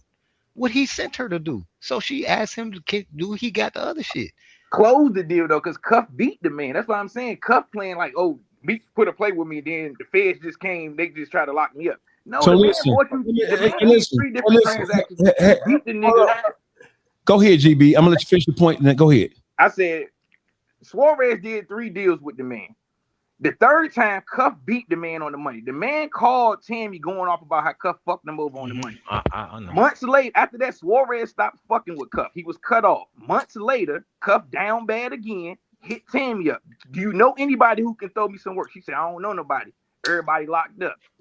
Yeah, that's years later in the investigation. The investigation had been going on for a long time. Cromer told her, "Hey, fuck with him." She kept saying, "I don't want to fuck with Cuff." Then Cromer got Tammy to put a Cuff with CS2. CS2 is the one that brung goddamn it Cuff down. Cuff got introduced to Agent Martinez. No. Cuff got brought down because his fucking phone was tapped. and his phone had been tapped since The 2010. phone played a part of that too, but I'm saying the No, conspiracy, bro. that's how we get here. That's how you get fucking CS2. That's how you get to all these people, because of the initial whole conspiracy, bro, was started from Meech and Tammy. Tammy going on to deal with Special Agent Jack Harvey, and then Tammy going on to deal with the Mexican, and then Tammy was already dealing with Cuff, and that's how that circle was created. All of these is Meech people, bro. Here's the question. So you mean to tell me I have a question. Hold on, right quick, Dawgface. All right, one second. So you mean to tell me that the agent went to somebody else, right? That wasn't Meech, that had nothing to do with Meech, an ex-con, a no-name person that we don't know who it is, right? And then got Tammy's connect. He put that ex-con, put her with Tammy, put the agent with Tammy, right? And then Tammy chose to do all the work with the people that Meech was fucking with, that he had her fucking with, right? That's what you're basically saying, right? I'm just trying to be clear on what you said. No, what I'm saying is Meech put Tammy, goddamn it, to get her to put Couple Suarez on a real situation, on the real deals that was going down. Stop right there. Hold on. Stop right there. You just said that Meech got with Tammy and put Tammy with a Mexican drug cartel member. And that shit is a part of what the feds know. And they ain't charging with nothing. Nothing. Nobody got charged with it. That's why. Man, listen, that we ain't saying nobody got charged with it. Got charged with it. That's what y'all keep trying to skip No. over. They didn't get. Hold on, Blue. Hold on. So let's listen. You just said. I know what I said, but I'm hold on, bro. Listen, what you said is in paperwork. Yeah. So listen, you just said that Demetrius Big Meech Flannery put Tammy Collins in contact with Fidel Suarez for the express purpose of orchestrating and arranging drug deals. Period. Yeah. Period. Now, stop right there. Without Meech hooking Tammy up with Fidel Suarez, then Tammy doesn't have anybody to hook up with Fidel Suarez at all, because she don't even know him. That's true. That part is true. I didn't never deny that part. That's what I'm trying to tell you. Okay, so listen. What y'all keep skipping over is No. Hold on before you go there. I'm not skipping over anything, brother. This is not skip over shit. With Blue here, he asking questions. So listen. Let me repeat this.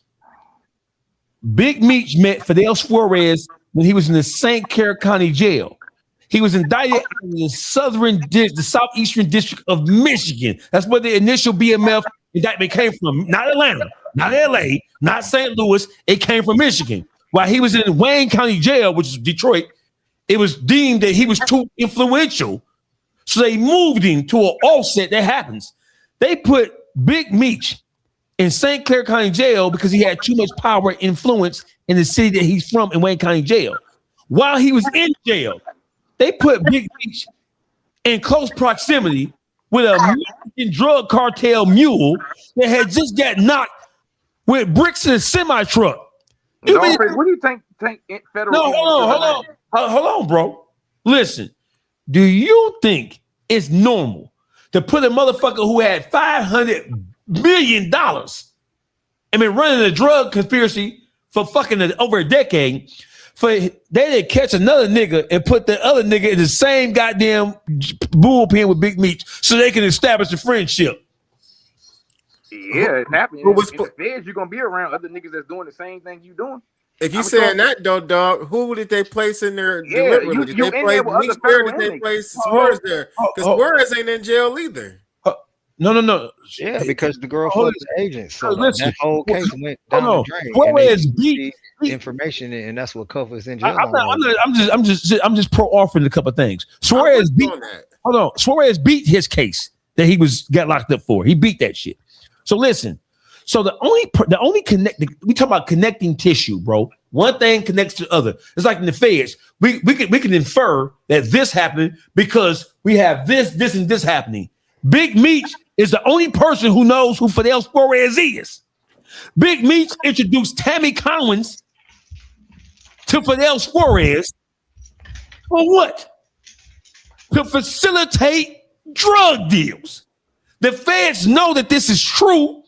The feds know it's true. So you mean tell me you're in prison and you introduce your second in command, your ambassador, your point person. You introduce your point person to a Mexican drug cartel member for the express purpose of facilitating drug deals. The feds know that. And Big Meech never got indicted? Come on, man. Cuffy and Suarez never got indicted. So everybody keeps skipping it. Meech They were under Suarez or Meech. Hold on, bro. Hold on, listen. They were under investigation.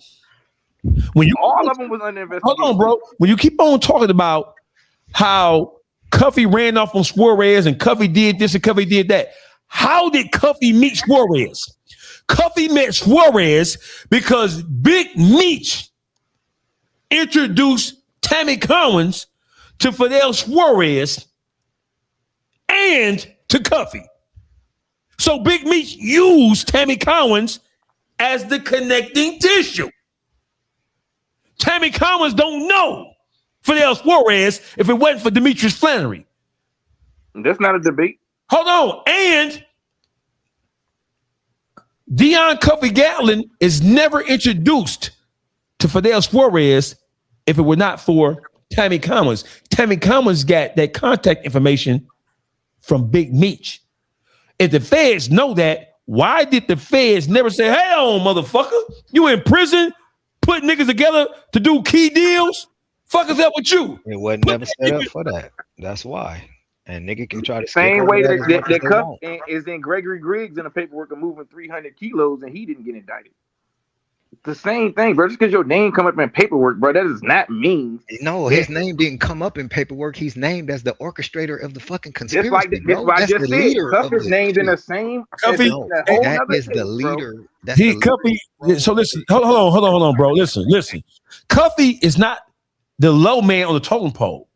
When you're talking about what he was eventually indicted for, I'm not talking about that, bro. Okay, I'm saying if we speaking about, hey, why this person ain't get indicted, and they saying you did X, Y, and Z, listen, but you can't listen, brother.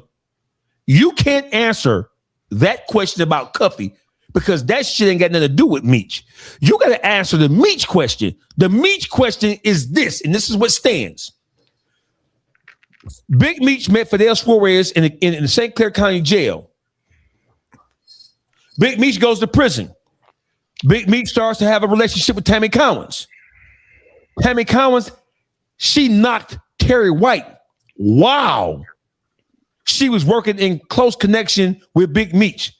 She had Big Meech the life rights to the story, and she had a power of attorney over him.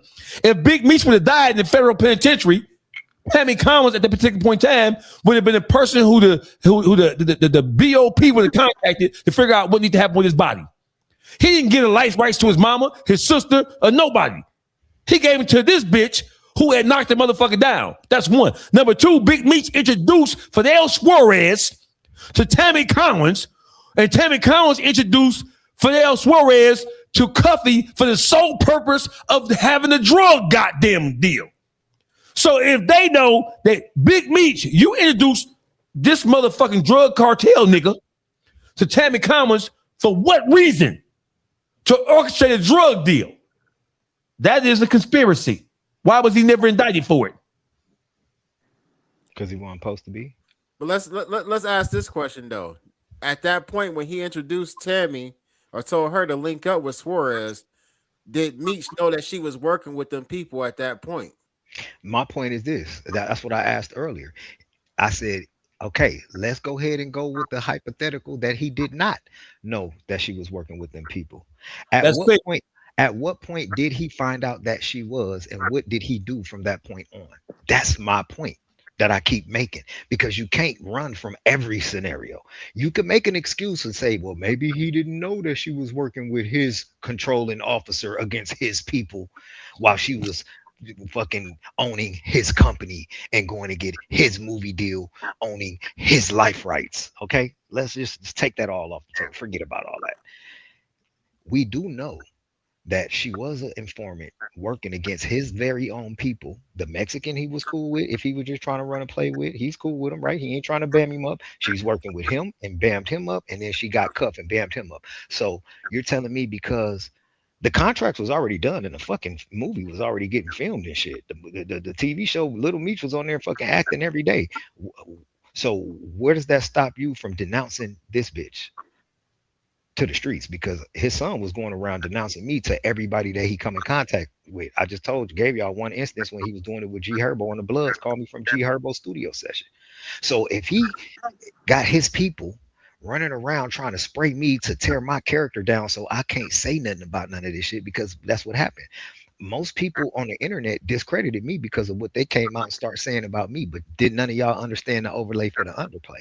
Oh shit, we gotta discredit Blue. We gotta make motherfuckers seem like Blue don't know what the fuck he talking about. He ain't from BMF, none of that. Lil Meech, every motherfucker you meet, you go around everybody and spray his ass. Because that's what was happening in Detroit, in LA, in Atlanta, everywhere that they went. Lil Meech was spraying me. I was getting the calls from all over the country, right? He was saying it to people that was turning their back from him and calling my phone, bro. So I know what that play was. So if that play against a nigga that didn't even tell nothing, okay, happened, when you knew that this lady had all this paperwork with all these people that you in it with, you ain't saying one word to the street to nobody. You didn't tell your son on a visit, hey man, you gotta watch out for Tammy, bro, because she working with the feds. Be careful. Ain't none of that shit going on. So you never. The only thing he said to me when I went to him was, I heard some shit, but whatever it is, it ain't got shit to do with me. Man, let me call you back. And that's the last time I ever heard that nigga voice, bro. Until he came home and I heard him on the internet.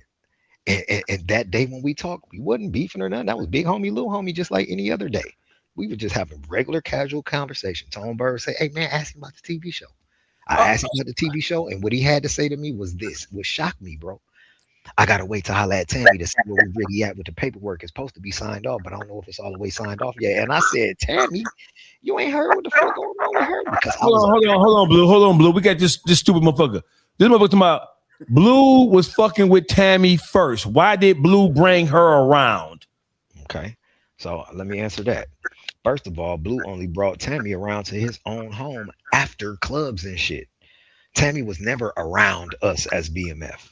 Number one, because she was secular. She was regular. She was a civilian. She worked in a corporate office at like Chevrolet or Cadillac or some shit.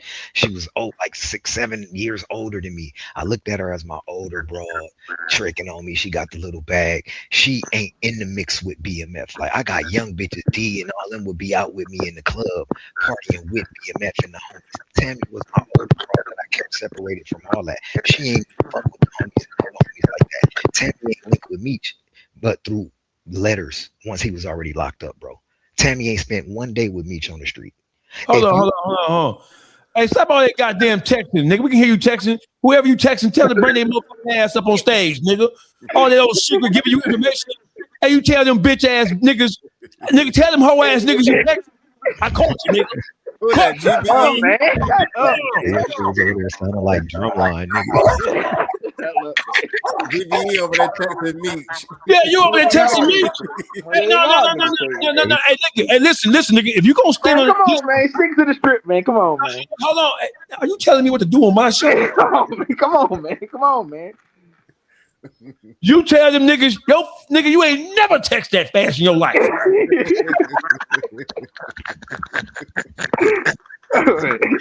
That shit like.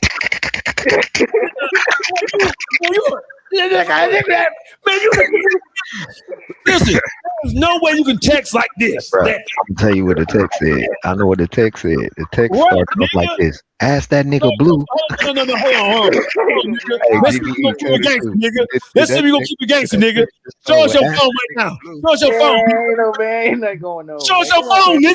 Come on, man. No, I'm kicking your fuck ass off. Get the fuck on. No, get the fuck out of here, nigga. I'm kicking your ass off. Nigga, you over there trying to get, nigga. Bad, nigga. No, nigga, you slick, nigga. Slick ass, nigga. Now, I'm gonna let you come back and you're gonna show that phone. If you ain't gonna show that phone, you ain't coming back. Fuck ya, nigga. because you over there letting them niggas. I don't know who you texting, nigga. Erase that shit and go to the next message. Yeah, I know you old slick ass nigga. Hey, listen, Dawgface called the roll. Blue Da Vinci, ruler report, ruler gang, fire away. You have Blue. To answer old boy question, bro. I didn't bring Tammy around for none of this shit, bro. Tammy wrote Meech in prison and created her own friendship with him outside of me. I wasn't even talking to Tammy for years at that time when her and Meech linked. I stopped talking to Tammy around 2000, sometime I would say 2003, maybe too early 2004. Whenever we ran from Atlanta and moved to Miami, I never talked to Tammy again. So that was like around 2004. I didn't talk to Tammy again. She wrote me when I was in prison. And then I saw her one time when I came home from prison. She came to my restaurant. She was crying and I couldn't understand why. But later on, once I got my hands on paperwork and started putting one and two together, it made sense. Because y'all got to remember, bro, that girl ain't never had me dick up in her. She had my dick up in her. It's good to them hoes, trust me. Listen. Pause. Pause. I said to them hoes, trust me. But listen. She cried, bro. And it I could tell you right now, because I could feel them, like the confusion. Like, what the fuck you crying for? You should be happy I'm out. Like, nigga, I'm fresh out, nigga. When you supposed to pull up with a drink and we supposed to be, yeah, nigga, you home. Like, she and this motherfucker, her daughter came in the restaurant and was chilling with me, and she stayed outside by the cars. Like, she didn't even come in the restaurant. She was out there crying. I walked outside like, what the fuck wrong with you? You act like you want a nigga stay in jail. Hold on, Blue. Hey, listen, for all the members of BMF who are watching this broadcast, welcome.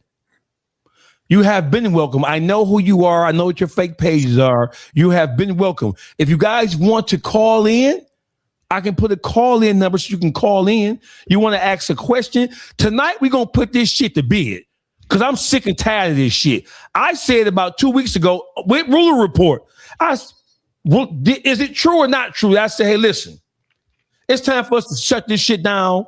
And if let's put Meech on the phone with Cuffy directly and let them hash it out. Yeah, you said that. That was before Big Meech start cussing motherfuckers out and all the other kind of shit, right? Whoa, why we dragging this out? Why we dragging this out? Hey, listen, Big Meech, if you can get your ass on the phone with WACK100, nigga, then you can get your ass on the phone with a nigga who you once called your motherfucking brother. Who the fuck you think you playing with, nigga? I got a question, dog, real quick for Blue about Tammy. Okay. So you may or may not know this answer, but I'm just curious. You know what I mean? Like, so when you met Tammy ain't had shit to do with the business or nothing. This is just a bitch who was fucking with, had a little bit of paper. Little bitch was buying me Kawasaki 900.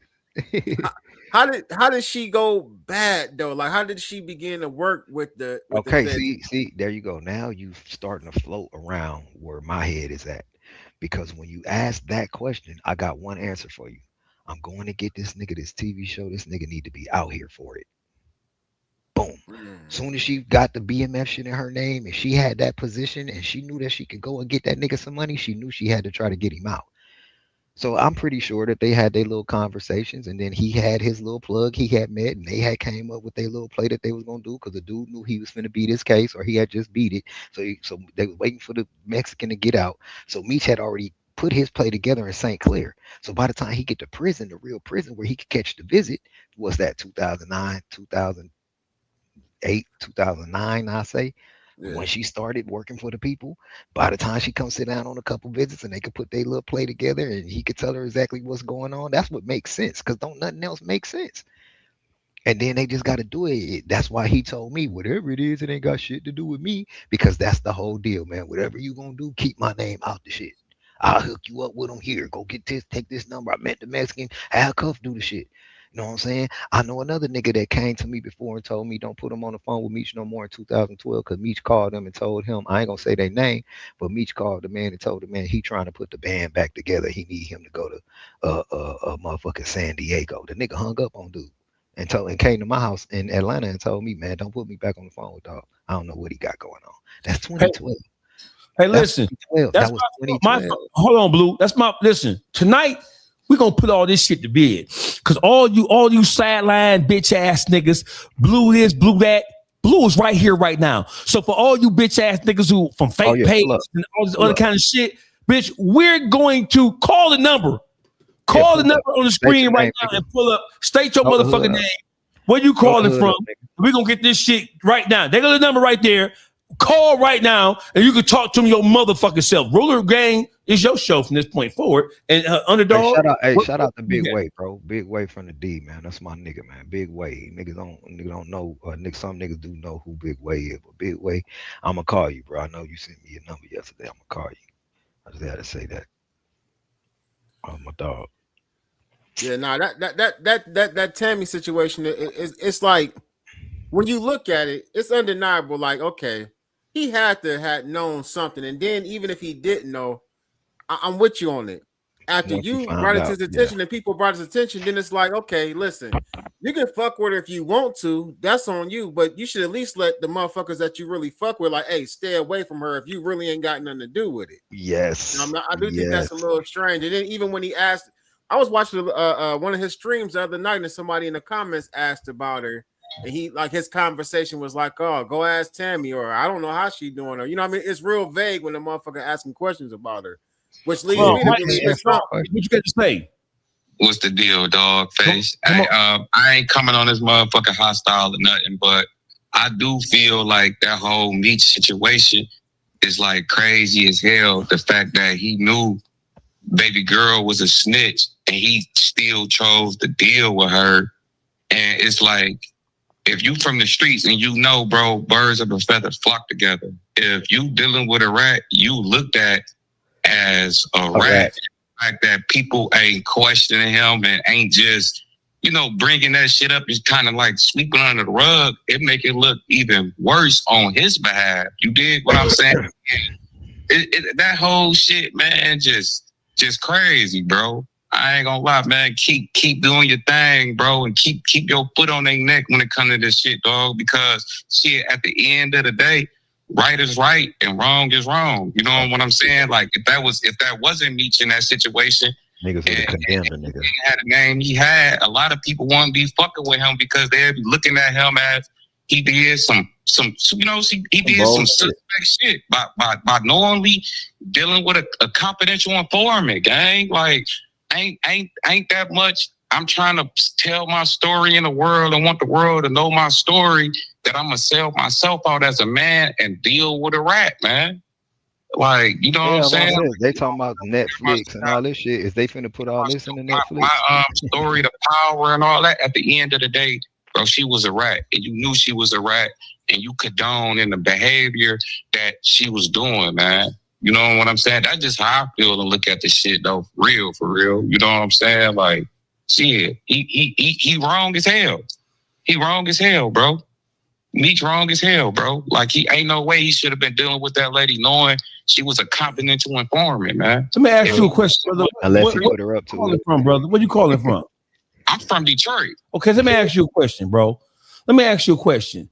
And this is just you can choose to answer it or not. So listen. Do you agree with Big Meech dealing with WACK100?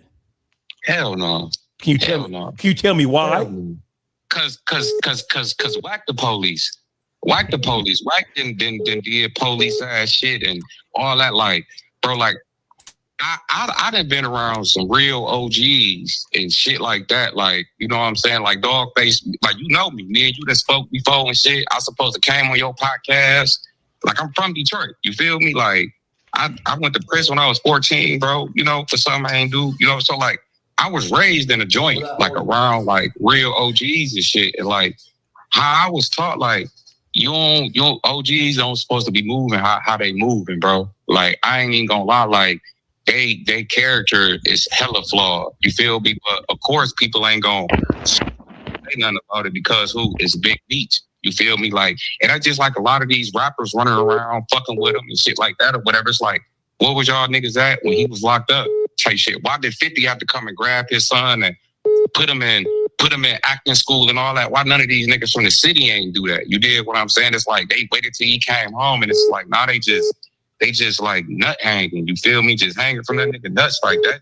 That, you know, they character call into question. Like every interview I done seen him do since he been home, ain't nobody ever asked or questioned him about the fact he was dealing with a fucking confidential informant, gang. Like, ain't nobody like even brought that shit up not one time. You feel what I'm saying? So that goes to show you like the type of shit niggas really be on, bro. Because at the end of the day, bro, regardless of what people saying or how they feel, bro, dog was a rat. Then I seen something where when I guess I guess him and Wack supposed to talk. They had a conversation, and Wack asked him about his dealings with the lady Tammy Collins, and he told Wack, "Shit, I knew she was an informant, but I wanted to do what I wanted to do." Man, hell no, man. That shit don't fly in the streets. That shit don't fly in the streets for real, bro. It's like now people want to go and rewrite the street code when it's beneficial to them. You know, that shit don't work like that, bro. At all. On no level. It don't work like that, bro. If you knew she was a rat, you supposed to cut her off the back, bro. You got told on, Big Meech. Some people told on you. That's how you got jammed up. So how you gonna go and turn around and fuck with a rat after you got told on by some rats? That shit don't make sense. It don't make to me. That shit don't make sense at all. It don't make sense to you. It don't make sense to Jesus, Muhammad, Confucius. It don't make Tao. It don't make sense. It don't make sense. It don't make sense to my mama, my daddy, or my grandmama. I swear to God, it don't make sense at all. Any real nigga know, bro. Like, hey, bro, you had 1,000,001 other people you could have been dealing with and handling your business through. You handling your business through a fucking confidential informant. Nigga, if she was willing to tell on other folks and give up other information on other people, you don't think she was willing to do that to you? Come on now, man. All right, brother. Like, I appreciate the phone call, brother. Thank you. Yeah. Hollywood Wade, you had the flow. What's happening? What's going on? I got a question for Blue real quick. Blue, what's happening? Hey, what's going on, big dog?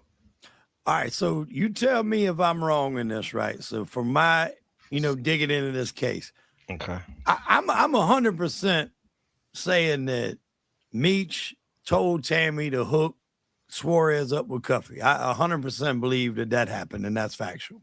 Mm-hmm. I don't think Tammy was given that information to Cromer originally. She was doing other shit because it said in those indictments she was getting paid, which is a first party cooperation. And if you have a first party, you can't have a third party. From what I understand, this only even got brought out because Cuffy did rob Suarez. Suarez called Tammy to complain about it. While he called her, she was in the car with Cromer. Cromer heard it. And that's how this whole fucking thing got on their radar to begin with. No. Hold on. Before you answer that question. Hold on. Before you answer that question. Tammy Collins was in the car with a DEA agent. So she was already working. When she got a phone call from multiple people, she got a phone call from Fidel Suarez complaining about dog walking. She got a call from Cuffy asking, she's in the company of a DEA agent, all while acting as the liaison, the ambassador, the point person for Big Meech.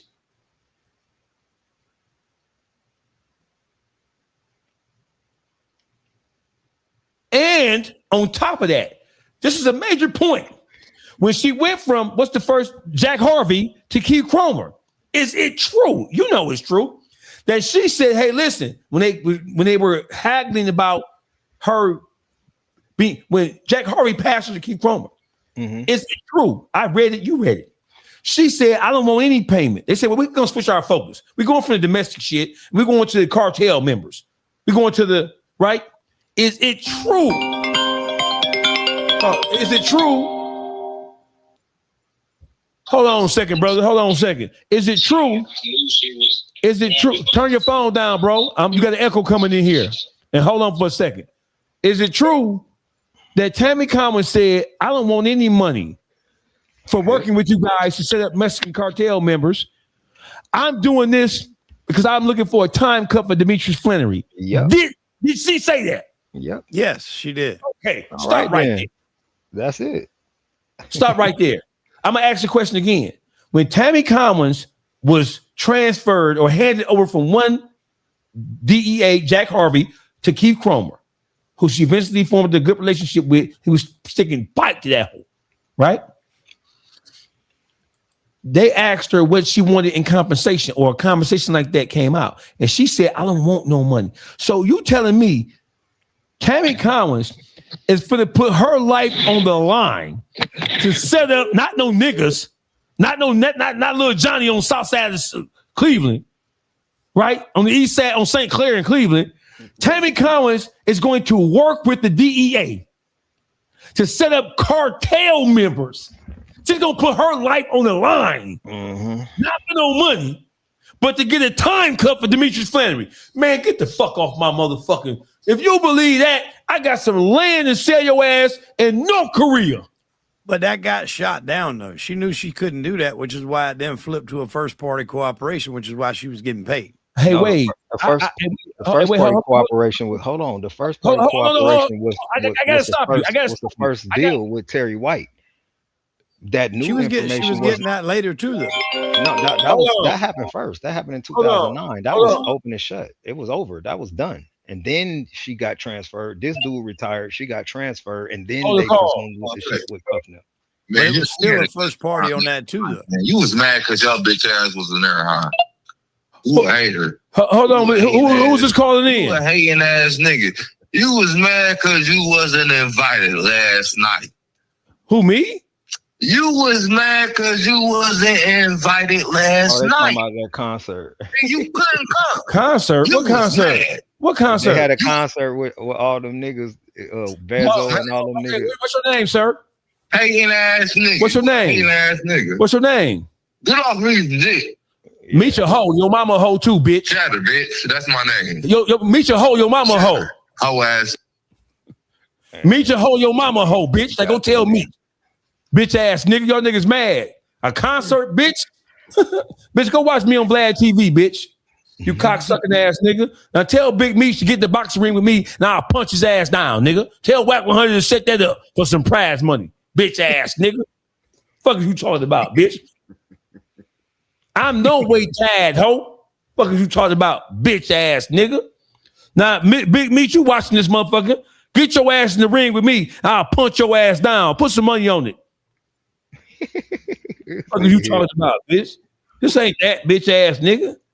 Go back to that question, Blue. What you? I mean, that's how I heard about it. Where am I wrong? What am I missing? Hold on. Where was we at? What was we at with it? So I broke down like that whole situation got brought up because she was in the car, and then Suarez called her, and Dawgface was like, "You got somebody." Yeah. Yeah, but this is the thing that call was recorded, bro. Yeah. That mean that the wiretap was already going on before the call, before they got in the car with each other. But what I'm saying is the wiretap on who? The wiretap of Fidel Suarez. So you're saying that the Suarez already had heat on him before that call? I mean, he had just got out. But no, I'm saying that heat came from Tammy. Bro, Tammy went to Jack Harvey. This is what I feel. Now, this is just my personal feelings. This is not to say this shit is all fact. Just look at my timeline. This is how I feel. Well, that's a key point if you're saying that they were already on Suarez before that phone call, because I was not under that impression. No. I'm not saying that. Yes, they are. They were. Listen, this investigation started 2010. Okay. Yeah. You talking about 2012, right? It had been going on for 2 years, bro. They was already fucking by then. See, when she first became an informant, this is what I believe. I can't call this a fact. This is just what makes the most sense to me. Okay. When she first became an informant, I believe that she was instructed to go to Special Agent Jack Harvey. Fuck all that. It was some ex-con. That's cap. Okay. To me, I feel like she was instructed to go to this person because he was the closest that'll probably help her. He's the one that convicted us all. Number one, she could have went to any DEA agent in the world. She ends up with our controlling agent. That's the first red flag for me. Number two, I don't believe that Special Agent Jack Harvey was finna take that shit to be investigating nothing that had to do with Meech anyway. The nigga had just investigated Cuz from like 96 or something, bro. All the way until then, nigga was forever. That nigga was done and over that Meech shit. But he still took her on and said, well, let's see what you talking about for real. I ain't fucking with that shit, but you got something else for me? This is where Terry White come from. Oh yeah, I'll show you. I'll lay a nigga ass out for you. I got somebody for you. Open and shut. Boom. She throw Terry White all over the floor. They get him up out of here. She ain't get paid for that. She ain't get paid until the conviction came and they took all his properties and they gave her 55,000 from the sale of the properties from the taxes. Right. That was the first money she got for working. Then this man retired and he put her on to the new task force agent. Now, when the new task force agent came, just like Dawgface just said, she told the new task force agent, I don't want no money. I'm trying to put in some work to get dog out. Now, if I continue to talk, what she probably had in her head, and I'm saying probably, these are not facts, but come on now, A, B, and come back or C. Watch this. This nigga need to be out because I am over this shit and I'm finna land this movie motion picture deal or whatever. And I need him out for this shit. All that shit was a ploy to get him out so he could be there and through production of his own shit. This is what I believe. That this is the motive for trying to get him out because it's not like they was in no sexual relationship because they had never been physical with each other besides on a visitation. His I'm Meech not. girl, watch this, Wait. Meech girl at the time, her name was Big Meech Wifey. Okay. She would have the biggest problem with Tammy. And she would always tell me, Big Meech Wifey, like, I don't understand what the fuck they got going on. He be putting her over me and shit. And it wasn't no paperwork on the floor at that time. So I didn't understand either. I was thinking to myself, shit, that nigga got another bitch. Like, he got both of y'all. That's just how I was feeling. But she was like, this nigga, he act like he don't care about nobody but this bitch and shit like that. So, you know, tying all that stuff together for me, see, that's why I say for me, it feels different than people that is just on the outside looking in. You know what I'm saying? For me, it's personal. For me, I got feelings in it. For me, I was there to see most of the stuff. For me, I know the people involved. For me, I know the people's character. You know what I'm saying? It's a lot of stuff that go into making some kind of judgment when you don't have actual black and white on something. Yeah, you could come to any kind of conclusion you want, but how you come to the conclusion to me would determine am I gonna roll with your conclusion or his conclusion? Because this nigga don't know Meech, he don't know Cuff, he ain't never been to the feds, he don't know Tammy, he just read one part of the paperwork and he trying to tell me something. He don't know shit. Let me go to a motherfucking lawyer that don't know these people, but they know the law. And now you tell me, because I didn't talk to several about this, and this is part of where my theory comes from as well. All the lawyers I didn't talk to said, man, are you really asking me this? Look at this shit. Come on, man. Once you got one, two, or three things that you going back and forth about, could be this, could be that. You got to know what it is, bro. It ain't that much, motherfucking what you call that shit? Oh, that was when something happened and it's just like, damn, how did this happen? Coincidence. It ain't that many coincidences in the fucking world, my nigga. In one situation, all these coincidences. Oh, it's a coincidence that she went to Jack Harvey. Oh, it's a coincidence that she became the owner of BMF in 2008, became a fucking informant in 2009, and then start working against this nigga's homeboys in 2010. Man, stop playing, bro. That shit is too close That's a lot. But in Yeah, the come in on, the bro. documents, though, it does say she was getting paid for that work while she was with She Cromer was as getting, well. listen, she was, but that was getting paid for the vehicle, for the place and shit. It wasn't just no, she was getting thousands and thousands of dollars to her pocket. That was the government paying her for doing the work. But It wasn't that's paying what her I'm a saying. salary. It wasn't paying That's a her a first salary. party agreement, correct? We're correct on that. That's I a mean, first party agreement. I'm not, I couldn't even tell you, bro. I'm not gonna lie and say Well, I yeah, know I mean, that if you're part. getting the paid, that's a first party agreement, and the reason why that was in the play is because the third party agreement, where Meech would have been the benefactor, was shot the fuck down. I'm not saying that she didn't Okay, I ask mean for it; that's she cool. definitely did. I mean She definitely that could be did, cool. but it I wouldn't could go for fly. that. I could go for that because I always said that the Hold on, reason. hold on, Hold hold on, on. bro. Hold on, wait before you go. I always said that the reason why you don't see the indictment, the actual these niggas didn't go to jail. The Mexican never went to jail, and goddamn Meech never got in trouble for it. This is the reason why I said for that because once all this information came out, and before they knew that they had to put her on that stand for that Frank's hearing, they knew that that case that they was working on right then because it wasn't about Cuff. Okay, it was not about Cuff at that point. Cuff had barely been introduced to the situation at this point. This was about Meech and the Mexican. Okay. Cuff involved himself in that shit once he kind of seen what was going on, that they were doing some work. He involved himself. I don't even believe that Meech tried to have Cuff go do it per se. I believe because you gotta, this is something else that people don't know. Tammy and Cuff did the movie deal first. they had a motion picture deal already on the flow with monies that was already dispensed for it. I think 25,000, 250,000, whatever it was. It was through somebody brother, MC Hammer's brother or somebody they did a deal with through first. So Cuff was the first person to land a motion picture deal for Meech, period. Okay. But all this was during the time she was already hooked up to the people, bro. Because she got hooked up in 2009, 2010. All this shit going in the paperwork and all this shit go to 2012, 13, 14. You know what I'm saying? Once they finally got in bed with 50 Cent, I know how all that shit happened. First person that had the shit was LT Hutton. LT Hutton really owns the life rights, nigga. Tammy got paid $75,000, $70,000. Hold on, Blue. Hold on, Blue. Go ahead, caller. Where you calling from? What you got to say? 75. What's going, my guy? Yeah, turn your TV down, bro. I can't hear you now. Go ahead, caller. What you calling from? What's that to say? Well, you know what the fuck going? It's free, man. Hey, nigga. Nigga. I done told your ass. All that shit. He can't hear you. The TV was too loud.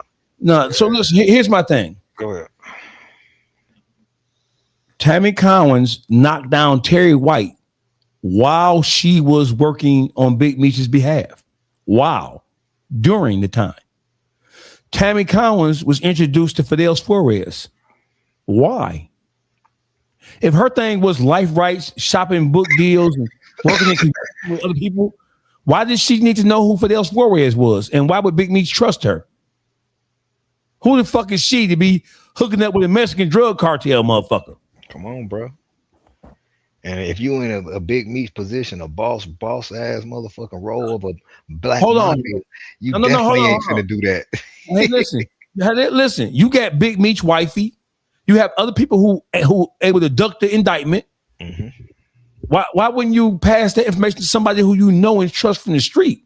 You don't know this big. He ain't no Big Meech wifey from the street. Never been with her a day. She said she danced for him once before in the club, but he never met her personally. These is all women that came to him after he was locked up, bro. Man, I might get off my motherfucking line with this old pen pal ass shit y'all got going on. Penitentiary ass nigga. Pen pal wives, mail a bitch in and marry a bitch. What is the fuck is going on here? Yeah. What a mail in? That's a mail order bride? A shit a mess, bro. Hey, listen. So let me ask you a question. Is Tammy Collins good people or bad people? Man. Okay. So at what point? So listen, see, all these questions we're asking, right? Blue ain't ducking shit, right? All the questions we asking, all these things could be answered by one person. I said on my, you don't like Big Meech. I said, I talked to Blue the Bitchy. I said, look, I'm tired of this shit. I said, you know what? We can get with this shit done. I want to talk about this whole Jeezy shit. So now all of a sudden, Meech like Jeezy, but I got right. You on that dissing Jeezy, saying Jeezy ran up and ain't looking out for you. Now all of a sudden, you Jeezy the best nigga since Swiss cheese. Not to mention the fact that all these Detroit rappers dick sucking Big Meech. Big Meech had $500 million and never put not one rapper from Detroit on or in position or in nothing. I'm confused as to why all these Detroit niggas cock gobbling. This nigga is taking booking gigs to host parties. He taking those gigs from niggas who are genuine party hosts. Then you got all these hoes running around with Big Meech, eating dick for breakfast, lunch, and dinner, and you ain't got no stuff. Where's the new bit? I don't see y'all at the. I got every foreign car known to man. Fuck Vezo, bitch. Get off my motherfucking chat, you bitch ass nigga. All them rappers can suck my dick, bitch. Fuck you talking about, hoe. Bitch, suck my cock. You talking about? So Blue, let me ask you this. What's up? I'm gonna just cut straight to it. All right.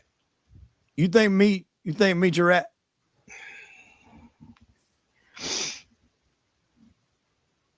I think Meech was trying to get out of jail, bro. And you think he was using Tammy to do that? Knowingly. Yeah. No misunderstanding, no nothing. Yeah, personally, yeah. I think that personally. Yeah.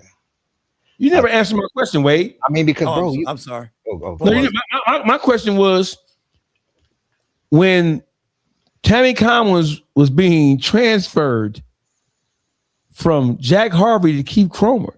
Keith Cromer, he propositioned her to keep on working, and he also told her we're switching our focus from domestic to cartel shit. Right. With an emphasis on South LA, Southern California. Tammy Collins, when he asked her, when the conversation came out, she said, yeah, I'll do it. I will do it in exchange for a time cut for Demetrius Flannery. And they said we'll talk about that later. Yeah, full stop. Well, he didn't have authorization to do that. Correct. He didn't. That would have had to go by, I think, a different Hey, judge. listen. She said, I will help you guys set up Mexican drug cartel members who cut motherfuckers' body parts up, who kidnap whole families, who are working with the police themselves so they can find out who you are. Don't forget, she got outed. She got outed doing the whole Cuffy shit and was upset about it. So you telling me the Mexican drug cartel, once they discover who she is, as clumsy as this whole investigation was, couldn't have got to her? You're going to agree to work with the cartel against the cartel for a time cut? I don't give a fuck what he was able to do. That's what she said out her motherfucking mouth. And then she still did it. So what does that mean? So if she's telling you, I'll do it if for a time cut, right? And then they say, all right, well, we'll talk about that later, right? But then later comes and she's doing it. What does that mean to you? And you got to know one other thing. That 5K1 Rule 35 shit don't come on the table until after a conviction. Because she could do all that work, and if it don't go and they don't get no conviction, don't nobody get no leniency. So it's not on the table until after conviction. Then they come and revisit and then get a nigga the time cut. Well, you're saying, what does it mean when after comes and she's still doing it? That don't mean that she didn't still do it for her own benefit. And that was my point. When they told her, no, you can't get a time cut for me. So that's not going to happen. That's not in the cards. All right, well, fuck it. I'll do it for I didn't read that. Hold on. No, I'm not saying that was said. I'm just saying that's what she asked for. He said didn't happen. He said we don't know if that happened or not, is what I'm saying, because she worked anyway. She worked, and we don't know what the clause was for her to work. She said she didn't want to work for. Hold on. She said she didn't want to work to get paid. She wanted to work for his time cut. They told her in that instant, we'll talk about that later. But then when when later comes, she's working. So what does that mean? To me, that means that she's getting what she asked for. Somewhere along the line, she got what she asked for. Either that, or what we don't hear is her say, all right, then I'll just do it for some money. That ain't nowhere in the paperwork. It is if you read that she was getting paid for it, because you can't have both. You can't have a third party and a first party. She was already getting paid prior, and I'm trying to tell you that wasn't the payment that you looking at it as. That was the payment so she could what you talked about with the house and the car and all that shit later. She ain't gonna pay for that out of her pocket, so the government gotta pay for that. That's not the same kind of payment as saying, all right, we'll give you $500,000 if you set all these people up that go straight to your pocket. I don't know. Hold on, Blue. Hold on, Blue. Listen. So listen, Wade. Because he had regret. He didn't get a time cut. Let me. Because the shit never went to trial. It never went. She fucked the agents, and that whole shit got fucked up. And hold on, Blue. Listen. The money went to, like he said, it went to cars and housing and shit like that. Right. So you mean to tell me that she pressed forward to take down drug cartel members? To get and she's already a 6-figure bitch in her job, right? So she's going to add this additional risk to her life. She could just say, "No, I'm straight. I'm done with this shit." You mean to tell me she pressed forward for some rent money and a car note? Basically, what was her motivation to keep doing this shit? Right. I mean, that's a question for her. What I'm saying is, it's a question that you can't answer, and when you can't answer questions like that, all you can do is go to the questions that you can answer, and the ones we can answer is her saying, "I will do this for the leniency for Meech." Okay, they didn't tell her yes. Okay, we're gonna do that. They didn't tell her that because he can't. They told her we're gonna have to revisit that later because they got to go to their powers to be to get the shit cleared anyway. But what we do know for a fact is that investigation ensued. So all I can do is from the facts of the information come up with my assumption from what I'm looking at, and I'm not adding no guesswork. Well, she might have just did this. She might have just did that. No, she said she'd do it for this nigga to get time cut, and next thing you know, she doing it. After they told her, hold up, we'll revisit that. We never seen where they revisited, whether they said we're gonna just give you $200,000 and we ain't gonna do meat. We ain't never seen that. But we did say that she don't want no money. She want to do this to get his time cut. So if she's saying she wanted to do it to get his time cut, that means him and her then came to an agreement that she gonna do it to get his time cut. Because she definitely ain't going to tell them that she going to do it to get his time cut without him knowing. I mean, I don't think that's accurate. She could just say that and be winging it. And okay, so if she yeah. said, hold on, so if she said that and keep winging it, and then once he found out, how the fuck kept being her friend and kept being cool dealing with her. After dragging him into with the cartel like that, now that's dragging him in. What I'm saying. If he didn't know about it, hypothetically, right? Just Right. look at this. If she goes in there and she says that, and I'm not debating that any. That was said. What about my boy Meech? Can I get him a time cut? And they said we'll have to get back with you on that or whatever. They obviously hold on. Not comma, full stop. What do you want? I don't want any money. I want a time cut for Demetrius Flannery. Y'all acting like, respectfully, Wade, I love you to death. You acting like this bitch was hot scot, double Dutch, double roping. Like this bitch was riding a tricycle from here to the fucking liquor store to get a 25-cent juice. This bitch was working to set up the Mexican drug cartel. Yeah, that don't make no sense to me. And she was doing it even if she got Meech to fucking time cut, that's dangerous. Even if they said, yeah, sure, we'll knock 5 off or whatever the case. That's still risky as a motherfucker. Even if she didn't get the time off because she fucked the agent and fucked up that whole investigation, he still would get in trouble. Could get in trouble with them people because of the attempt, bro. It's the attempt that I convict you for. So it's the attempt. You know what I'm saying? It's the attempt. She's saying that. Goddamn, like I don't know how. Look, bro. If all this information was out there on me, my nigga, everybody on the internet, nigga, would be motherfucking fucking down on me. I wouldn't be able to fucking go nowhere in public ever.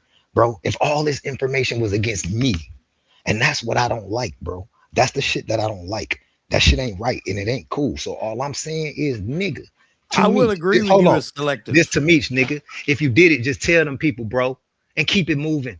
And that's it, bro. That's it. Because this gonna go on forever. This ain't gonna stop until you come out and say, no, I didn't do it. Or no, she did it and we ain't fucking with her and I just couldn't, blah, blah. Whatever you gonna say, you got to come out and say it, my nigga, because we could do this all day and all night, nigga. You know. That's why I'm looking here, nigga. You know. I got a question for Wade. Hey, Wade. So now that Big Meech has entered into the foray, now that he's streaming, he has a Kick, he has YouTube, and he's throwing out, he's calling people rats, calling people bitches and hoe ass niggas. Can he just pick and choose?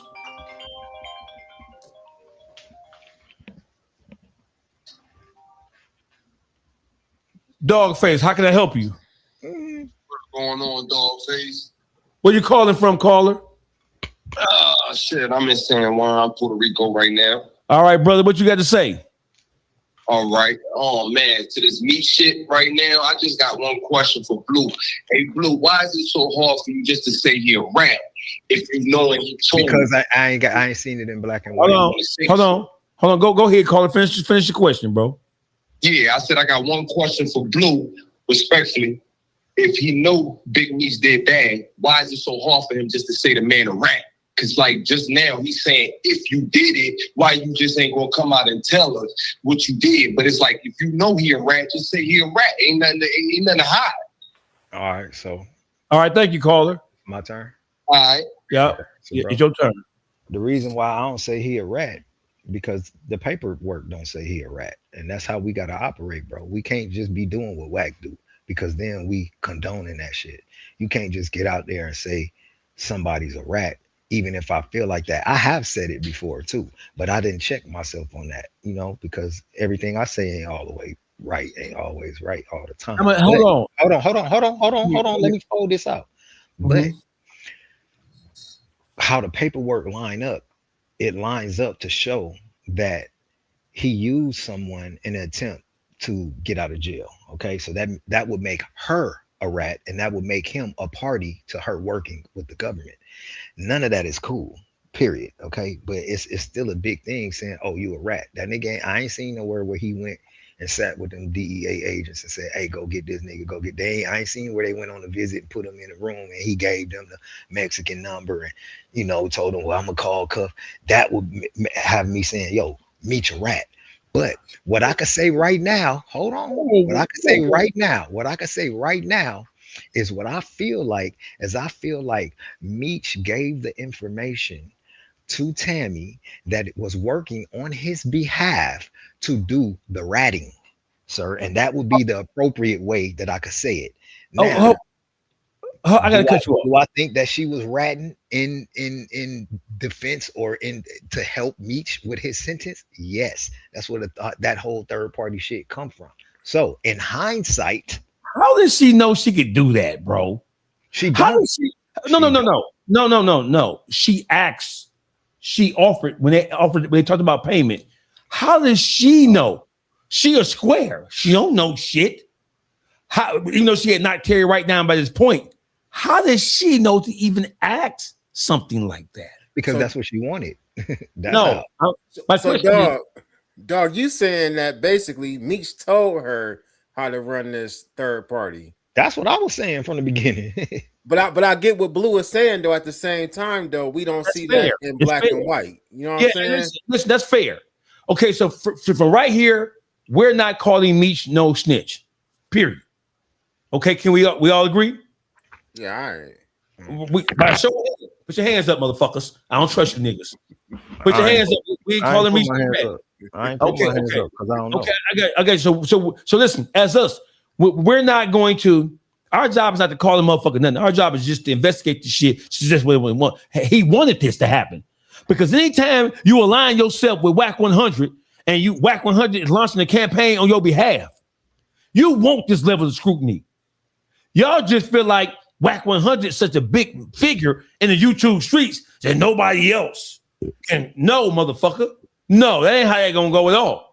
What were you going to ask me when the guy called in? You were saying something about him starting to kick and starting the YouTube. He's about to ask me something, and the caller called in. Is it fair for me to be like, oh, well, I ain't got to speak to that? No, nigga. Once you start talking, once you jump into the YouTube streets, ain't no selective. You can't be calling no nigga no rat and saying this about a nigga and saying that about a nigga and using hat behind WACK100. Oh, Big Meech never said this, but he on the phone with WACK. And WACK saying this shit, just leave Meech alone. Meech working on a movie deal, because if not, it's other shit about you can come out. And once he see Cuffy's pressing forward with it, basically through me, now he launching his attack. He launching his full-blown attack on Cuffy. Oh, Cuffy, you pled guilty. Hey, Hollywood Wade, is Cuffy a rat because he pled guilty as the leader of the indictment? Is he a rat? No. Because Ruler report. Is Cuffy a rat because he pled guilty? Oh no, we talked about that. I don't buy none of that shit. That's just some talking from WACK to be able to deflect from this thing to side with the man who's out, who's got the bigger chance of getting him a bag. That's Look over here. Look over there. It's that shit, bro. I'm telling you. He don't want this right here. This is what he don't want. You on mute. You on mute. I hear. I can't hear you. I can hear. He just took a cop, and he took a cop. I can hear. Can you hear me? Yes. I said he can't be because he took a cop. Yes. And what they had in this cop was already factual before he even took a cop. Like that was like all of them had that information, is that the Flannery brothers was, the head of the BMF and responsible for all the drug providing and all that little stuff. That was already, that been known. So when he took the cop, that was just something that was already been stated from the day one of all of their indictments, and he just took a cop to it. No, he can't be a rat. That's not a rat. All right, hey, GBE, you back in the building? Yeah. Is Cuffy a rat? GBE, you back? No. Yeah. Explain to me why he not a rat. All he did was plead to what the government was saying. He didn't tell anybody. Say again. That's all he did was basically just plead to what the indictment was. He didn't point nobody out and say this person did this and that. He didn't debrief. He didn't go to the grand jury and get nobody indicted. So what the fuck is WACK100 talking about? The same bullshit WACK100 always talking about. Lying and don't know how to read paperwork. Like what Blue said, he's deflecting. He's pointing over here, and he's just trying to get you to turn away. Does anybody else have any questions for Blue Da Vinci before we let him go? Well, I thought I was gonna get way more questions than this. All right, so go ahead, Wade. Where the nigga at? Blue, I've tried to interview as many people as I could that was close to the situation that I could get in contact with. Now, Man, one of the guys hit me that on the IG. I would have definitely, I think I did. You probably just didn't see it. It probably went to a spam. I know I did. Oh, Crime and I entertainment. ain't see it. All right. So I interviewed Rand. You know Rand, right? Nope. Rand, I think it's Cersei. He was the guy that put up all CZ Cersei. What? He was the guy that put up all the wiretaps on y'all. Or what, like the police? Yes, police. Nah, see that he put up wiretaps on TNM. And you got to understand one thing. That's two different crews. TNM ain't BMF to me. Okay. They're not BMF. I mean, T originated BMF, but sometime around 2003 they separated themselves. They severed themselves from BMF and they assumed the name 263. So all those wiretaps was that 263 side. We had no wiretaps on our side. We was clean. All right. So he this is some of the claims that he made during our interview, right? Okay. He said that BMF would, and a lot of times, throw counterfeit money out into the clubs. Is that accurate? So now you got a liar. That whoever that is, first of all, I don't know who he is. I don't know his name. It don't sound familiar at all. Like I've never heard it. Have you watched the documentaries? Like the BMF not the BMF one on Stars, but like the regular shit's game. None? Besides Okay. the first one that came out on like the History Channel or something way years That's ago. the one I'm talking about. You remember the one white with guy that Bull? looks like he's a biker? You talking about the one with my cousin on with Bull with the glasses on there with the braids? He was like the main interview in that one. Well, so they interviewed the cops. They interviewed Jack Harvey and they interviewed Rand. Rand looks like he would be a biker. He doesn't look like your prototypical Oh, cop. he was a police though. Yes. Well, Rand was okay. was Yeah, the I didn't hear this, but that's a lie. attorney. We ain't never had I ain't never seen counterfeit money for real. Like seen it personally in my hand or something in my life, or in your hand and somebody next to me hand. I've never seen counterfeit money in my life. That's crazy to say probably, but I've never seen it.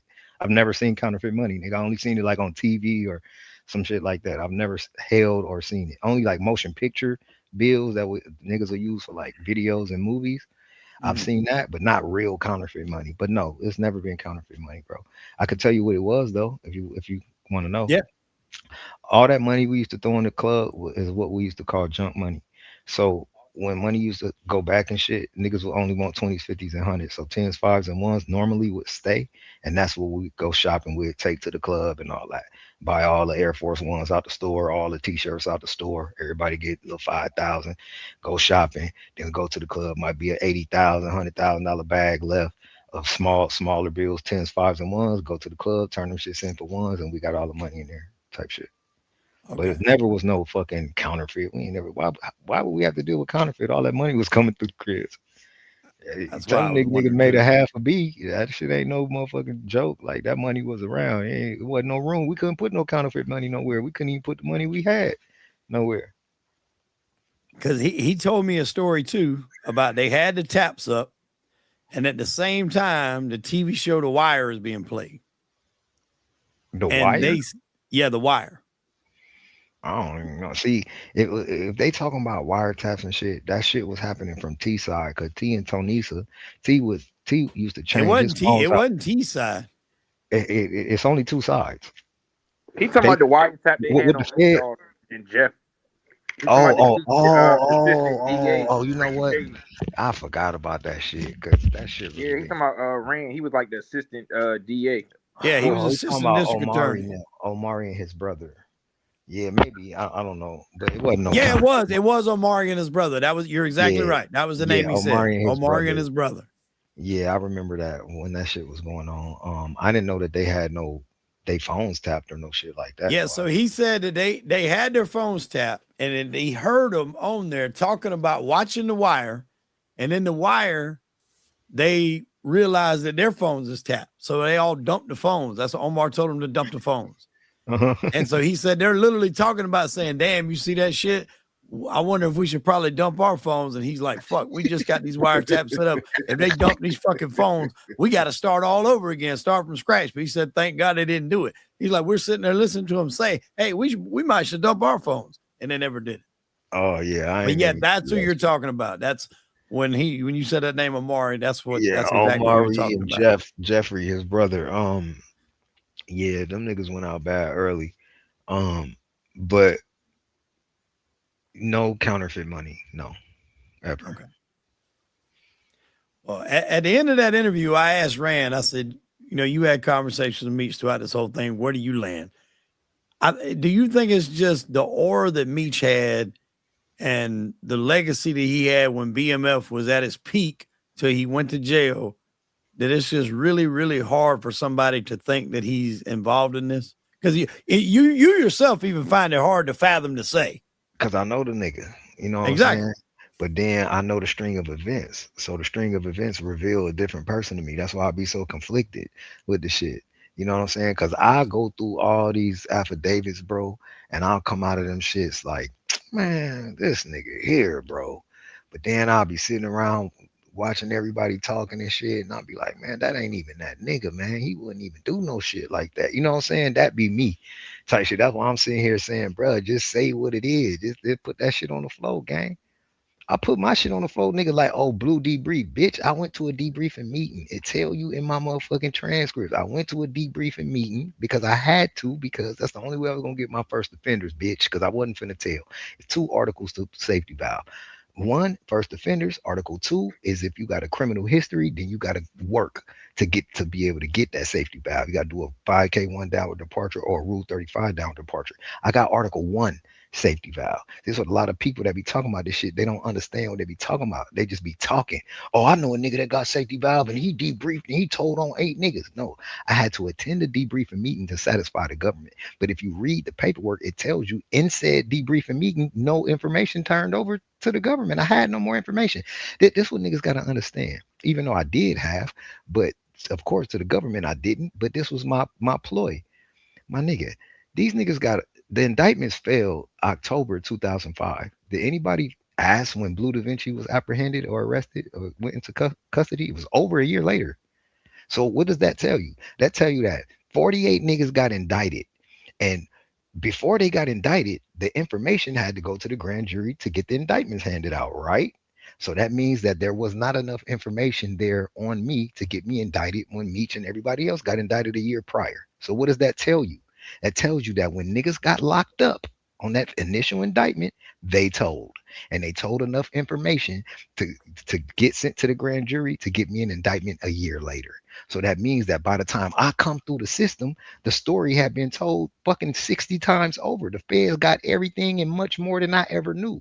So that was my attorney's whole thing. He like, man, we can go take this meeting because you ain't got nothing to say. Look at the PSI. Nigga, the PSI got way more shit than you even knew in it. You ain't know. You know what I'm saying? You ain't know half of this shit that's in here, and everything that you did know is already in there. So it ain't like you finna go in there and repeat what all these niggas done already told. So we got to go in here and listen. And we went in there and listened. And what they did was they went through my plea agreement, the PSI, and all them statements that them niggas made against me. Them people went through them shits one by one, and they asked me, so such and such said you did this on this day and this on this day. Did you or did you not? Because when I say I didn't, they're gonna say, all right, meeting adjourned. Let's go ahead and get him in trial. Take him to trial. Pack him up. He's denying 1 point. It's 11 statements I'm fighting. If I would have fucking denied 1, they finna pack me up and go to court. But I couldn't even fight none of them because all them shits had me dead to right. Them niggas was like, it was July 3rd, 2003, and Blue had a party at his house. And after the party, the white limo came to the garage, and I saw Blue do A, B, and C. And I can't get away from it because I was at my fucking house all day and night. Never left my house that day. Got fucking 10,000 witnesses there that saw me there all day. So things like that is the reason why niggas be having to plea out when they get in there. But to take the meeting is one thing. to divulge information in a meeting is another thing. So that's why and another thing where I heard niggas say, because they read my paperwork and it says Mr. McKnight cooperated in a timely manner. And niggas be like, I told you he cooperated. It said right here he cooperated. All right, listen, you fucking imbeciles. When you're dealing with the federal system, cooperation is pleading out and not fighting against the government. All cooperation is not telling on niggas. Do your research, do your facts check, and find this out. Somebody who, if a nigga come in and they hand you a plea agreement, right, or a PSI that come followed by a plea agreement, right, and then they give you like 72 hours, 24 hours, 48 hours to respond to the plea agreement. If you don't respond in said time, they take it as if you're fighting it. You have a discrepancy with it. You're not agreeing. You're not cooperating with what the government said that you did. All these niggas said you did this, or the government saying you did this. Now, once we present it to you, if you're not agreeing that you did this, we finna motherfucking dress you up and put you in this motherfucking seat for court. We finna take you to trial. That's how that shit go. You feel me? So for me, as far as a debriefing meeting, when you continue, see, they'll stop. Oh, look, it say he debriefed. Told you, blew a rat. He debriefed. But they don't continue to read, and it tells you that the debriefing meeting overturned no new information for the case. What does that mean? That means that Blue ain't had nothing to say in the debriefing meeting, bro. All Blue could do was agree to what the people said that he did. And that's the same thing that Cuff did, the same thing that, not the same thing that J-Bo did, because I did it a year after niggas took their time, and he did it 6 months before they took their time. So they could have still been trying to fight their case, but now they can't fight it no more. That's what he's saying. Now they can't fight it no more because this nigga done told that he worked for them. And they ain't never admitted that they was the bosses of this shit because they finna go to trial.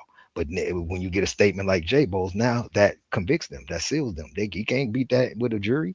They saying that they not the leaders. This nigga said he worked for them. Bam, you get your conviction. This is why everybody got to plea out, bro. This is why the feds got a 98.9, probably higher than that. When I was in there, it was 98.9% conviction rate. Niggas ain't trying to go take them people to the football game, man. Your ass gonna be benched. It's seldom, damn near niggas that didn't commit the crime don't even fucking beat the feds, bro. You got a bunch of niggas in the feds that didn't even do it, that take it to trial, that still fucking get convicted, bro. And that's what scares everybody. Niggas is in them feds scared as fuck to try to fight them people. You got to have a super fighting motherfucking stance to fight them feds, bro. You got to damn near didn't do it. You know what I'm saying? To be fighting them people. So, you know, we can't get caught up in how everyone reads paperwork. That's what I'm saying. Like, and I wasn't trying to come for you earlier, GBE, when I was saying, because I was being for real. We all read shit, right? But it's two different levels. It's reading, you learn this in school, and then it's reading comprehension. So you have to actually comprehend what you're reading in its light and not in the way that you want it to be. And that's where a lot of us get fucked up at. We'll read some shit and we'll take it and make it mean what we want it to mean because we don't like the person or we're trying to prove a point instead of reading. That's why this nigga Dawgface be like, bro, let me finish. You got to let me finish first so you can have all the information and then you ask me questions. Don't ask me a question in the middle while I'm talking because I'm finna answer it for you if you shut the fuck up. That's what he's saying. It's that same shit. You know what I'm saying? Go ahead. You gonna say something? So we got this guy say, Dawgface asked him exactly where did he meet Tammy at. It seems like she was the agent before she came into the picture. Hey, listen. All right, well, if you read the paperwork, it tells you Tammy became an agent in 2009. Hey, listen, we're not answering. Hey, listen, go read the paperwork. What you mean? It seems like. Seems like what? In the paperwork, it says that this bitch was the coldest motherfucking informant they've ever seen in their history, and she was not motivated by money, or she wasn't motivated because she had caught no case. She ain't had no case. She was just telling, just to be telling. But I don't believe she was telling just to be telling. I believe she was trying to show and prove her value. That's what she did with the Terry White case. That was the show and prove. And once she did more than show and prove, they awarded her some money that she wasn't even supposed to get. Hold on, bro. So listen, watch this. I just coming to me. So Tammy Khan was turned over Terry White because she was mad at him. No, she was upset. I believe she turned over Terry White because she came to Special Agent Jack Harvey trying to do the Meech shit, and Special Agent Jack Harvey didn't believe her. No, but it was like, yeah, right, yeah, Meech ain't gonna do that shit. He didn't even believe it. Hold on. Wait. Why does it say that Tammy Collins agreed to cooperate against Terry White? Why does it say it? What was her driving force behind her It don't. I'll be honest, I don't. It I don't ever remember reading no It reason don't why. even. It don't even say in the paperwork why It's she all up to agreed. speculation. See, you got to GBE says that she got mad because he was dealing with another woman, and then the ex-con supposed to put her with Jack Harvey, and that's when she tried to say that Terry White was having her launder money against her will. Because she said he was using her houses, right? Because she was in real estate or something like that. Yeah. So it stemmed from her supposed to be being mad about another woman. He didn't want to leave the other woman. She got mad, and then the ex-con, she explained to whether the ex-con was that what was going on, and the ex-con was telling her like, yo, you can get in trouble for this shit. Was basically telling her that she can get indicted for what the shit that Terry White was doing. So that's when the ex-con put her with Jack Harvey, and then that's how the whole situation with Terry White played out. So the ex-con come from the DEA agent. Yeah, Jack Harvey said it was an ex-con that he knows the one who introduced them. And it just he happened knew to her. be Jack. If you believe that, raise your hand. And it just happened to be Jack Harvey, though. Right, just so happened. But this is what I'm saying, though. Hold on, watch this, GDE. Watch this, though, right? So if some person called her or she talked to some ex-con that put her with Special Agent Jack Harvey because this Terry nigga was fucking a bitch, okay? That's what is there. So that happened in 2009. Okay. Yeah. She became the owner of BMF Entertainment in 2008. So while she's in this business relationship, let's call it, with Meech, she decides to work with the feds against her boyfriend on the street or the nigga she fucking with on the street. But not only the feds, the same fed that put her business partner in prison. Come on, gang. Like, I wasn't born. I was born in the day, not yesterday. I just can't. Jack Harvey the one who arrested Terry White in the 90s when Terry White I don't know, but Jack Harvey's the one that arrested the whole BMF. Yeah, I know he was like the controlling agent of the Atlanta area because I think he locked Terry White up in like 1990 when Terry White first read it. Yeah, he might have. That's probably why she had him on the floor and was trying to lock in with Meech controlling officer because she feeling like that's where she gonna get the credit for Meech at. That's why she went to him, bro. That shit just didn't come out the air from some invisible ex-con. Like, get the fuck out of here. She didn't even talk to cons, bro. She didn't even deal with convicts. I know the person. I know the lady. How she get Terry White then if she ain't fucking convict? Bro, that was years later, bro. That was 2000 and later. When I'm talking about when I knew her. Everybody that's damn near ex-con. I'm talking about when listen, brother. I'm talking about when I knew her when she was just a little damn near white lady that worked in the office, bro. That's what I'm talking about. I ain't talking about when she start talking to Meech and get gangster on the visits. That's where all the gangster shit come from, if you ask me. Because that woman, that lady that I knew in 2003, 2004, ain't the lady that's gonna do none of that shit. Trust your boy. None of that shit, bro. She got the courage and the gall from somewhere. She got the understanding of what she could do from right here, right. It says she was charged with laundering. No, she was never charged with money laundering. No, that's not true. Hood media, she was never charged with anything. And in fact, the DEA agents said that they couldn't believe how efficient and how effective she was, and she was not inspired by the threat of prosecution for anything. That's not true, brother. She volunteered her services. She volunteered her. She wasn't charged with no money laundering. That's she just not woke true. up one day like, you know what? I'm gonna take drug dealers down while I'm the president, while I'm the owner of BMF Entertainment, and while I'm getting Big Meech's life rights secured for fucking $200 million TV show. I'll just go ahead and use my spare time to go ahead and take down the mafia. Get the fuck out of here, bro. That don't even sound right, bro. When you say it out loud, that don't make no sense. If you got somebody, bro, that knows that they're like, they got different people at the table to give millions of dollars for this TV show. Why the fuck would you go and take it upon yourself outside of your business partner to go start setting up Mexican cartels? Like, come on, bro. How much sense do that make? And you're not in trouble with the police. You ain't got nothing to do with the police. You just woke up one day like, you know what? I feel like taking down some motherfucking drug dealers. Matter of fact, Meech told me about this Mexican handcuff that helped us get this motherfucking deal. I'm gonna take both of them down. That ain't went like that, bro. It just ain't, bro. That ain't went like that, gang. I don't got that happening, bro. I got it happening a different way. Look, We gonna get your shit popping. We gonna get you the TV show deal, the movie deal. We finna get the millions. You just need to be out. You need to be out here. He don't for this really shit. need to be out for that to happen, though. No, not for it to happen. Hold on, he Not said for it to happen. correction. But just imagine It's this. Hold from a on. money laundering takedown. No. Hold on. No, sir, Hood Media. No, sir. There was nothing going. She agreed to cooperate against Terry White. She was not under the threat of anything. She exposed Terry White. She told them about Terry White. She brought the money laundering case to them, bro. She gave them all the information to convict him of the money laundering, bro. They had no idea what Terry White was doing. Yeah, they didn't know nothing about what Terry White was doing at that point in time. That comment you put up a minute ago, dog, I am kind of curious on what Blue thinks about that. Like, I know you do get a lot of shit for this whole case, but like, do you think a lot of Doc's part in bringing that whole thing down gets overshadowed and overlooked? Because really, that was the case cracker to me in my mind. Which one? Doc Marshall. Oh yeah, he's the star witness of the case. He's the one that brought the whole BMF down.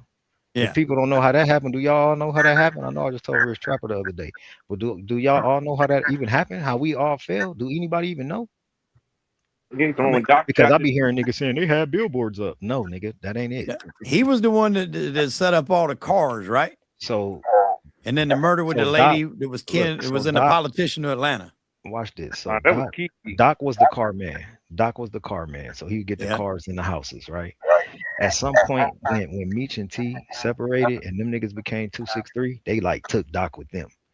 So when them indictments came out, we didn't have no cars and houses from Doc. I don't believe we didn't have any. We was using different people to get our shit, and T and them was still using Doc. So niggas came in Doc crib to do a home invasion, and Doc homeboy killed one of them niggas and shot the other nigga. The other nigga ran out. Then Doc and his man ran out the crib. So when the feds get to the house, they searched the house. They found a floor safe. And the floor safe was one brick and a ledger. The ledger had every house address and the date that the payment was supposed to be made, and every car and every person that the houses and the cars went to in a fucking book. So the feds got that shit. It was like, oh shit, go to this address, go to this address, go to this address, go to this address. Start kicking in doors, finding all the processing plants where they turning 1 into 3 and doing all that crazy shit. And that's how they shit started. And that shit came from them. And then boom, once they picked all them niggas up and niggas said, did all what they did, then they came for us. Boom. And came and grabbed us. And that's how we fell. So it was not one billboard. It wasn't none of that shit. Yes, we was under investigation hard after that shooting with Wolf. That shit turned the heat up because once them bodies start dropping, they turn up the heat on you. That's what made us had to run up out the city and leave. But it wasn't until Doc, that shit happened with Doc, and the people got that information. And once they start hitting cribs and picking people up, and niggas start telling, and then they just kept picking people up. That's how that shit went. A year later, they picked me up. So it'd be crazy listening to niggas saying that I told on anybody when all these niggas was in jail with their time a year before me, bro. All these niggas had their sentences handed down. It was one nigga left, which was Wu. One nigga. It was Blue and then Wu. He was the last person to get picked up from BMF, from my understanding. Everybody else was already fucking locked up and in jail. Who the fuck did I tell on? I only could have told on certain niggas. Guess what? Them certain niggas never went to jail for BMF, homie. Them Crips and Bloods and shit that was getting down. See, and let me tell you why. It's because all the niggas that was telling was on T side. And they didn't know. See, T and Meech had a falling out, and then Meech allowed me to start bringing a bunch of niggas around. And the rest of them niggas that's with T, they didn't know the new niggas that came around. You feel me? So now these niggas been around 2 years. And by the time everybody get indicted and go to telling, they only could tell what they know from when everybody was around together. So you hear all the White House shit and all this different shit from when everybody was together. Once that shit separated, it was T-Nim and then it was us. Indictments came down. They ran down on T-Nim shit from out that ledger. Niggas got to telling. Boom, they start hitting all of us. When I get there, everybody already got their time. I couldn't tell on nobody because they was all locked up besides the niggas that wasn't. And the niggas that wasn't know who they are, right? But there was no, the niggas on our side didn't tell. I'm gonna give you that. J-Bo, Bull, not Bull, Big Meech, motherfucking D-Shot, Tito, Blue, Throwback, None of us ill. None of us told on Meech side. I'm gonna give them niggas that. You know, whether I fuck with them niggas or not. You know what I'm saying? I don't fuck with nobody that be fucking with him. So if niggas try to go kissing his ass in his day, I don't fuck with them. Like they with that groupie shit. And I ain't on that. I'm on real nigga shit and how I was raised. Nigga, I was raised by niggas from California, nigga, that's all 60 and 70 right now.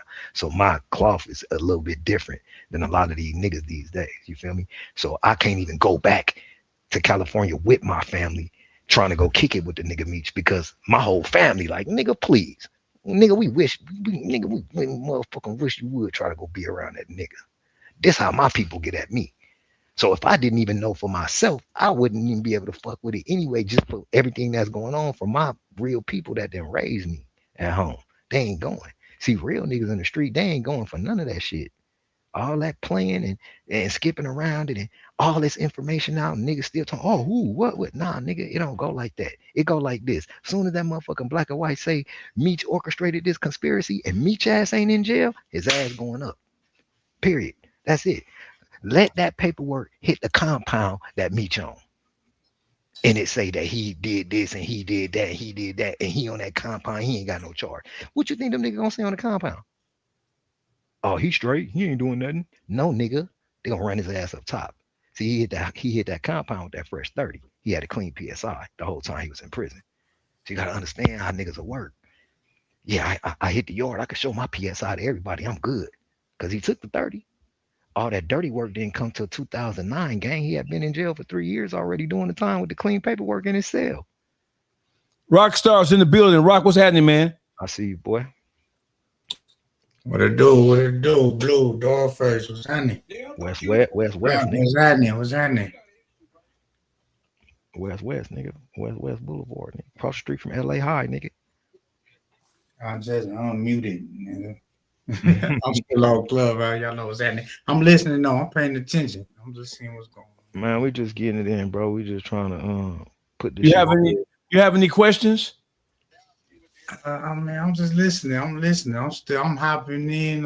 I'm soaking it up. I'm seeing what we on. I know this whole thing. I really, I just, I can say a lot. I have questions for you. What do you think about? I can say a lot, but I just. You can't say too much, though. No, I need you to say a lot. I need you to tell me what you think about Big Meech working in a concerted effort with WACK100. Yeah, like I said, I don't understand the angle. You feel me? I'm not being biased or because I don't know none of the individuals. I'm not directly connected to nobody, right? No matter what affiliations or whatever.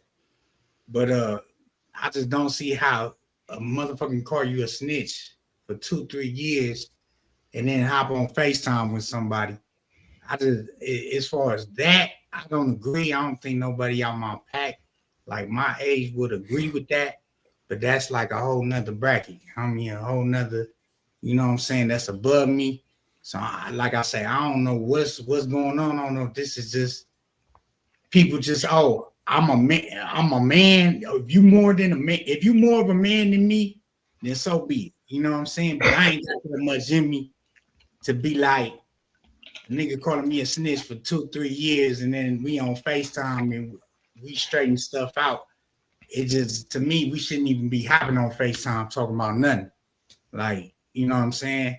It should be no conversation, but everybody got their own reasoning. I mean, everybody got their own definition. Everybody got their own understanding of whatever, you know what I'm saying? Whether it be business be the excuse, it's business, or we got a business partner, and then that's why I'm saying it's conflicted with the morals that you come from the street.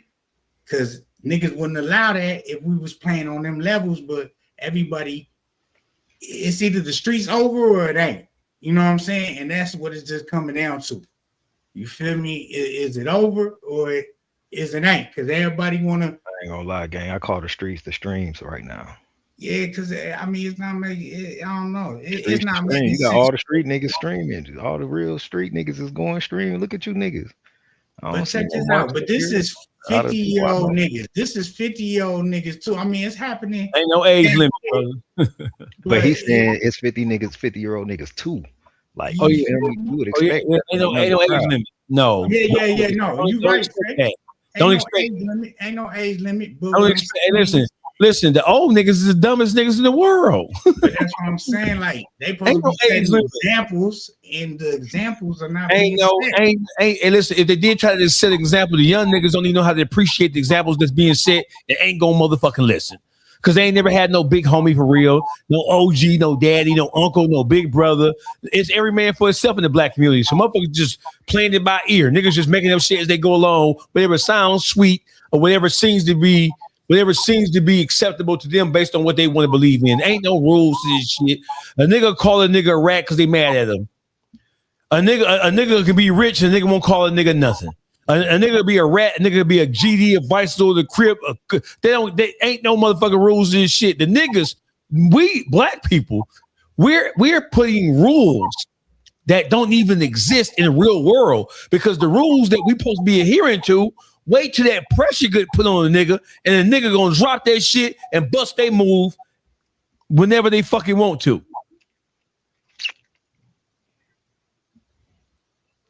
I'm saying, God damn it, Big Meech, bring your ass to the front of the congregation. The fact that you working hand in hand with WACK100, that is blasphemy, nigga. That's blasphemy. All that Big Meech Detroit shit. Hey, listen, for all you dick sucking, dick riding, dick gobbling, come drinking ass niggas from Detroit. When Big Meech was pulling in millions of dollars a month, he ain't supporting no Detroit rapper. He ain't supporting no Detroit rapper. He ain't do a motherfucking thing for Detroit's hip hop community. Nothing. All of a sudden, him and Jeezy are best friends again. Nigga, you spent 10 years saying Jeezy was a whole ass nigga. Well, that kind of tell you how he can deal with Wack then. Hold on. But is he really dealing with Wack? Hey, listen. Hey, I'm glad you said that. That's the No. Hey, listen. Oh, I want to tell everybody who was saying just what Rockstar just said. WACK100 said he talks to Big Meech on a regular basis. He has nobody believed it at first. And the reason why nobody believed it, because it didn't seem like it was a logical thing to do on Big Meech's part. It didn't seem reasonable. It didn't seem logical. It didn't seem possible. That's why when WACK100 was saying, "Oh, I talked to Meech on FaceTime and blah blah blah," niggas saying across the board from LA to New York, you're lying. We don't believe that, because why the fuck would Big Meech talk to you? Who are you that Big Meech needs to have a conversation with? We didn't believe him. And Wack knew we didn't believe him. That's why Wack started leaking those photos in that video. That's why. Am I mad at Wack? I'm not mad at Wack about this. What you mean, Dawgface? You ain't mad at no, sirree. No. Big Meech, you retarded, slow bus riding, window licking, helmet window licking is crazy. Hey man, you put Rockstar, man. Rockstar can't be up there and talk about that nigga like that. Nah, nigga, I can't be. Listen. This nigga is on man. I don't know that man from nothing. I know he connected to some real homies though. You feel me? Right. You know. Well, he connected to some real homies, but he run around with WACK100. But this is what I'm trying to say. Like, you know, the time will come, like, you know, where that conversation is gonna get, you know. Hey, listen. But like I say, that's above my pay grade, homie. I'm not here for that big homie shit. No. Okay, no. Okay, listen. So listen. We not finna turn this shit to gang politics from LA. Cause that nigga, he not from the motherland. He from Detroit. Shit, and the only reason why that Big Meech is claiming Crip right now is because of that nigga up there. Nope. That's why he started being a Crip. He claiming Crip right now because he went to Lompoc and got put on. That's why he claiming Crip right now. See, he was claiming Crip fucking with me with no hood, but he claimed West Boulevard now because he went to Lompoc and got put on that set. So now he got a set to go home to call home. See, all them years he was with us, he was just saying, "Cuz, hey, cuz, this crib, cuz." We used to make a little joke, like, "Nigga, where you from?" And then everybody started laughing. Ah, nigga, you ain't from nowhere. Shut up, nigga. Don't like that weed with no red lighter, nigga, in my house. He was cripping hard. He just wasn't from nowhere. Now coming home from prison, he didn't got put on a nigga set. So now he. I can't say that nigga ain't he from the No, gang. no, I didn't say he wasn't from no crip. West. He I'm from saying West Boulevard, crib. so. Listen, because I'm gonna tell you something about this shit right here. With the big WB on his shit. Respectfully, y'all. And listen, Big Meech is from Detroit. You LA niggas is not decide his no, nigga. He no, did that. We don't decide shit. He made that decision, gang. What you talking about?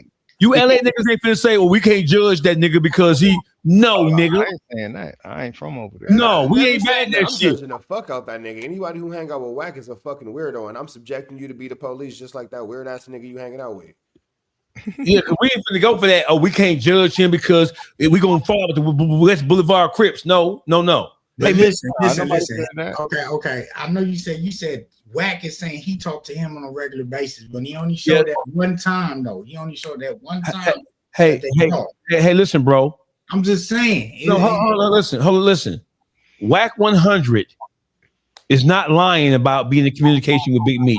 No, I'm not saying he's lying about it. No, and listen, they having phone Like how calls. he's going about it, saying there's more. He may be putting a little extra on it. Who cares? Who cares? Extra on it. Hey, listen. Hey, let me say it, Who dog. Look, cares if he's putting extra on it?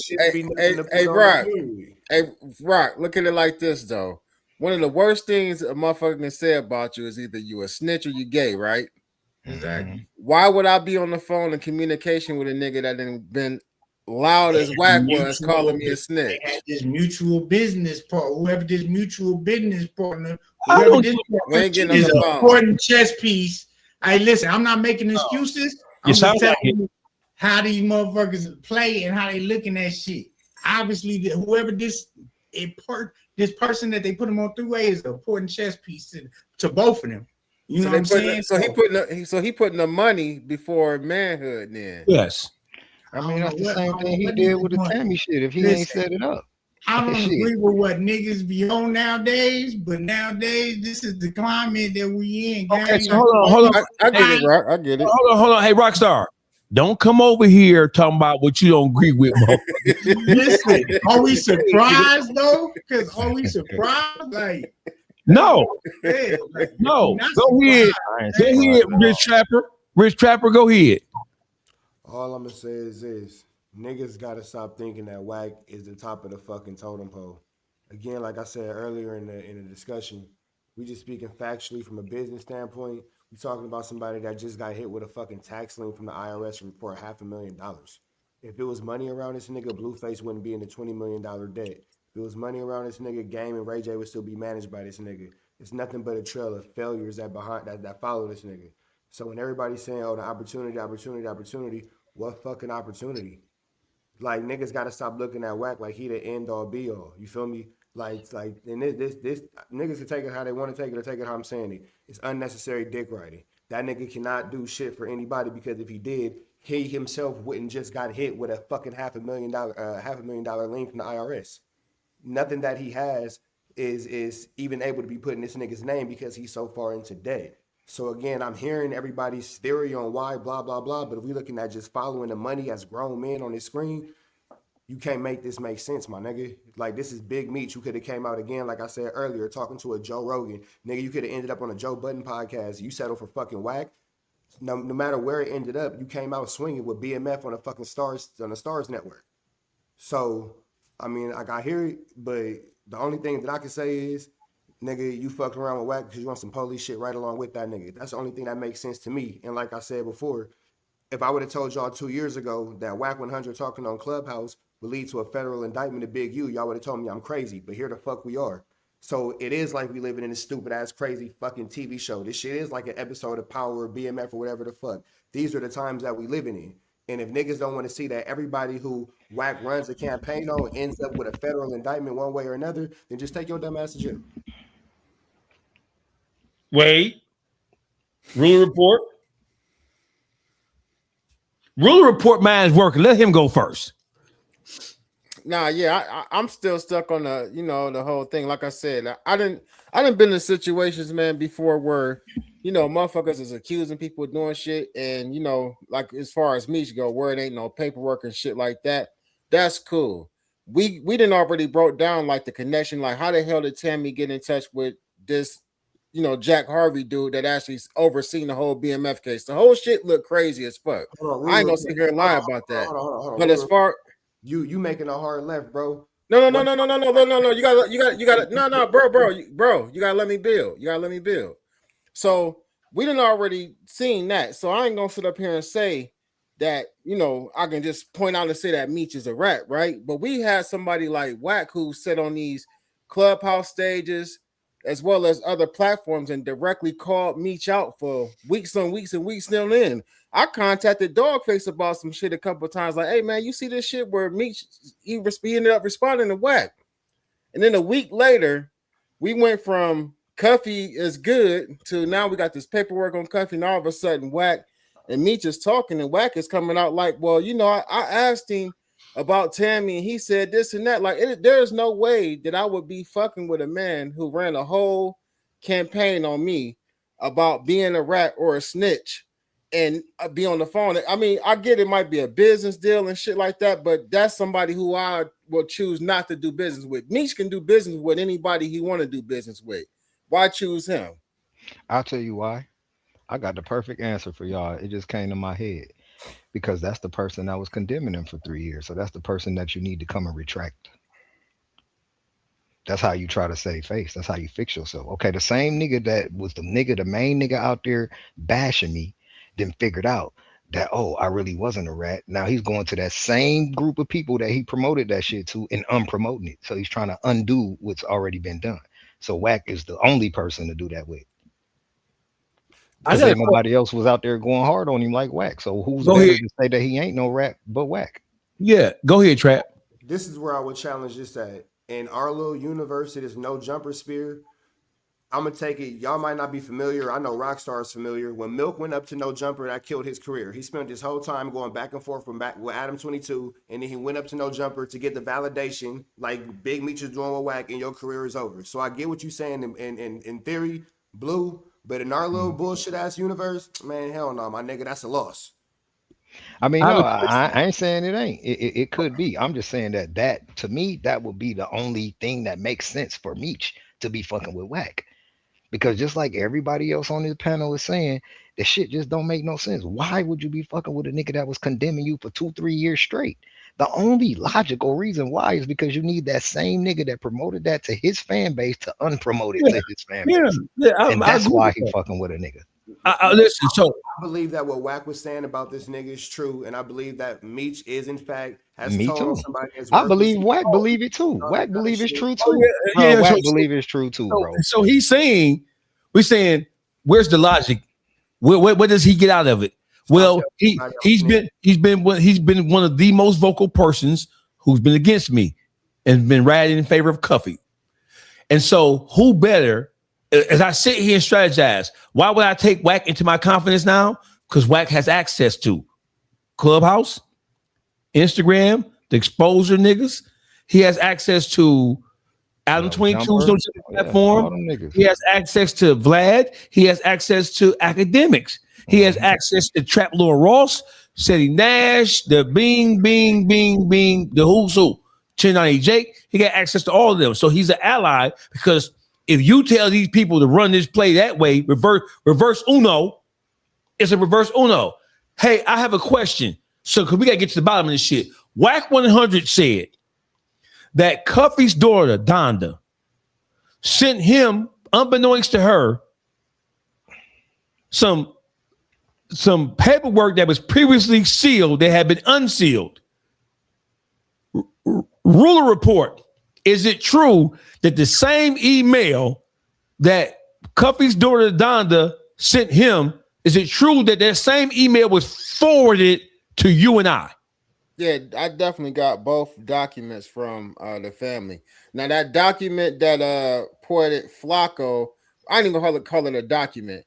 those screenshots that Porter Flacco showed on that video where he actually, did content on this is nothing but a man-made summary of whatever they got. And I've asked for it several times. Dawgface, no, I didn't tell him like, hey, I didn't ask for it. I didn't ask for it. Niggas ain't sent me shit. That screenshot is not in none of the paperwork that we received. And at this point, we still looking for, send that paperwork over, because there's nothing in Cuffy's paperwork that his daughter sent to us that he sent to them that says that Cuffy cooperated in any kind of way.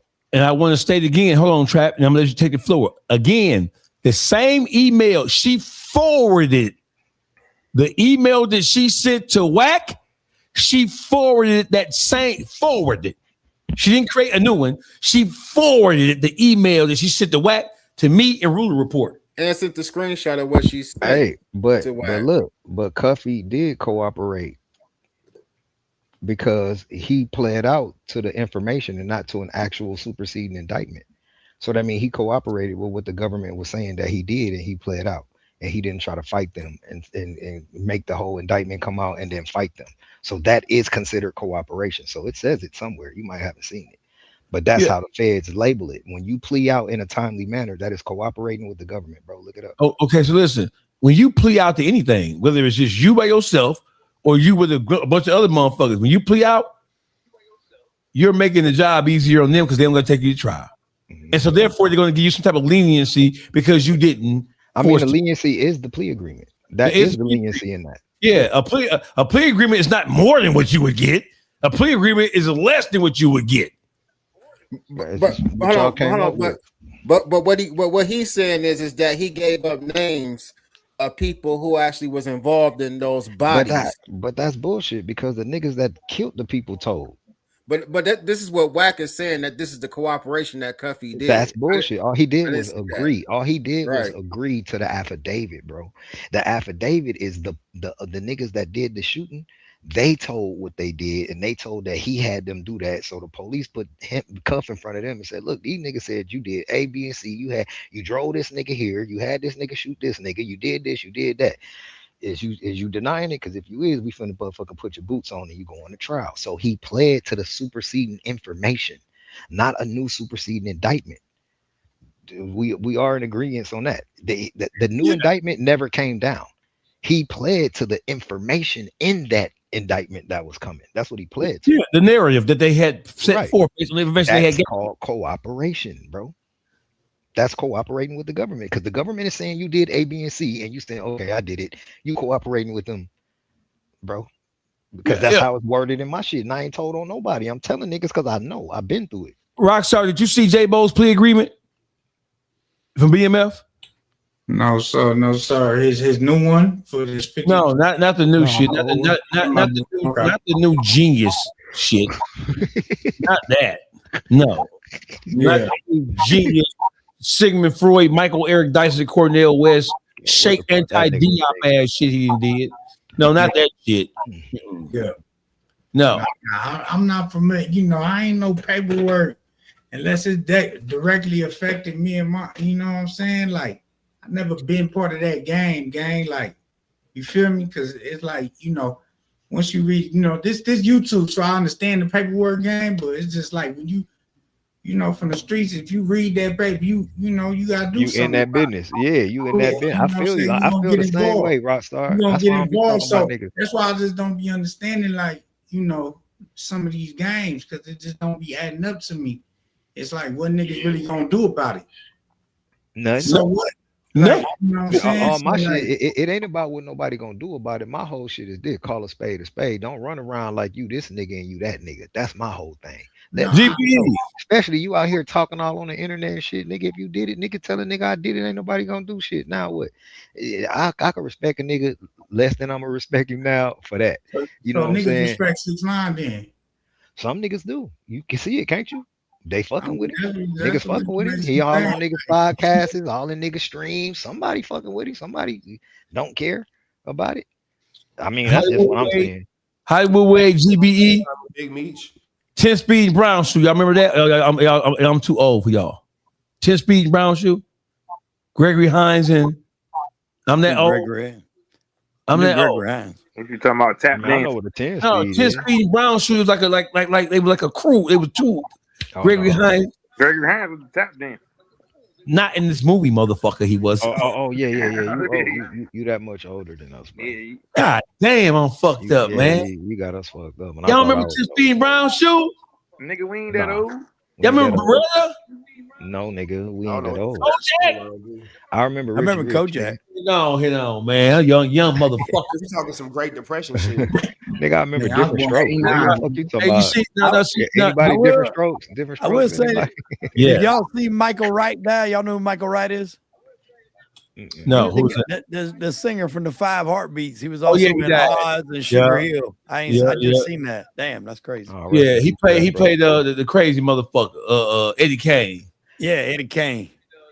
Well, He was in shit. Oz. too. Hey, Since we off subject, man. Anybody heard about P today? Because I ain't get no back end on that yet. He just in a hospital in Vegas. He had a heart attack. That's I know it. I'm saying nobody heard nothing else after that. Like today, didn't no reports come out? I've been away from the computer most of the day. Underdog. Can you give us a summary of this Big Meech WACK100 shit? Is WACK100 somebody that Big Meech should be in any business with?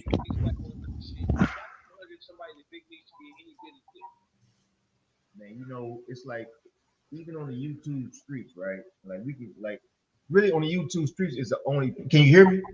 Yeah. Can y'all hear me? Yeah. Yeah. Okay, yeah. Really on the YouTube streets is really the only place where his dealing with WACK100 can be kind of like acceptable, right? But from the streets and just from a real nigga standpoint, like you ain't never connecting with no motherfucker that spoke bad on you. Actually, the kind of verbal assault that he put on that nigga, that's like fighting words, that's killing words. You know what I mean? Like no way in hell motherfucker gonna call me a rat and we have any kind of dealings, nigga. I don't even want to box it out with a nigga. Like, nigga, I'm trying to get you all the way out the way, nigga, because that ain't something I'm gonna allow you to put on me, because I don't fuck around like that. But in these YouTube streets, it's acceptable. You know what I mean? It's acceptable because there's so many ways we can look at it. We can look at it like from a YouTube perspective. What's his aim? How can he benefit from it? Yeah, he can benefit from it from shit like being a fucking podcast or trying to get a motherfucking movie deal, but in reality, from a real nigga standpoint, that's still some weak ass shit, nigga. Fuck your movie, fuck all them standpoints, nigga. You don't call me no rat, nigga. You ain't calling me no rat for us to get there. You know what I'm saying? Well, however the fuck you trying to network with me, nigga, it ain't gonna be by way of you calling me a rat, nigga. And no, that's unacceptable. Like I don't give a fuck. Like I'm so principled. Like bitch, if I gotta be rich or poor to accept that rap, I'm gonna go poor and find another way before I be trying to sell my soul or try to even get a couple of dollars. Because in reality, that motherfucker, I don't give a fuck how much poor WACK100 got. He can't put no real money in that nigga pocket. Right. Hey, just like a rich trapper say, if he could, his bitch ass wouldn't even be in a fucking hole for 500,000. That ain't no fucking money, not for real. So. No, that nigga all be out of pocket with that. Like, he's selling his real nigga car, but like I say, that nigga lost himself doing that motherfucking bit. That 30 years popped that nigga. That nigga ain't Big Meech no more. Not for real. That nigga he a whole other nigga. Now, whether he able to connect back to Big Meech and start being a relevant nigga, I don't know, nigga. You getting dragged right now. Nigga, you don't make no sense. And none of the shit you doing from the day your ass stepped about that bitch. So, say what? Y'all can hear me. Y'all can hear me. So basically, I'm just that's my take on it, man. Y'all can hear me. So basically, I'm trying to figure out like yeah. I don't know, it's echoing a little bit. I'm trying to figure out like y'all can hear me. Yep, it's echoing. I don't know. Everybody mute up. Yep, it's echoing. That's underdog. Yeah, we good. All right, look. So basically, I just want to say so WACK talked to Meech and then turned it around on Cuffy, right? And then so Face, you been running the whole shit. You basically saying Cuffy ain't telling, or is he telling? You agree that they both telling somehow, or what? What's going on? Because I'm lost. I'm lost. Go ahead, Wade. What you say? He on mute. Wait on mute. I was just telling Trap. He asked when did Meech go to jail. I was telling him it was 05. When did he get out of jail? Last year. He just got out. No. He got out of jail, but he was still on paper. He just got on paper this year. Yeah. So get 30 years from. Well, that was the sentence. 30 years. He didn't serve all that. That was the sentence. So here's what I'm saying. I'm saying that Cuffy did not tell. And what Meech is, what WACK100 is trying to say is because he pled guilty to the narrative that the government set forth based on the investigation. See, Cuffy was told on by people. Mm-hmm. And he felt like that he couldn't fight it and beat it, so he copped out to it. In the narrative that the government had, it has the other players' names in it. One of the people is the one who told on him. Two of the people are people who told on him. So because you pled guilty to the government, listen, everybody in BMF pled guilty. Everybody pled guilty. So that's if pleading guilty mean you told on the motherfucker, bro. You know how many, bro? The Fed joint, everybody be stabbed up and dead in that bitch. Because most of the niggas in the Fed, they did not take it to trial. So simply pleading guilty, and most niggas don't go to prison by themselves. They get rap partners. J-Bo pled guilty in April of 2007. He pled guilty, and in his guilty plea, he stated that he worked for Terry and Demetrius Flannery. He moved cocaine and he moved drug proceeds from Mexico, from Southern California to fucking Missouri. Big Meech and T, they ain't take their cops to 6 months later. And T was thinking about fighting this case all the way up to the 11th hour.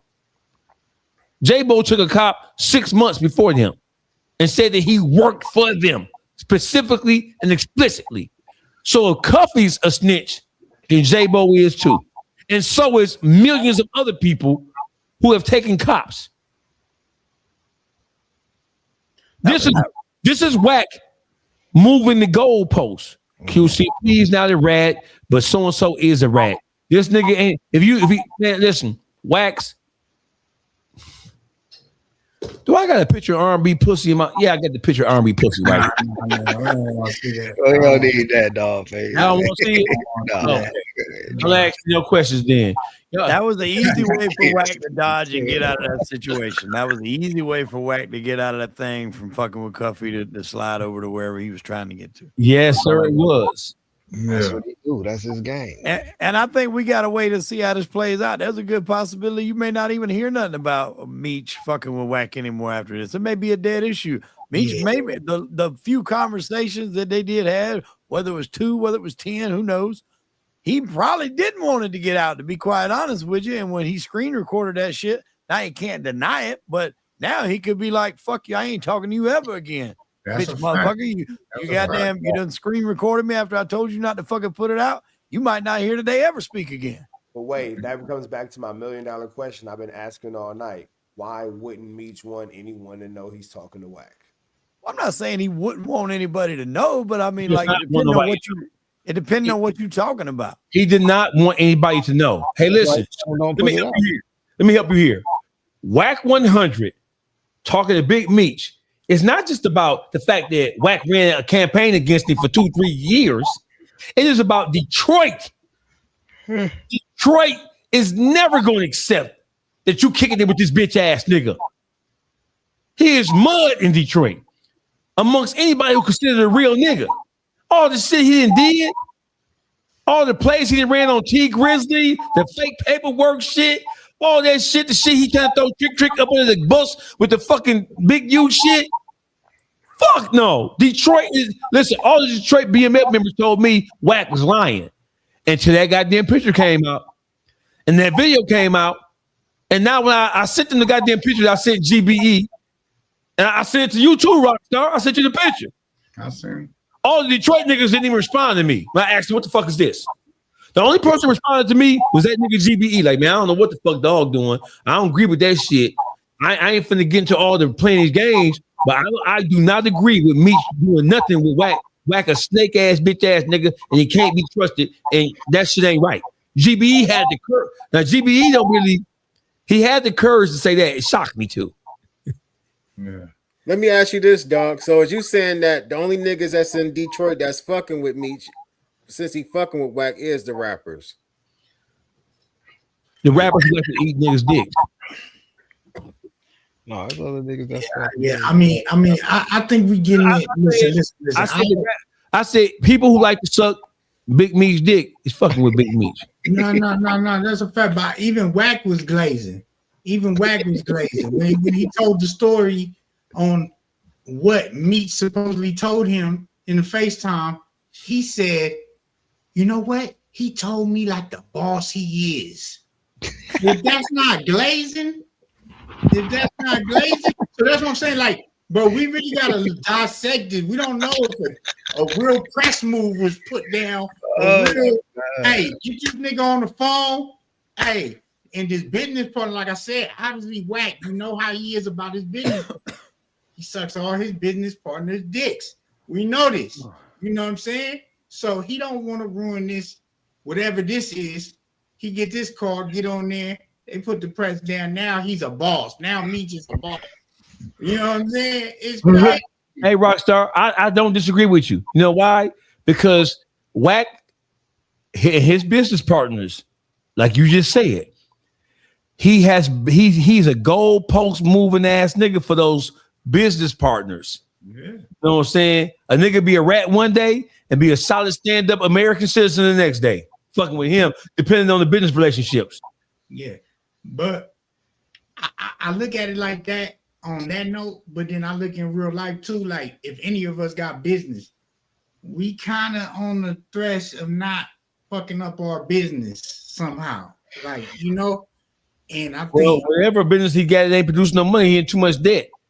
And the house that they live in, that was his wife Kim's house that Wack pulled a fleet flicker on and signed over to R&B, from what I understand.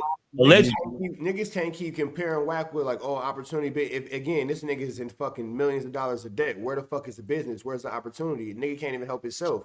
You feel me? Blueface house of foreclosure. I'm saying, I think you're getting it wrong. I'm saying whoever this guy in the middle is, Wack don't want to sever this relationship with him because of the opportunities he's providing Wack.